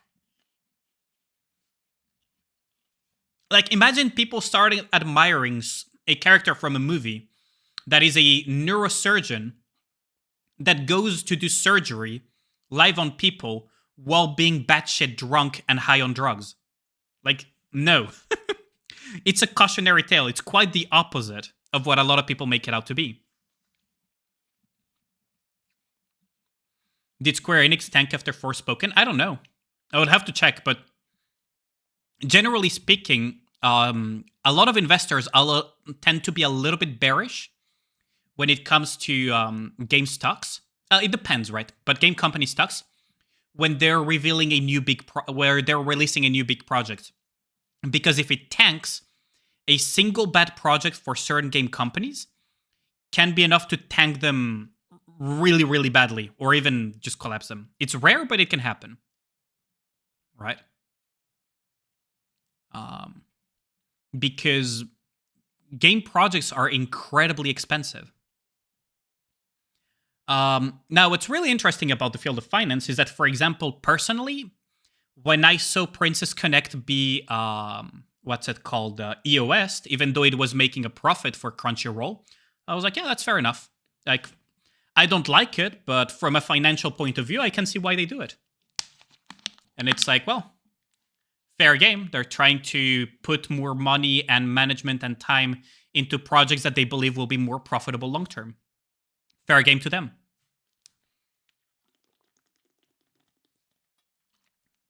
Because at the end of the day, if the net present value of your project, especially the expected or internal rate of return, but the expected rate of return, I'll call it just expected return of the project, is not as big.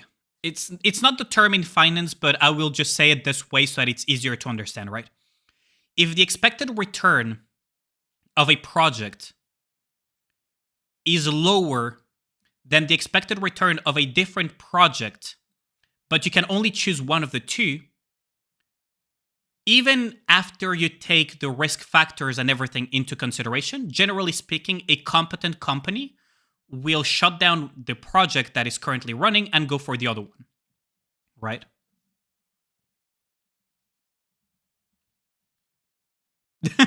Fucking Ragnar. But like, assuming that some of the management that was behind the decision of closing Princess Connect is competent, right?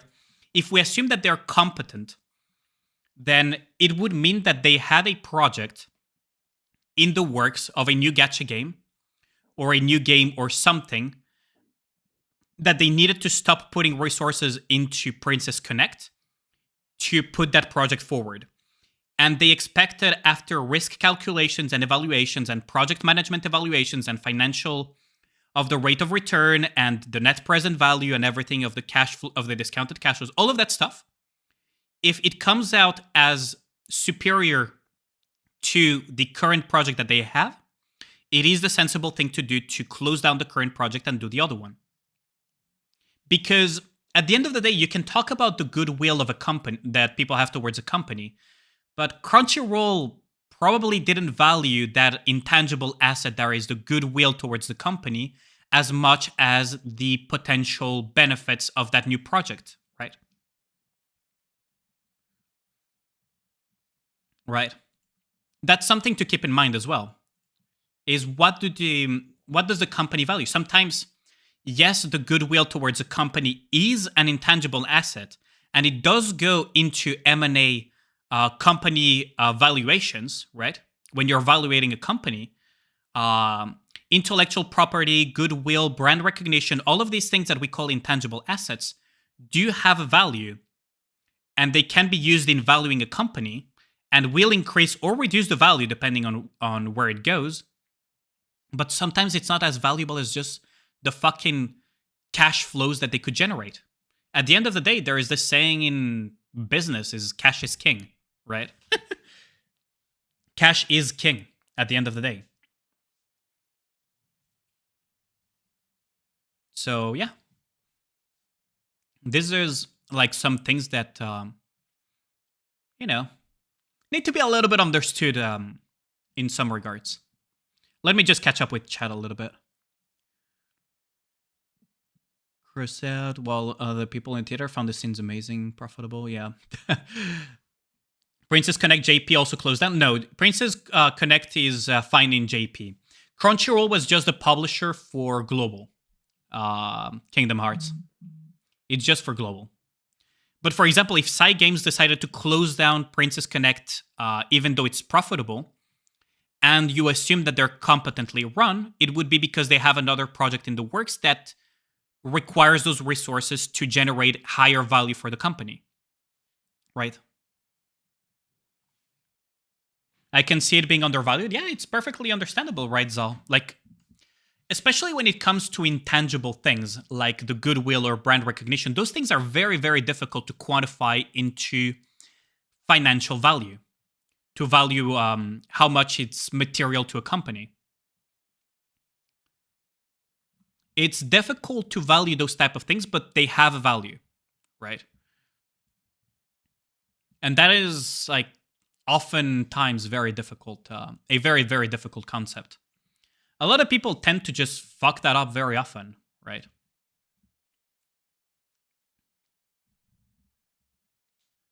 But yeah, do you guys have any questions about this? Crunchyroll's publishing department run by the same brain cell Niji Sanji's PR section.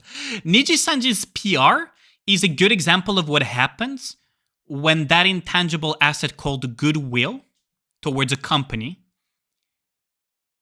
goes full swing on the negatives. Like, they tanked really fucking hard as a result. Well, not as a direct result. There are other factors that are also creating a downturn into the what's it called? Into the stocks of those companies, because Cover Corp also went down, by the way. So there are some other systemic factors that are making people value them less currently.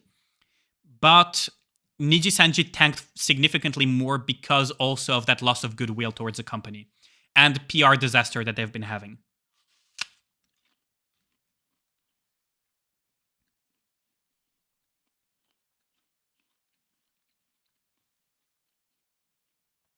Right.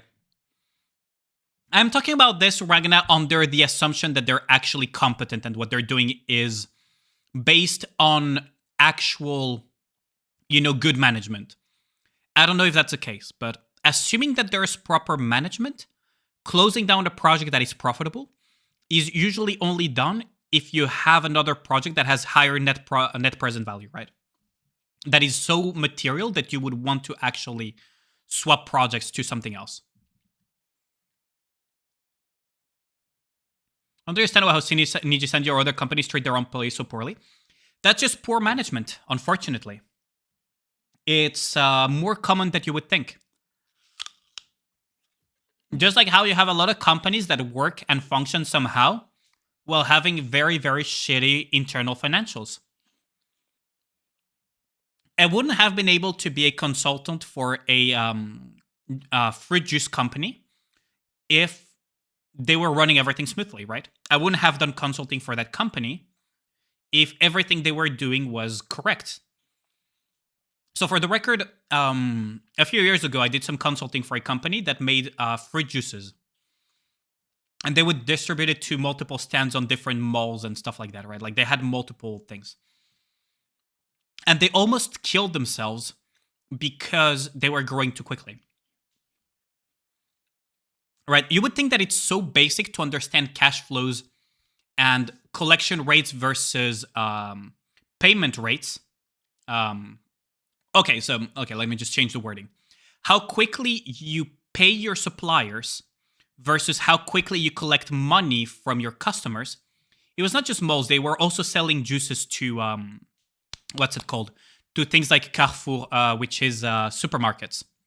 Their main source of revenue was actually supermarkets. So the collection rate of payment from the supermarkets versus how quickly they were paying their suppliers and how they were expanding created a situation when they were growing that they almost strangled themselves to death through pure cash flow management. Because they were growing so quickly, they were paying a lot, but they were also not collecting a lot of money in exchange, and they were just running completely dry. And they almost ran into such a dry spell of cash at hand that they almost killed the company. If I had not been there to, consult them and tell them like, yo, I looked at your financials, I looked at your cash flows, I saw this, You need to slow down your growth. You need to start refusing contracts. You need to slow down. Otherwise, you're going to kill your company. If I hadn't been there, that company would have been dead. Just straight up. They would have basically run themselves to the ground with debts and just not have the cash flows to back anything up, and they would have just imploded because they couldn't have been able to pay. They wouldn't have been able to pay their workers, etc., etc. Overexpansion is one of history's biggest killers. Yeah, that's something. It was a very tough pill to swallow for the owner because he was seeing the numbers, right? You see explosive growth, you see amazing growth, you're selling amazing, right? Sales is vanity, right? Like, how did that go? I used to repeat it to him a lot. It's sales is vanity, profit is sanity, but cash flows, or cash is king, right?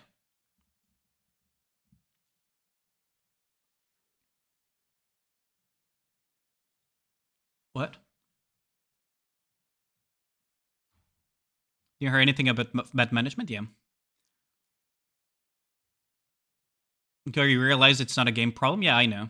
I've not been ignoring your messages, right, Ragna? I'm just saying that when I look at the Princess Connect, I know that there is bad management in Crunchyroll, right? But if I had to justify it, assuming that there's proper management, that's how it would make sense. Of course, I don't know the internals of Crunchyroll, and they're probably very poorly managed. Looking at how many projects they've been closing and everything. They're probably very poorly managed, but I cannot make a judgment call on that because I have no internal knowledge of the company. Be right back, starting my own business and expanding it faster than Ali can roast it. Damn.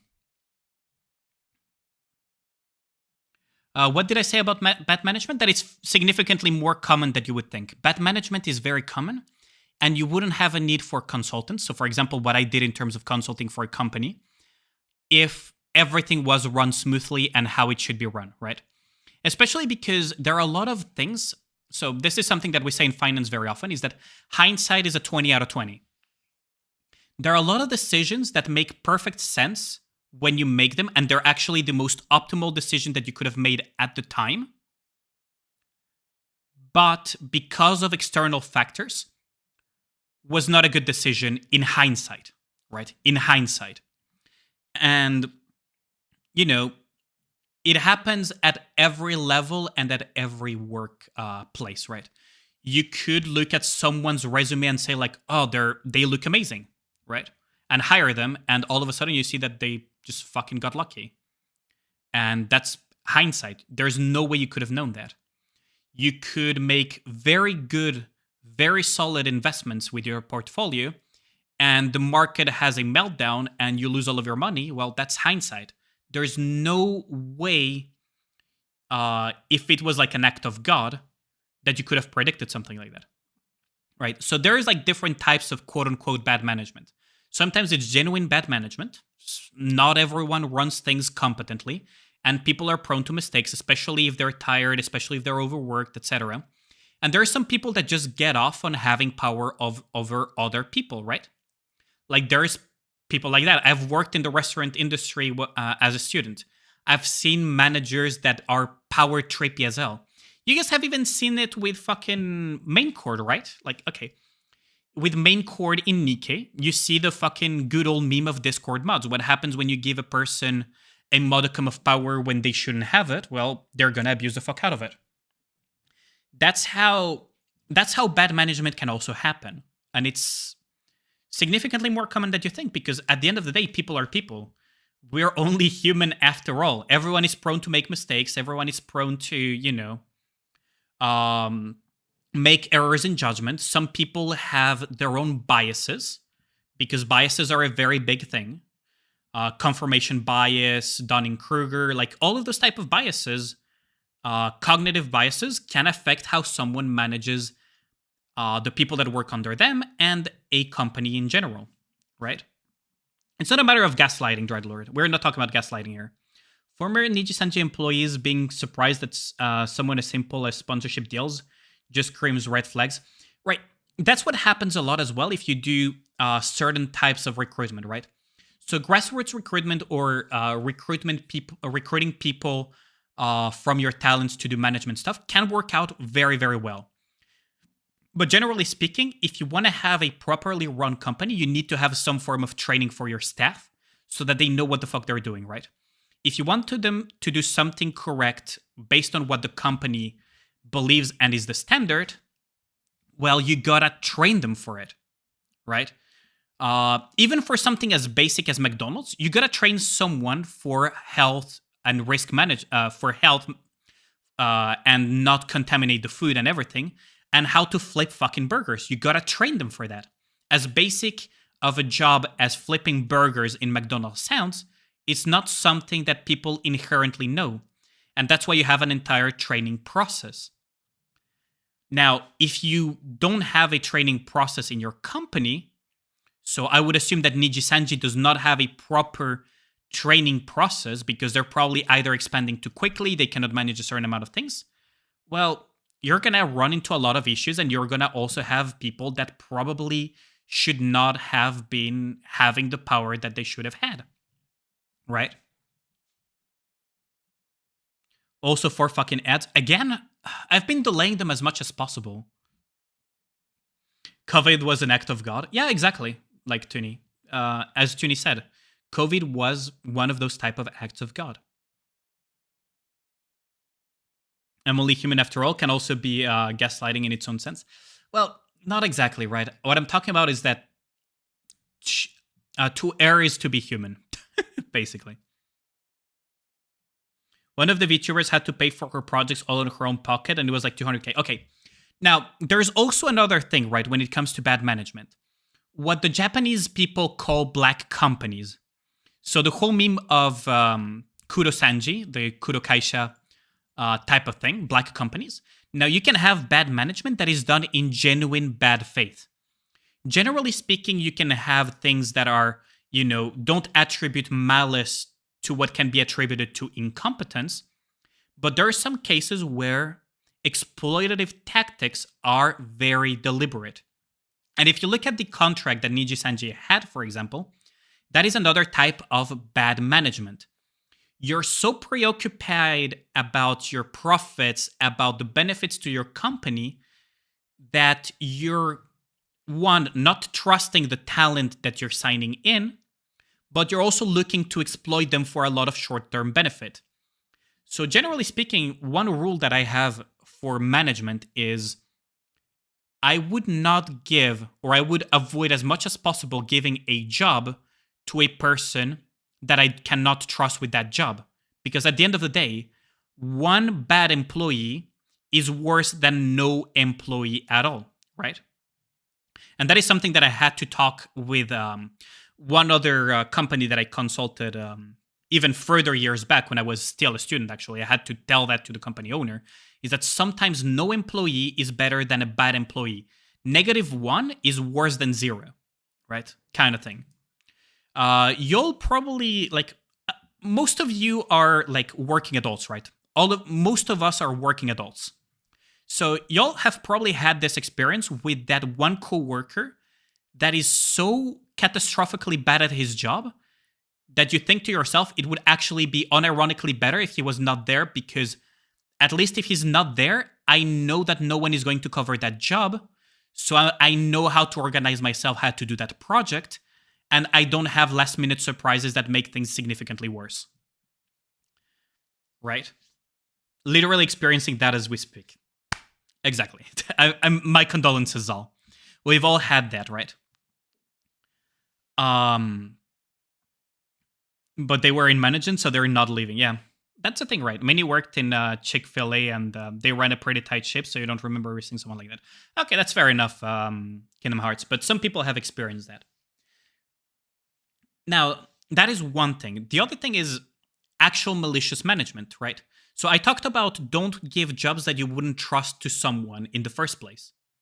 The other part of the bad management is literally malicious short-term benefits or exploitation of labor. Because there are people that genuinely believe that you need to squeeze out as much as possible from your workers and then toss them. It's literally the business model of some companies, even some large ones. So, for example, L'Oreal, which is the shampoo and cosmetics and everything company, had or no, not L'Oreal. Actually, it was Unilever. Sorry, I was confusing companies. So I have a friend that worked at Unilever, which is a pretty big group. And some of the branches and Unilever had a little bit of that. L'Oreal also actually had a little bit of that reputation. And in the field of finance, for example, as well, there are like Goldman Sachs and some, or KPMG, for example, some of those big four, or the big four audit companies, some of them have like this model where you go there and you serve your 5 years in fucking wage jail, being like squeezed dry like a lemon, and then you leave the company with the experience. And they just rotate these people. They have them like for 5, maybe 10 years, and they squeeze them as hard as possible, getting as much out of them as possible. And then they just replace them once they burn out, or once they just don't want to do it anymore and they leave, or once they got the experience that they wanted and they just leave for the next company, right? That is something that actually exists. Now, it can be done in a relatively competent way, although competent is a strong word because, for example, PwC had a very high rate of suicides as a result. So it was a very difficult thing for them to tackle. However, you can push that a few notches higher, and then you run into what we call black companies, which is companies that are working within the confines of the law. What they're doing, for the most part, many of them, if they're smart enough, is legal, but it's not morally right. They're exploiting their workers to try to squeeze in as much as possible because I almost want to say that they're run by narcissistic people, but that would be a little bit of a disservice because I'm neither someone capable of, diagnosing that type of stuff, and it would be a little bit far-fetched. But the idea is that these people just try to get as much as possible from their workers while giving them the least possible. So they try to maximize all of these short-term profits or very short-term visible profits, and don't understand often very well the concept of intangible assets. And, how certain things, even though in the short term it doesn't bring very high profit, on the long term actually brings sustainable, great profits. Because at the end of the day, turnover is a bad thing. So one of the very big signs of a black company is high turnover of employees. Right? At least in Japan, from what I've seen, their work culture can be a bit overkill. There is also the work culture bit. I cannot comment too much on that because I have not experienced the work culture of Japan. But black companies are a special breed of company. And they exist everywhere, by the way. They exist in the US, they exist in Japan, they exist in Korea, they exist in France, they exist everywhere. Now, in certain places, it's a little bit more difficult to be a black company because the laws in place make it significantly harder. But it is perfectly possible to be a black company anywhere else. Black companies, generally speaking, if they're smart, as I said, they run things that are perfectly legal, but that are very morally wrong. They try to pressure the employees, they try to exploit them as much as possible and get as much as possible out of them. Right. Mandatory unpaid overtime and the like. Yeah, exactly. Those type of things exist in some places. Or, for example, the good old thing that makes people wonder if it's a scam or not, the good old unlimited PTO that needs to be approved by a manager. So at the end of the day, it's not unlimited PTO, etc. Like, you all know what I'm talking about. So there are a lot of these little practices that can make it a black company.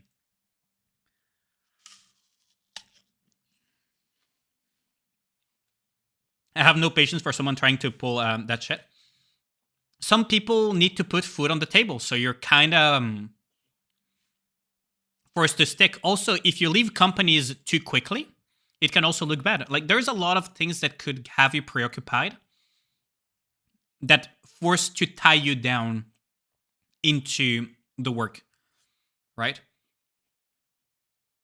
There are like a lot of different factors that could just have you tied. So, for example, another thing that could have you tied is if your work visa or your health insurance or your dental insurance or something Like I had this joke about my sister, not about my sister, with my sister about a friend that worked at a really bad company in the US. And we were joking that they must have like really great dental. Okay. Parfait. Right? We were joking about that. Is that because sometimes you can kind of exploit people through those type of processes.